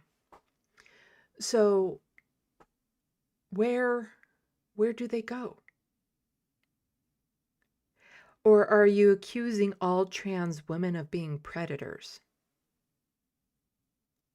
Is that what you're getting at? That all trans women are suspect and predators, so you shouldn't be allowing them into these spaces because they're at a higher rate of attack, which statistically speaking, they are more likely to be the victims of an assault. So are you just saying that all trans women are predators? Well, then they might say, well, of course, that's not what I'm saying. They're just saying that all cis men are predators. And they're using the fact that cis men do a lot of attacks to punish trans women. They're taking out that issue with trans men onto trans women who are also more likely to be the victim of a cis male. Yeah, they're taking it. Trans women are being punished for the sin of cis men.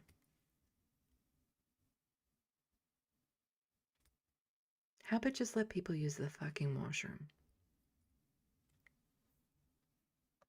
Locker room at a Korean spa in downtown LA was not actually a transgender person, was a person who had a long record of, sexual exploitation and assault or whatever.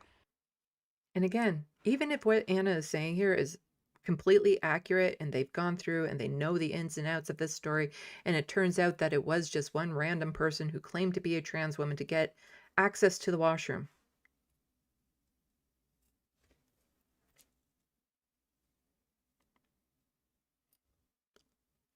One story that she keeps on falling back to is this one story. There's no other stories. One. So she is punishing all trans women because of that one cis male who went into a women's locker room. One. You think Anna ever talks about the horror that trans women have to go through in the prison system? That quite often they're forced to go into males' prisons and what happens to them there? You think Anna has ever talked about that? Or just, all the trans women that are killed every year because they are trans women, often trans women of color. All the ones that get kicked out of their home, all the ones that lose job opportunities, like the teacher. Do you think Anna's going to talk about how unfair it was for that teacher to get fired for giving the student a failing grade? I think she'll talk about that. She's a teacher. She's taught in journalism school. She should sympathize with this other teacher. You think she cares about any of that? Pretended to be transgender, gets into the women's locker room, and I felt so bad because I bought the cover story when it was first reported, but I was wrong to buy it. I should have asked. I felt so bad that I had a modicum of potential empathy before. Yeah. More questions. And that poor woman, she happened to be a Black woman who's complaining at the front desk of We. You notice how Anna does things like that? It's like that poor woman, you notice she was a Black woman. She just has to slip in those things to prove she's not racist. I'm sticking up for a Black woman here. I'm mentioning that it was a Black woman who had to see this person's penis. So, you notice that this woman, Black woman, got mentioned. I'm sticking up for a Black woman here, huh? She does this a lot when there's stories about the person who attacked her, who assaulted her. And it's like, oh, and by the way, he was like a white man, not that people care. She's the one that often brings race into these situations as well. But again, she won't talk about the disproportionate amount of Black trans women who are brutalized and killed every year. She won't talk about that.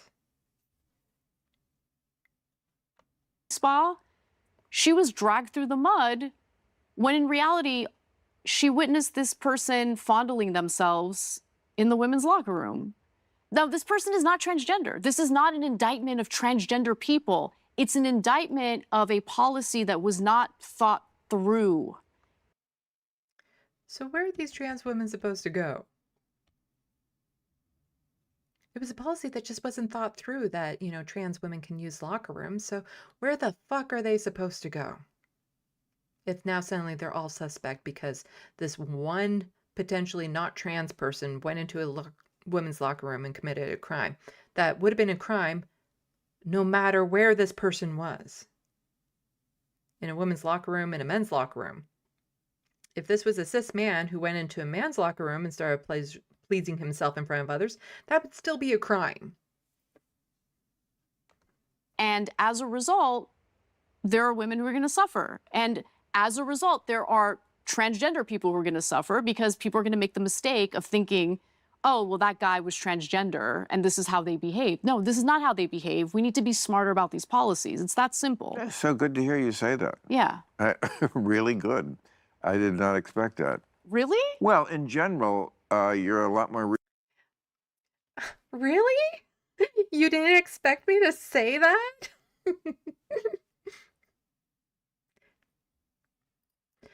I would imagine they knew this topic was coming up. Really? You didn't know I was transphobic? Just wait until this like former Rebel HQ contributor releases this video, and then you'll find out just exactly how transphobic I am. You know, but I still want to paint it in the guise of like, oh no, we're trying to protect trans women by banning them from washrooms. So that cis men can't pretend to be a trans woman and come in, because then everyone would think that every trans woman is like that. So yes, for their own safety, we need to ban trans women from women's spaces. Reasonable than I thought you would. The fire breathers, you know, are always trying to... I mean, if we start talking about Gaza, I think you're going to disagree with me probably. That's probably where we'd have the most disagreement. But Ugh. in terms of the transgender issue... Well, then maybe later. Maybe later. Like, I mean, because I will definitely carve you into little pieces on that one. I don't know about that, Bill. Okay. I don't know about that. But on this one, first of all, good for you for saying that, I say it all the time, it's no shame to say, oh, I believe the cover story. Yeah, I do. Because the cover story just means that everybody has their own narrative. Nobody pursues the truth on either side. You have to work really hard. Yeah. You all know about that Trende Aragua story about the Venezuelan gang that has taken over the apartment building. But she is, yeah, how there are story after story. Again, you know, if only somebody would put a lot of this evidence into a video, maybe do a compilation of some of these things of where they've just listened to the cover story and not dug any deeper and then inserted their own opinions on what they thought was there but wasn't really there. If only there was going to be a video that comes out about that. This video is going to be so fucking long. Like, do you know that Anna has accused Emma Vigeland of saying that her sexual assault was titillating? That's what Anna says, that Emma Vigeland called her sexual assault titillating.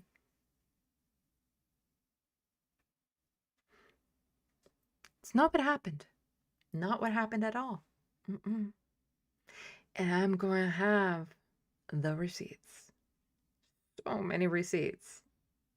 Or you remember how Anna and Jank were accusing Sam and Emma of saying that trans folks were killing themselves because of what Jank and Anna were saying? Sam and Emma have never said that. or when they accused Dan from the Power Report of the same thing. No, he never accused them of that either.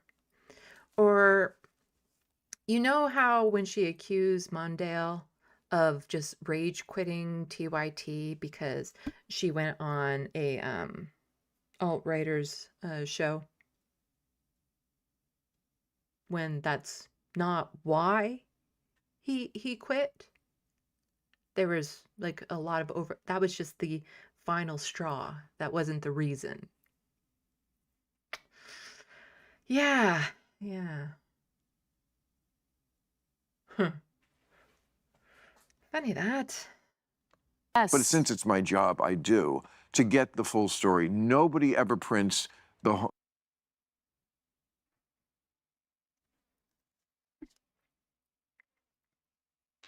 I remember a video that he's done about trans folks and Canadians and stuff like that that was so full of holes and lies, and if you had done even just a half hour of research, you would have debunked yourself.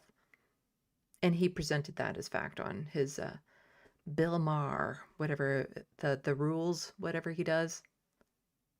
He presented it as fact, but you know, if you just spent a half hour doing research, you would have found out that everything he said was a lie. So he either didn't do the research himself, he didn't fact check to make sure what he was saying, or he didn't fucking care.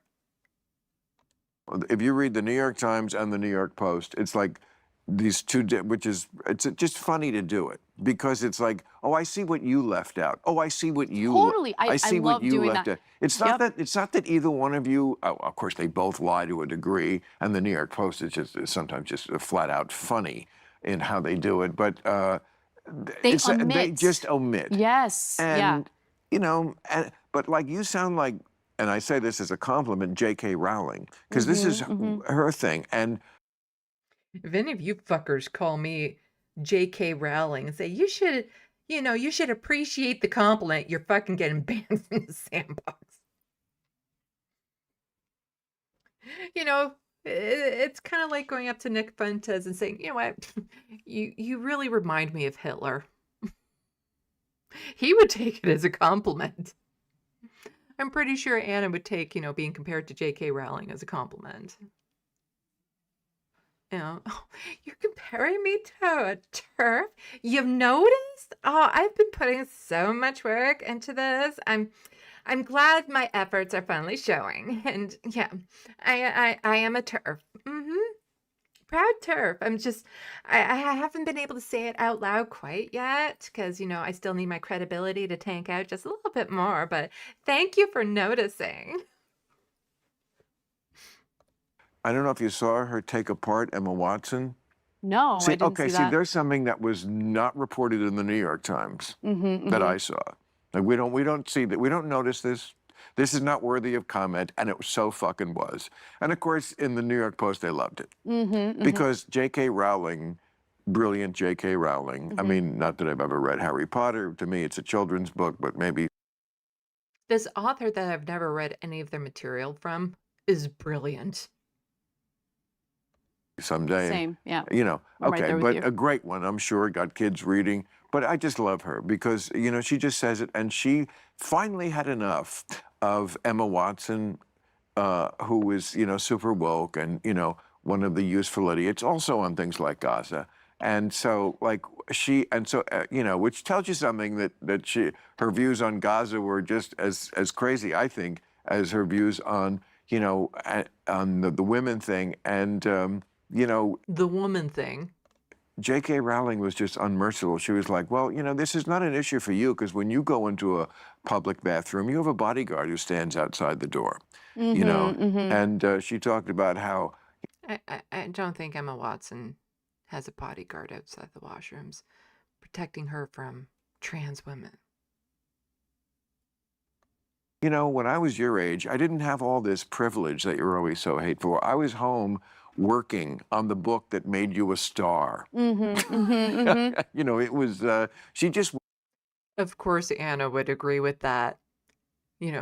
J.K. Rowling is like, I made you. How dare you speak out against me? Do you know how often Jake and Anna have that attitude towards former TYT contributors? We made you. How dare you then turn around and say anything negative about us? We made you. You owe us, is what this is. You know, because we gave you a chance, you can never criticize us. How dare you? It's offensive if you do. Wasn't having it anymore. Yeah. 'Cause You do Emma get was to a point where, and I think on a lot of issues, I'm at that point where you're just sick of the BS on both sides, right? And you want to cut through all of it. And look, honestly, you're never going to get to the truth if you're only relying on partisan media. And that's Mm-hmm. Yeah. No, you'll never get to the truth that way. You know, a good way of getting to the truth would be to actually talk to some trans women. Find out what their experiences are. That would be a good way. I'm just saying, it's a good way. It's a good way. How often do they have trans women on TYT? Right. There was Bonnie, and like, I don't even think Brianna Wu has been a contributor. Like, she's been attached to the network, but I don't think she's ever been on one of their shows. So, yeah. Huh. Funny that. what I was doing. I was very much in a bubble. I didn't what- realize I was in a what- bubble. So what's- now it's like, I have to eat my vegetables. To Good. me, The bubble she's talking about is called empathy. When you have empathy, you are in a bubble. Because you'll see things a certain way, you'll feel things, and it's hard. It's hard to stay in that bubble. And when you get out of that bubble, it's just so freeing that you don't have to care. You can just say what you want. You can be as mean as you want, dismissive if you want. It's nice bursting out of that empathy bubble and not having to care about all those woke scolds anymore. And I can just be entitled and center myself in all these issues and make them about me and how I'm suffering. And yeah, it's so nice not have to care about other people for a change. eating vegetables as someone who works in media is reading and consuming content that you know is going to make you uncomfortable because it's going to challenge what your preconceived notions are. If you're listening to a podcast, She doesn't do that anymore anyway. You know, she doesn't do anything that would actually challenge her views, because then she'd actually be watching like leftist content, which she doesn't do anymore. Truth never makes me uncomfortable. It only exhilarates me. I mean, no matter where it's, on whatever side it is. yeah. And You when want to I- talk about a little bit of when I Truth see- Gaza then? and- You want to get exhilarated, right? Yeah, and then they go into their epic Israel-Hamas debate that we don't need to watch. Oh, what a piece of trash. Piece of trash. So worried about, cis men going to washrooms. Do you think Anna's going to talk about this at all? Do you think this is going to be a concern to her?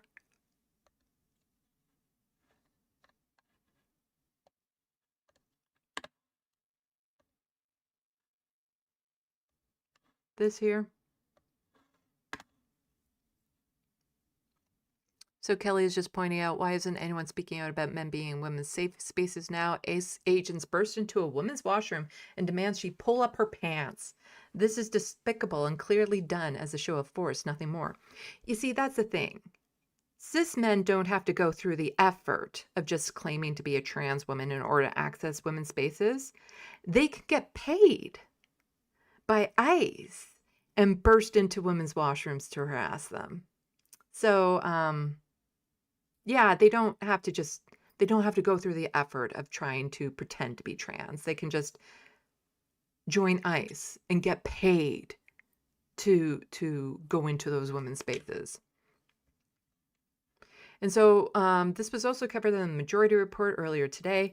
It turns out that this body cam footage is from September, but it's only starting to pick up traction now. It kind of got lost in the news cycle, but it's picking up traction.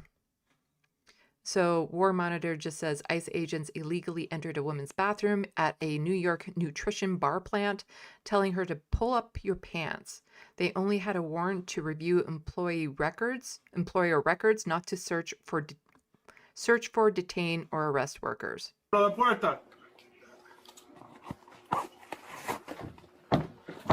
a foot. It's resistance. Yeah. Hang it. Got it? Necesitas abra la puerta ahora. Tell me back up. Necesitas muevas. Vamos a abrir la puerta. Con fuerte. He's in there. They need to find those scary, scary, undocumented people so much that they can't knock and just be like, yeah, can you finish up what you're doing and come out here? They have to burst in there because, again, they're getting such a power trip out of this. They just want to show off their dominance. They want to they want to do violence, is what this is. They just want to be violent people. A lot of these fuckers, probably go home and beat their wives. It's it's just my opinion. But a lot of these people are abusive fucks that are responsible and guilty of all sorts of assaults of all sorts of natures. Yep. Get down! Get down! Get on the ground! Female. What the fuck are you doing bursting into the washroom and saying, get down, get down, get down on the ground? Like what? Was she sitting there with a loaded gun pointed at you? Seriously. Where is this aggression coming from? Well, we know why, but this aggression is just so uncalled for.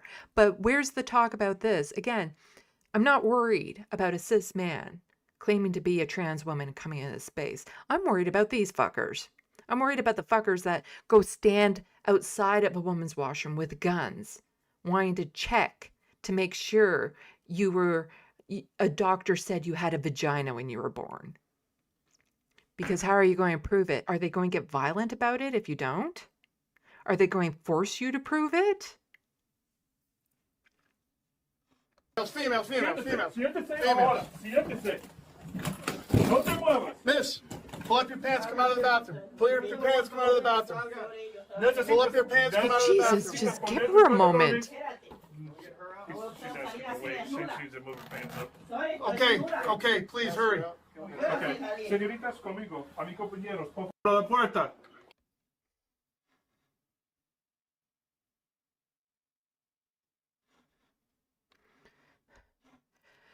Hey, here, just want to point out that J.K. Rowling had tweeted this out recently. Quote tweeting Keir Starmer, who is horrible, who says, I want my daughters to grow up in a Britain where she feels safe in school, online, and in relationships. Every young girl deserves that, and every young boy should be protected from harmful misogynistic influences. My government is making that happen by backing teachers, calling out misogyny, and intervening early. We can stop harm before it starts and save a generation of young men from the influence of online misogynists. Now, as far as takes go from him, this isn't the worst. Yes, misogyny, patriarchy, that is a cultural issue that needs to be dealt with, and it needs to be dealt with at a young age. We need to be teaching young boys to not grow up to be assholes. That is a good thing. So J.K. Rowling just says, I want my daughters to live in a country where their right to a single-sex space isn't under attack from their own government.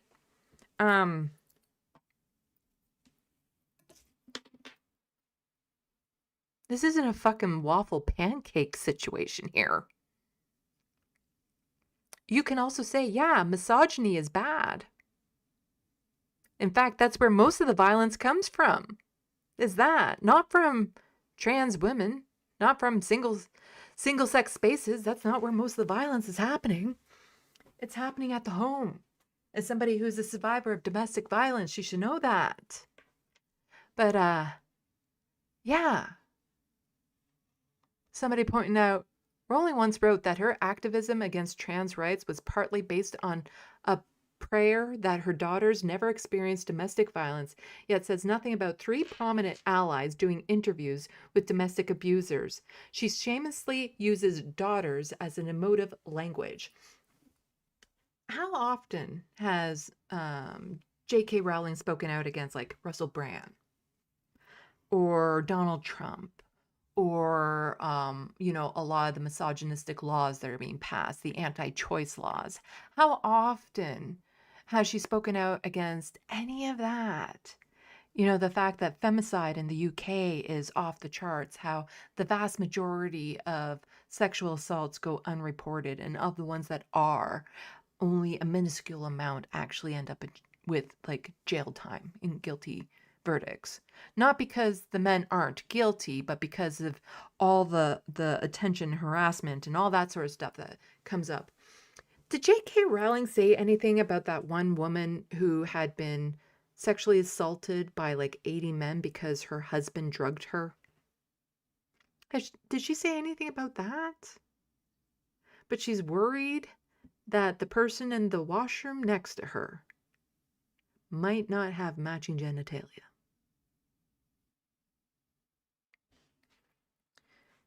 Is she going to say anything about these stories?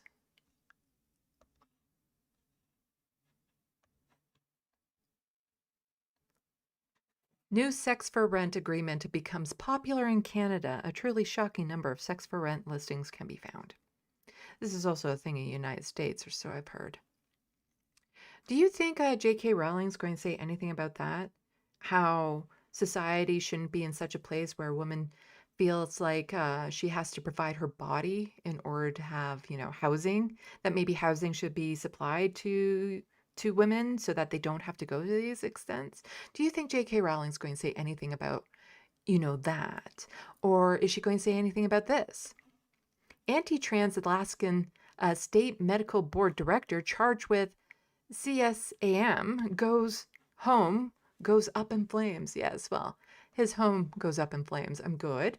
I'm not, well, I don't say good, but I'm not unhappy about it. But, it's a lot of these anti-trans people that are usually the most guilty of this sort of thing. The CSAM. They're usually really guilty of that sort of shit. After unanimously voting in favor of a policy, and this article is from Erin Reed again. Wonderful, wonderful reporter. Just go follow her work. Go subscribe to her Substack if you can. After unanimously voting in favor of a policy that would have effectively banned the provision of gender-affirming care to trans minors, the Alaska Medical Board's anti-trans crusade stalled. Board vacancies and series of mysterious absences from one of its members resulted in a prolonged break of quorum. Now we might know one reason why. Last week, board member Dr. Ryan McDonald, a 46-year-old cardiologist based in Wasilla, was arrested on 10 counts of possession of CSAM.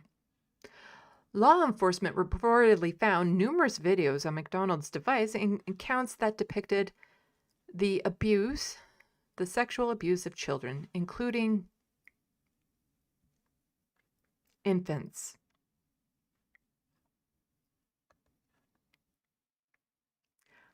A lot of these anti-trans fuckers are in this category. Then over the weekend, just one day after McDonald was released on bail, his family home went up in flames. Charred human remains were found in the rubble, but the police have yet to conclusively identify the body or the cause of the fire. Well, that part is horrible.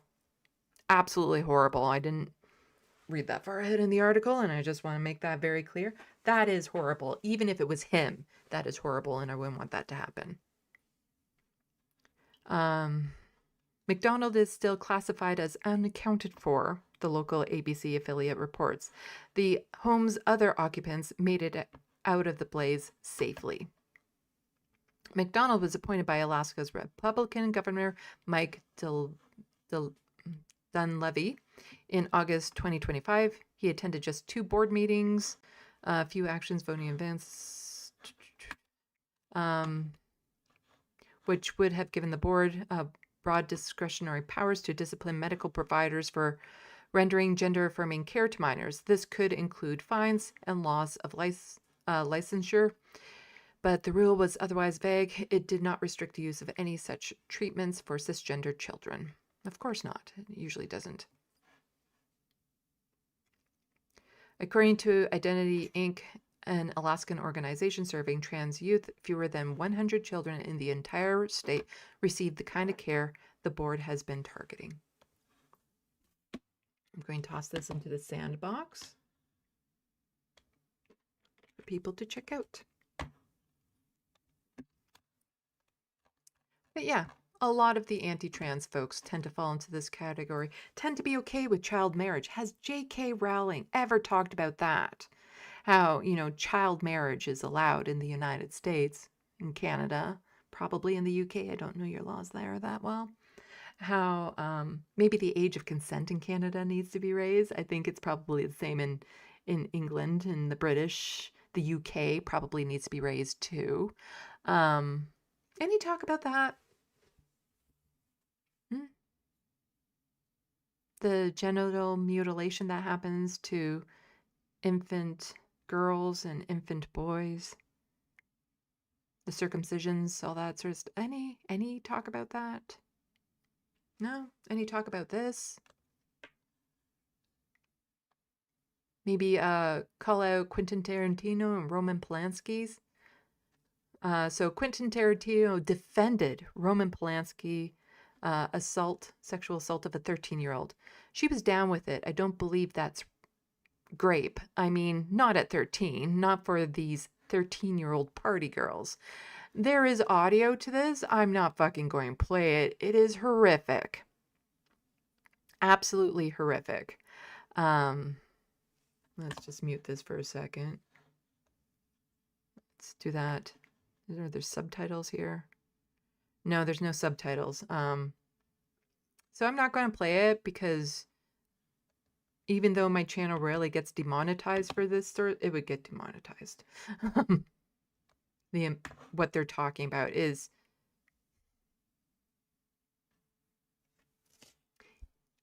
you can't be a fan of Quentin Tarantino anymore. I'm sorry, I don't care about his fucking art.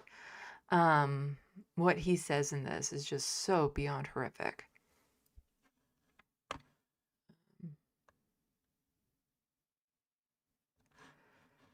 So, as Kelly was saying, all this sort of stuff, you can't be a party girl at 13. You can't consent to sex at 13. You're not down with it at 13. All things that Quentin Tarantino were saying. This was grape. It's always been grape. It will always be grape. I'm so tired of grape apologists trying to normalize PDF files. These were children. Yeah. But is J.K. Rowling going to say anything about this? Is Anna Kasparian going to make a segment out of this? Or this? Can we please discuss how the 17-year-old rapists are being called boys while the 15-year-old child who is raped is being referred to as a woman? I read the article, so this little synopsis is accurate. So Michelle Dewberry tweeting out this breaking news. It can now be confirmed that 2 17-year-old boys from Leamington in this story are actually she gets into, the fact, they're immigrants and migrants, therefore are horrible people. But the article does say 2 17-year-old boys, but refers to the 15-year-old woman.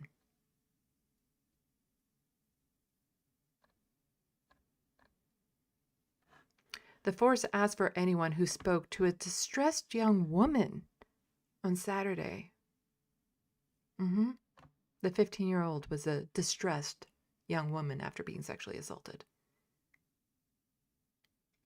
Is there any, that's the misogyny thing, something that maybe Keir Starmer was talking on, that maybe the media should be switching this around and stop trying to infantilize males well, adultifying females.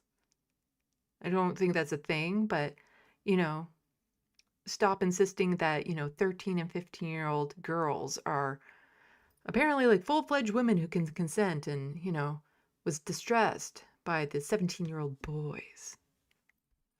Are they going to say anything about this? Attorney for victim of Jesse Butler case speaks. Content warning, this is horrific.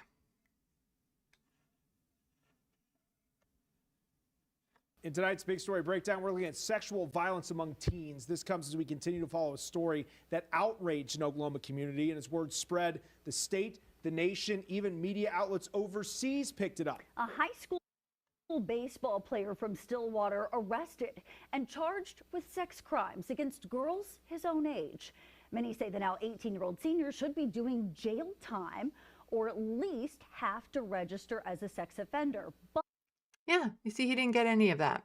He didn't get any of that jail time and stuff. It's a horrific case. I don't know if this is copywritten because it's a local news network, so I don't want to play too much more of it. But so he was arrested on unthinkable sex crimes against girls his own age. He's now 18.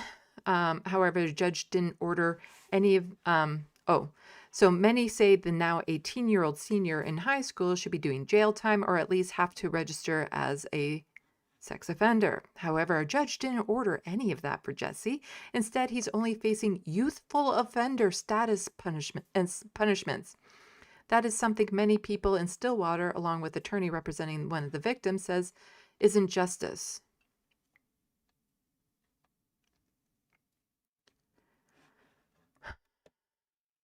Oklahomans, some the same age as those involved, say the punishment does not fit the crime. Justice would look like not being raped, but we can't do that, says the person who represents Jesse. So there is video evidence of my client. And this is, so she says her client was in a relationship with Butler in addition to other incitement in her report to Butler. She said he wanted to strangle her so he could record it on his phone. There's video evidence of my client being strangled. There has been a lot of controversy on the internet about alleging that was consent, Bissett said. There has been people threatening to release said videos, one which I don't know would still be outside custody. He choked one of these girls unconscious and she needed surgery around her neck. It was so severe.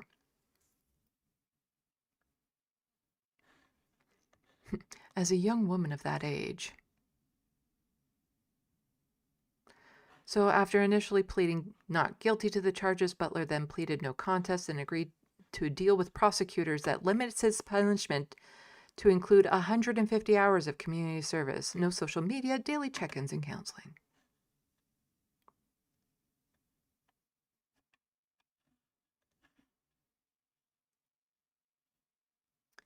Yeah, and so he was into sports, had connections within his family to powerful people.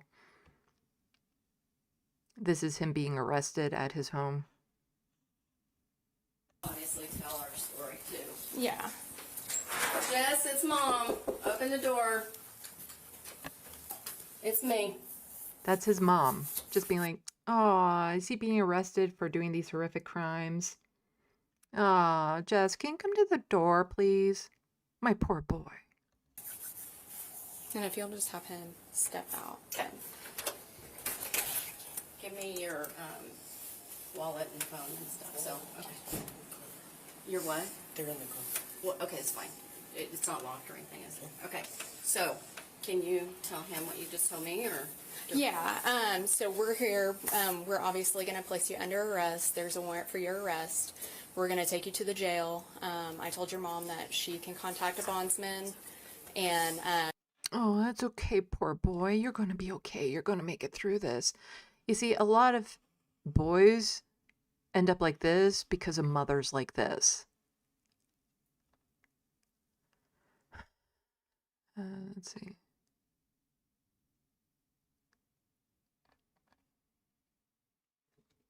So his father was previously tied to Oklahoma State University, where he was a former director of operations for Oklahoma State University's football team, the USA Today network previously reported. In addition, special judge who granted Butler youthful offender status, Susan Worthington, also has a long-standing ties to OSU, where she earned 2 bachelor's degrees, the Oklahoman part of the USA Today network reported.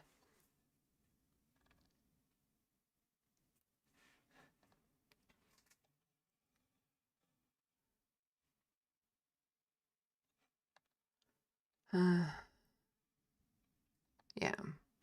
Privileged people.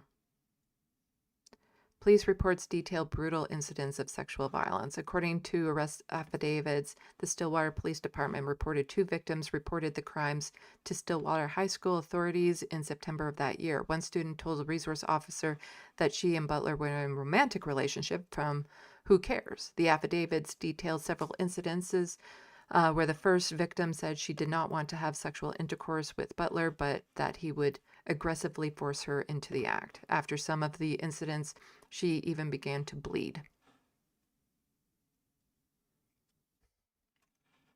So after the first time complied with Butler out of fear, he would do it to her again.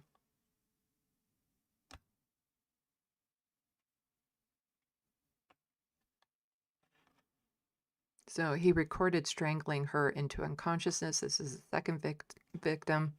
A detective later searched Butler's phone, wrote that she found video at least one incident matching that time frame.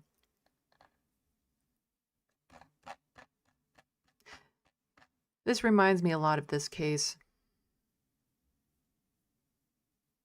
He was a swimmer who sexually assaulted a woman behind a dumpster. And he ended up getting 6 months in jail, but he got let out after 3. And the only reason why this case got a lot of attention is the victim wrote a very powerful letter that ended up being read by lots and lots and lots of people on air. But yeah, he was also highly connected, and people were more concerned about his future than the horrific trauma he put on somebody else.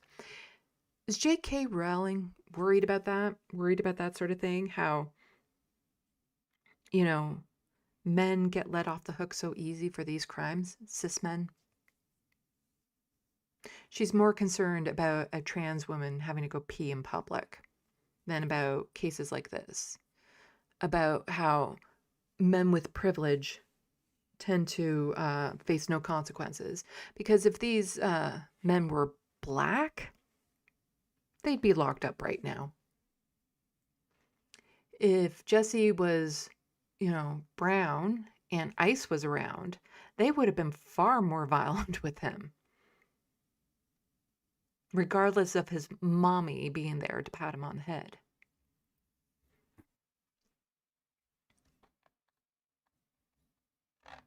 Absolutely disgusting. The picking and choosing that Anna and J.K. Rowling do. It's disgusting. They're more concerned about a trans woman in a washroom than they are about any of these stories.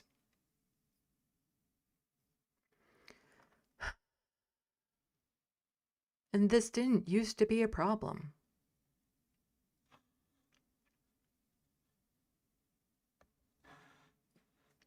So Danielle is just pointing out, for 16 years until 2014, Julie, I don't know how to say that, played a trans woman called Haley Cropper on Coronation Street. Nobody screamed. Nobody rioted. There was no national meltdown. People just watched the show and got on with their lives. During those same years, Helen Joyce worked at The Economist, and Maya Foster was a tax advisor, and J.K. Rowling just wrote books. Oh, and Nadia won Big Brother. So what changed? Not trans people. The only thing that changed was the hate campaign. Yeah, there used to be shows with trans folks in it. The Olympics has allowed trans athletes in for almost a decade at this point. Different sports leagues have different criteria. It's never an issue before. Trans women have been using the washroom for a long, long, long time. It's not an issue. You know, trans girls in sports, not an issue before. Trans women using the pond, it's never been an issue until these TERFs decide to make it one. When there's all these other real issues they could be tackling, this is what they choose to focus on because they're bigoted fucks. They're just transphobic, bigoted fucks who want trans women to suffer, who feel like trans women are nothing more than cis men that are stealing their femininity, that somehow they are invalidating them as women because it's something that they're taking on as performative, that it's a desecration of womanhood for somebody who had a penis at birth to then take on femininity. And they've been taught that the only thing they have to value is their womanhood. There's just so much wrong with it, so much wrong. There's one more thing I want to show that's a little bit more pleasant. I didn't want to end this on horrific stuff, but I think we need a little bit of a breather before we move on to that, just given the horrific stuff that we had just gone over. So I'm going to check the SandBox. And then I'm going to show you a very, very charming video framed in a transphobic way, but it's a sweet video. Oh my gosh.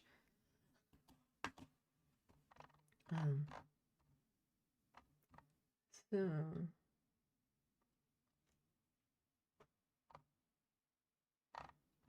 let me scroll back up. Okay, I see where I was. Oh, it's been a long live stream so far, huh?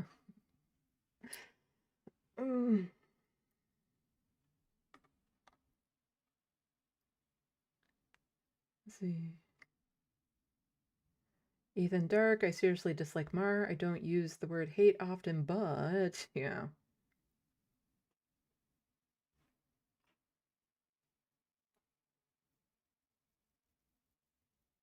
I think he jumped the shark back in the 90s.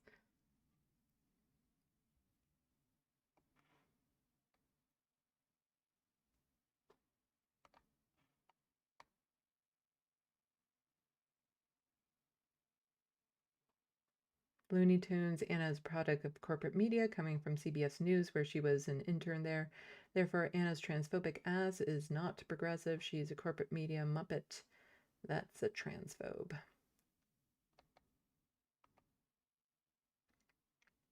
The reference frame, I was making some insinuation around the fifth place thing for Anna on her hierarchy of,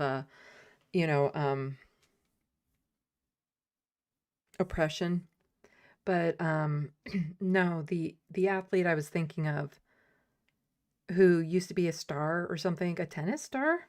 I can't remember her name. And she's become like a Republican darling, even though they hate her. They hate her. She's older. I believe she actually killed someone in a driving accident. I can't remember the name of her off the top of my head.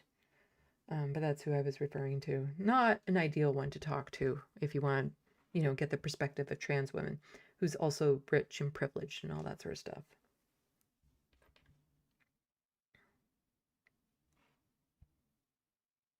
Ethan Dark, I soured on Jank a long time ago. I honestly don't even remember what it was anymore. I think he went after someone for something dumb and got rhetorically bodied.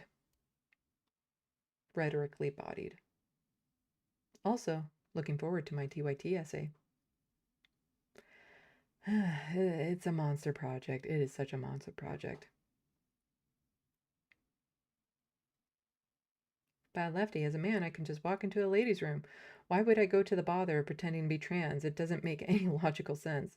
Just be a decent human. It shouldn't be that hard. Yeah. Yeah, there's nothing stopping a cis man from just walking into the women's locker room or washroom to assault them.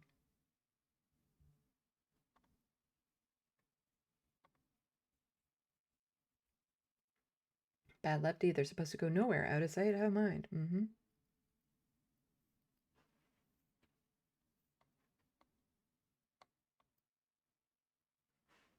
Have a good night, Atticus Among Us, even though you're probably not watching right now.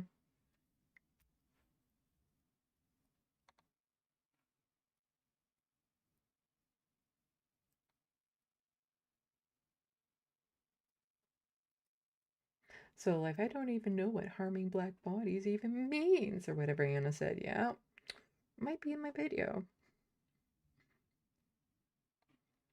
People laughing at something I did. It's not lined up, so I don't know. Bad Lefty, Emma Watson is a proper star in a different league to those three sad, angry little turfs. Mm-hmm.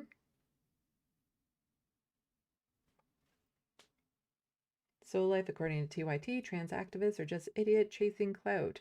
That's the only reason they exist. Yes, Jank does have the habit of calling radical trans activists as idiots and things of... He calls them names, calls me names, basically. He calls us names. But gets so upset when Francesca says he's acting like a little bitch.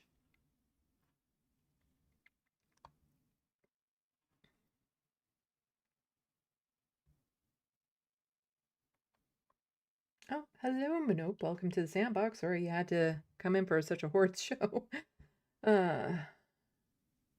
Minope, both sides. Just be an unaligned independent thinker. Yeah.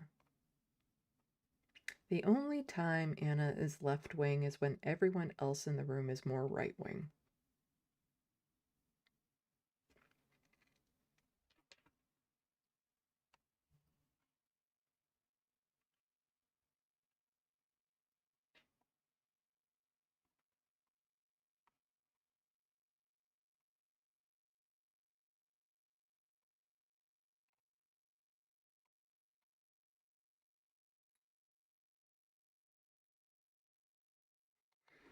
Apparently I caught a transphobe in here. I didn't see the comment, but thank you for taking care of that, mods.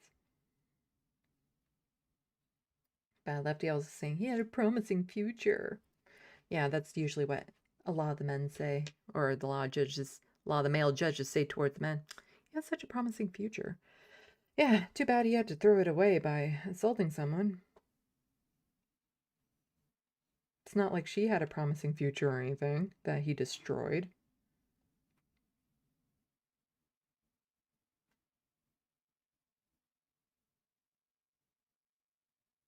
Nobody has come up with the name yet. She was a supporter of Trump.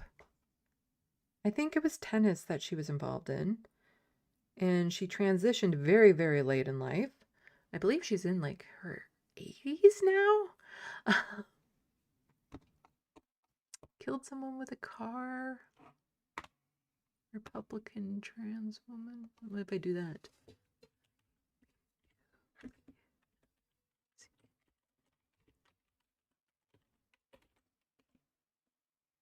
No, that's not the person.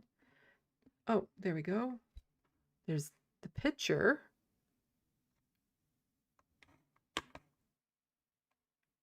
Caitlyn Jenner. That's it. Caitlyn Jenner.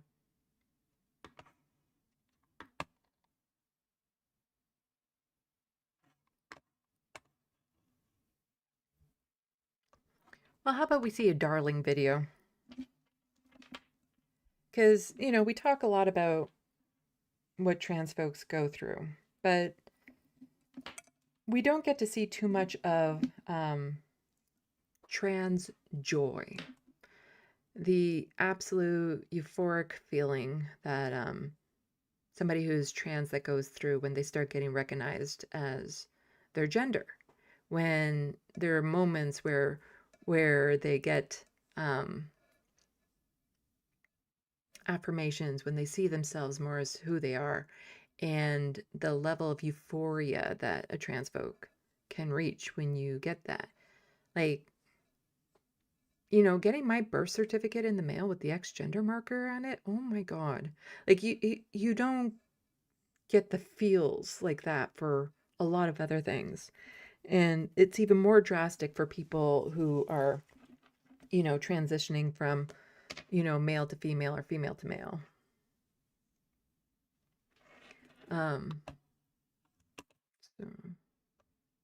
So this is framed by a transphobe who says, I bet he was beautiful. Another child taken by a woke mind virus. She accidentally genders him properly. And somebody pointing out, I swear conservatives can't take it when a trans person is happy and living their life. Now, this is not about either of them. This is about this absolutely darling video. Testosterone. This is my voice 1 hour pre-testosterone. This is my voice 3 weeks on testosterone. This is my voice 6 weeks on testosterone. I waited way too long for this because my voice has dropped like 4 times since the last time I did this.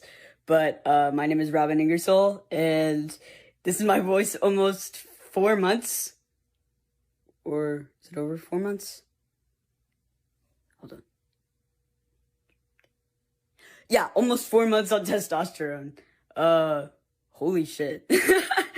My name is Robin Ingersoll, and I'm officially 6 months on testosterone. This is my voice 8 months on testosterone. I'm officially 10 months on testosterone. Wow. This is my voice 1 year on testosterone. So it's been a minute. And I just realized I haven't done anything with these. So, hey y'all. My name is Robin Ingersoll, and this is my voice. 3 years on testosterone.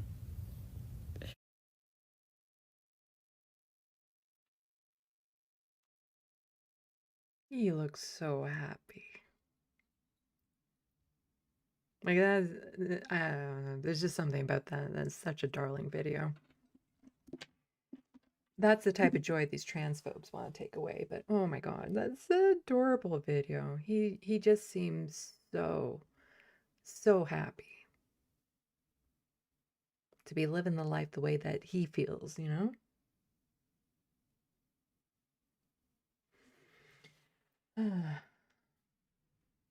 Apparently, Caitlyn Jenner was a sprinter, not a tennis player.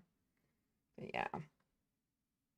And I hope he has a wonderful life free from these transphobic, horrible people. But yeah. So, that was only an almost 5-hour long live stream. One of these days, I'm going to start whittling them down to 3 hours. So, a little bit of what's happening this week. I'll be on this space tomorrow. I haven't decided if Minuet will be on tomorrow or not because New Year's Eve is the last Wednesday of the month, and I don't know what I'm doing New Year's Eve yet. So I don't know if I want to be dressed up as Minuet that day or not. So, any excuse to dress up as a vampire is a good excuse to me.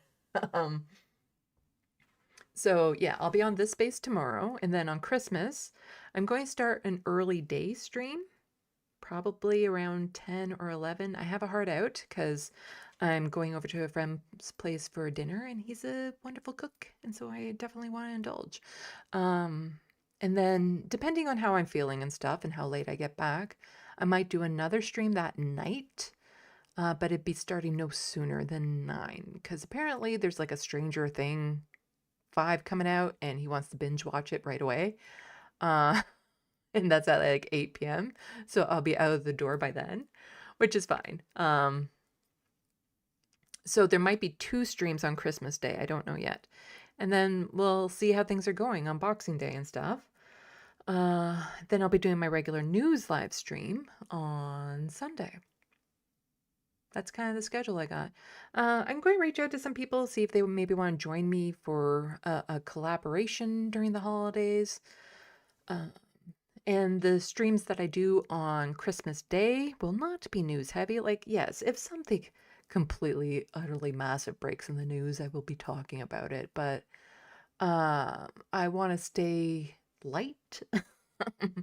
You know, on the lighter side of things, have more fun stuff to talk about maybe. So I want to say it's not going to be politically heavy, but everything I talk about is politics. So I don't think I can escape that one too much.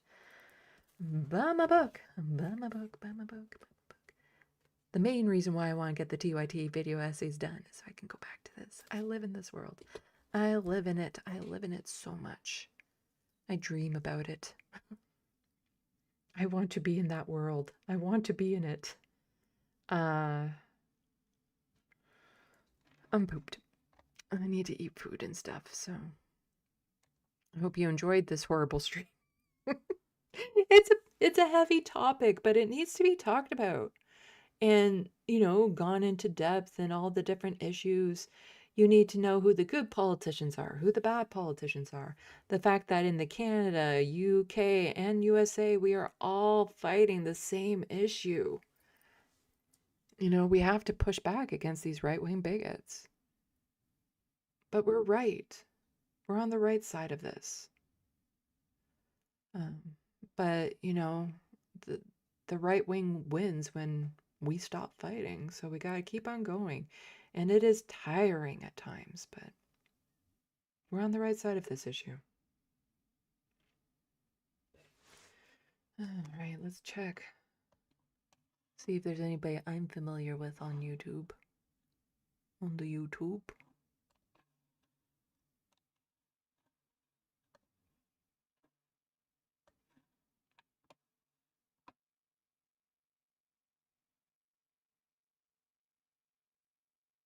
Okay, I know who I'm sending everyone to. We gon' be alright is live right now.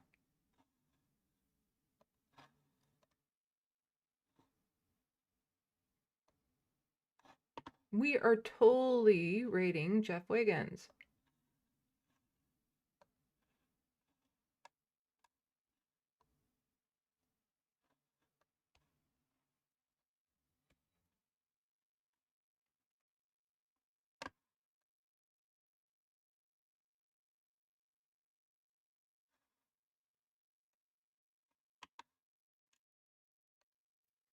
Okay, so I will see you all, well, some of you tomorrow, Sunday, during the week. Yeah, thank you everyone for coming out. I super appreciate it. Don't forget to subscribe to all my stuff. And with that, salut, à la prochaine. Thank you for watching and stay tuned. I'm Sandy, wishing your tomorrow is better than your today. Oh, and thank you mods and people who have helped out with Patreon and membership and financial ways and everything. You are all awesome people.